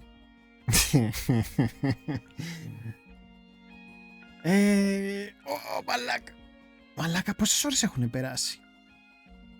9 και ανοίξαμε. Πω. Το ξενυχτήσαμε και σήμερα. Είδες τα καλά της Πέμπτης. Λοιπόν, πότε θα κάνει ένα closure καλό αυτό το γαμημένο, το chapter? Λοιπόν, κάτσε τώρα, θα την ακουμπήσει, πρόσεξε. My hands were trembling, but I knew I wouldn't be doing her any favors by hesitating. As soon as my fingertips brushed her skin, she shuddered. Does it hurt? No, there hasn't been pain in some time. I could feel her trembling where I touched her. It didn't seem like it was going to subside anytime soon. Soon she began whimpering softly. Her lips moved as though she was trying to say something. But the best she managed was a few strained gasps.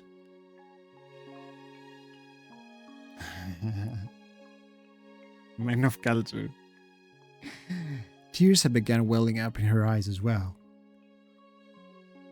I feel like I'm in heaven right now, but I also kind of hate myself.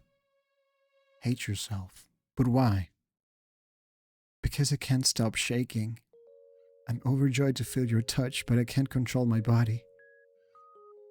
I know you're nothing like that, but I keep seeing flashes of you doing other things in my mind. It kills me that my body won't react the way I feel in my heart.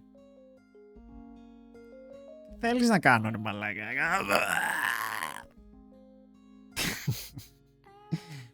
I was foolish to have ever thought these wounds might have healed. Just as scars remain on her body, so too did they remain in her heart. Exhale, exhale. Unlike the physical wounds, though, the ones inside her seem to still be raw and bleeding.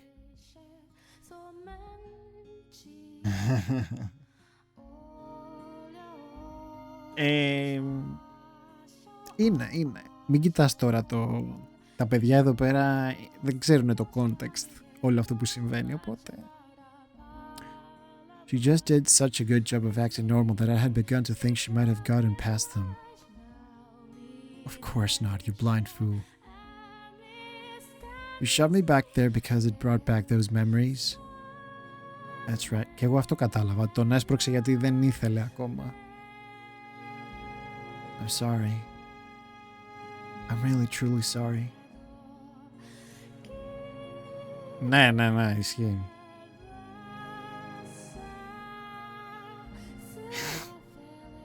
Why are you apologizing?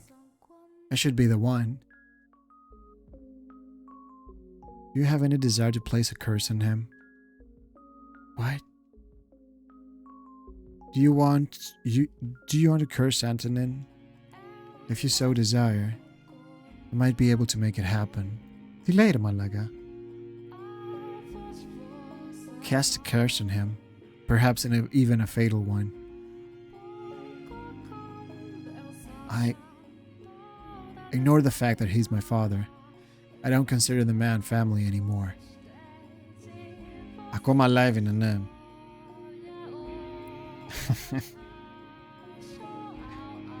I want you to be honest with me. If, hypothetically, such a thing were possible, would you want to curse him?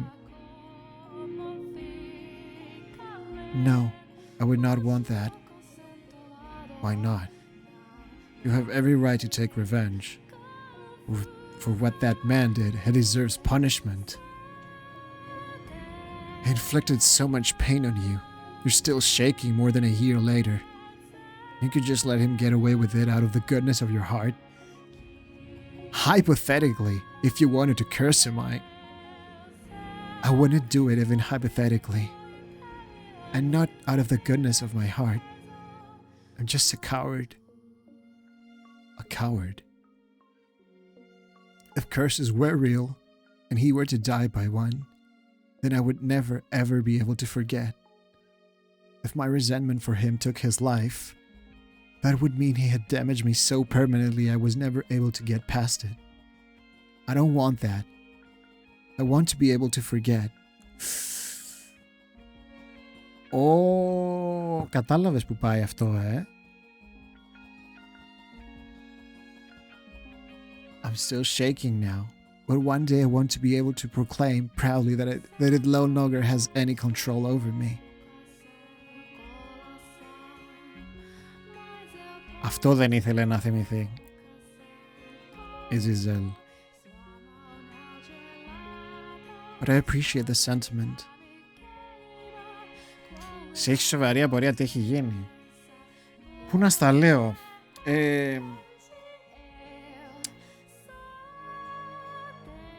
Γενικά το House in Fata Morgana είναι μια ιστορία. Ξεκινούσε, ρε παιδί μου, εσύ δεν ήξερες καν ποιος είσαι, τι είσαι, και ήσουνα σε μια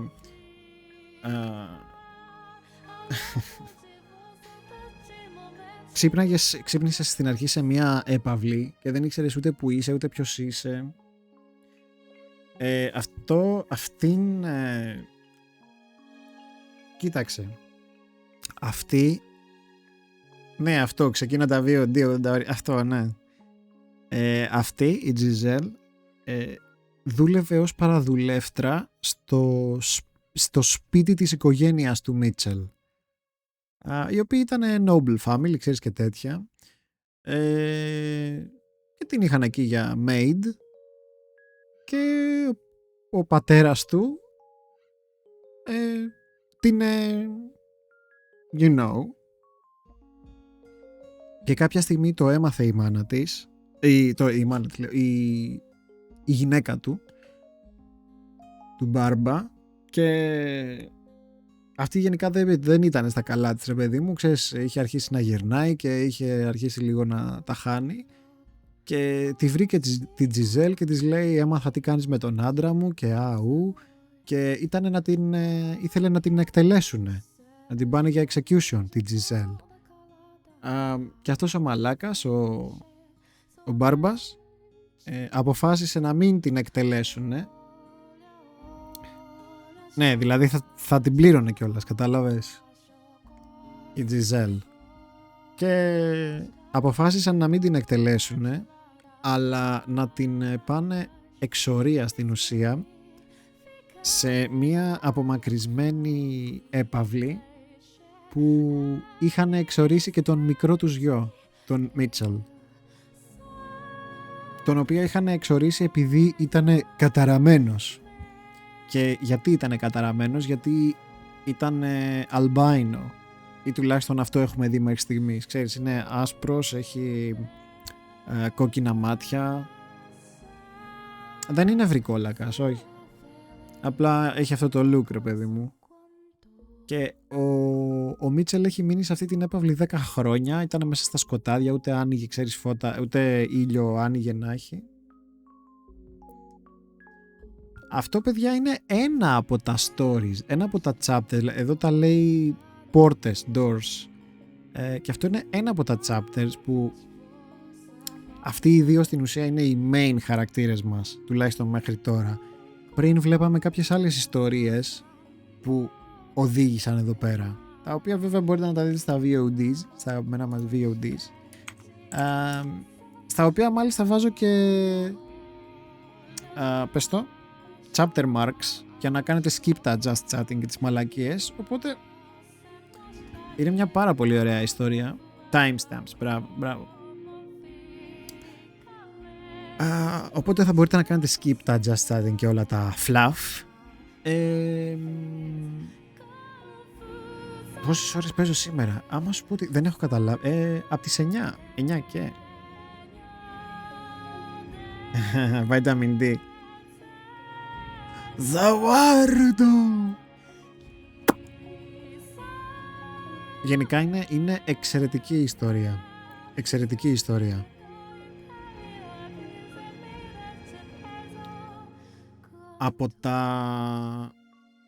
Από τα αγαπημένα μου παιχνίδια που έχω παίξει φέτος. Απλά είναι εικόνες και είναι μυθιστόρημα.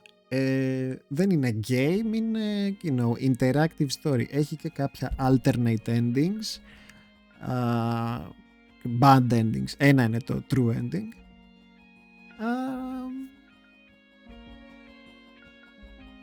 Είναι αρκετά, είναι visual. Graphic novel είναι άλλο. Και εδώ και 2 ώρες προσπαθώ να φτάσω σε ένα σημείο να κάνουμε save, ρε παιδί μου, για να το αφήσουμε σε ένα καλό σημείο, αλλά όπως βλέπετε έχει κορυφωθεί τόσο πολύ η φάση, και όχι, δεν ήξερα ότι θα δούμε βυζιά,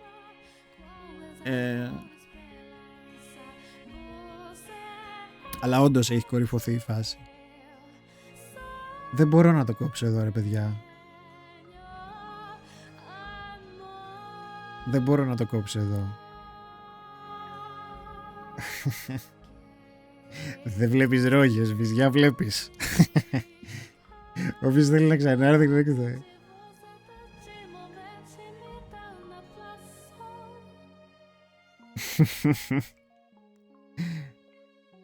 But I appreciate the sentiment. Setting aside your choice of method.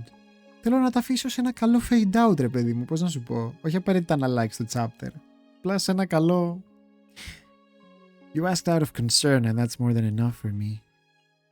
A soft smile spread across her lips. But all it inspired in me was powerlessness. She was putting on an act. Was the sentiment really more than enough? Of course not. Not when she was still trembling so much. But what was I to do? What was I, unable to leave this house and helpless against the will of the Bollingers, to do? I was incapable of assuaging her pain, wasn't I? Couldn't do anything, could I? Before I throw in the towel, I need to take some real time to think, to stop running from the problem, to figure out a real way to give her what she wants. That doesn't involve curses and angry words. Στο Minecraft πέτυχε Enderman στα πρώτα 3 λεπτά. Καλή νύχτα, ορέστη. Καλή τύχη με το Minecraft.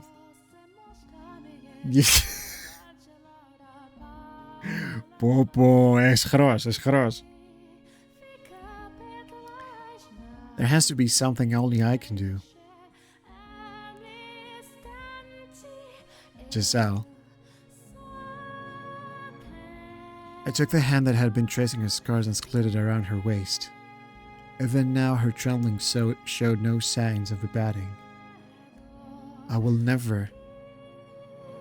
The one thing I could do, hurt you again, was to wrap her trembling body in my arms.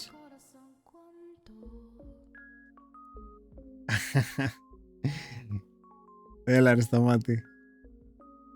Καλησπέρα. Αυτή δεν είναι η Morgana, αυτή είναι η Giselle. I want you here with me. All I ask of you for now is to be at my side. Καλησπέρα. You can be scarred and you can quiver, but please don't apologize for it. Please don't feel bad about it. I promise not to turn my head away from your pain. So I ask of you, try not to keep it buried. I have no power or influence. I don't know all the right things to say. I'm a man with nothing to his name. But the one thing I do have is a heartfelt desire to do whatever I can for you. As soon as I tightened my grip around her waist, she lurched forward, throwing her arms around me. Muffled whimpers resonated against my shoulder where she had buried her head. Eventually they grew into unfiltered sobs.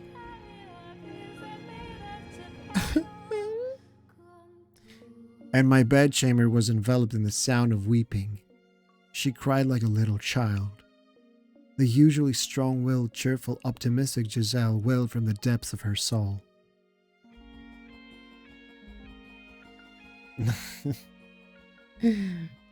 Έλα, καλό βράδυ ρε Ντράξους.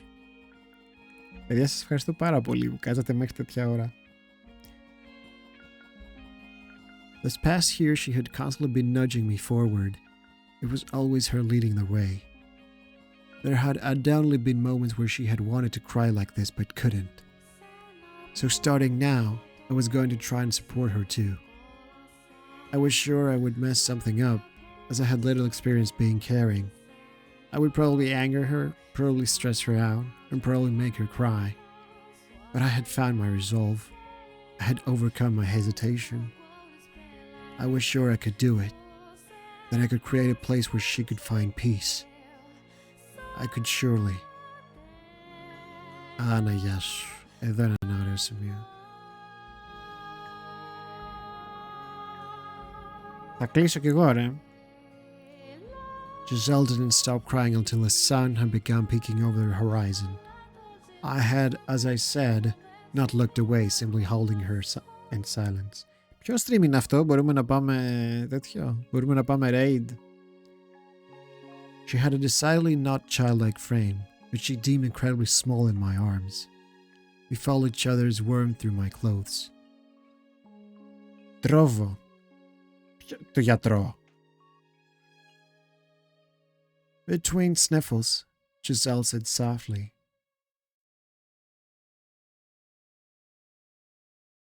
One day I'm certain I'll be able to, without any hesitation, be properly joined with you, and it will be wonderful. Right now I still can't control the shaking. Ναι, ρε, κατάλαβα. But eventually I want to be able to put my hands on you too. The affection infused in each and every word was palpable. Some time later she drifted off to sleep, exhausted. I prayed from the bottom of my heart that at least tonight she would have pleasant dreams.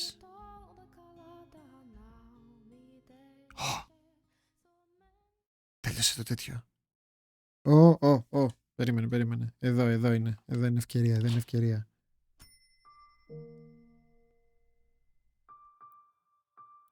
είναι ευκαιρία.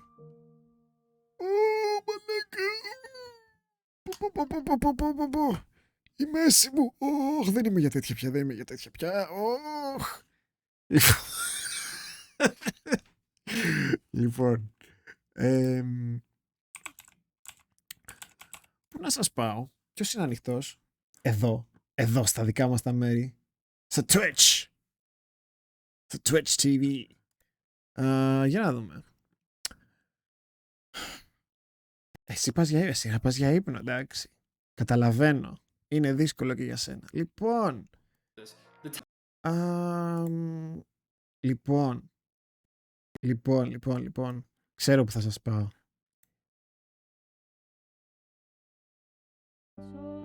Ξέρω που θα σας πάρω. Άκου τώρα που θα σε πάω. Λοιπόν, θα σας πάω σε music stream που ήθελα να σας πάω πάρα πολύ καιρό, αλλά ήθελα να έχω έτσι αρκετούς. Λοιπόν, θα σας πάω στην πολύ αγαπημένη μου Megan. Είναι μουσικός, είναι φωνάρα, είναι γαμάτη. Ναι, θα σας πάω στη Megan. Τώρα βλέπω έχει ένα keyboard μπροστά της και τραγουδάει. Λοιπόν, πείτε την καλησπέρα σας από μένα. Σας ευχαριστώ πάρα πολύ για τα raid, για τα subscribe, για τα follow, για όλα. Σε ένα stream που ξεκίνησε πολύ πολύ slow σήμερα, που ήμασταν μόνο εγώ και η Χριστίνα και ξαφνικά έσκασε ολόκληρο τσούρμο. Θα τα πούμε πάλι το Σάββατο στις 9 με περισσότερο House in Fata Morgana και θα το ξενυχτήσουμε και πάλι. Θα είναι πάλι έτσι, you know.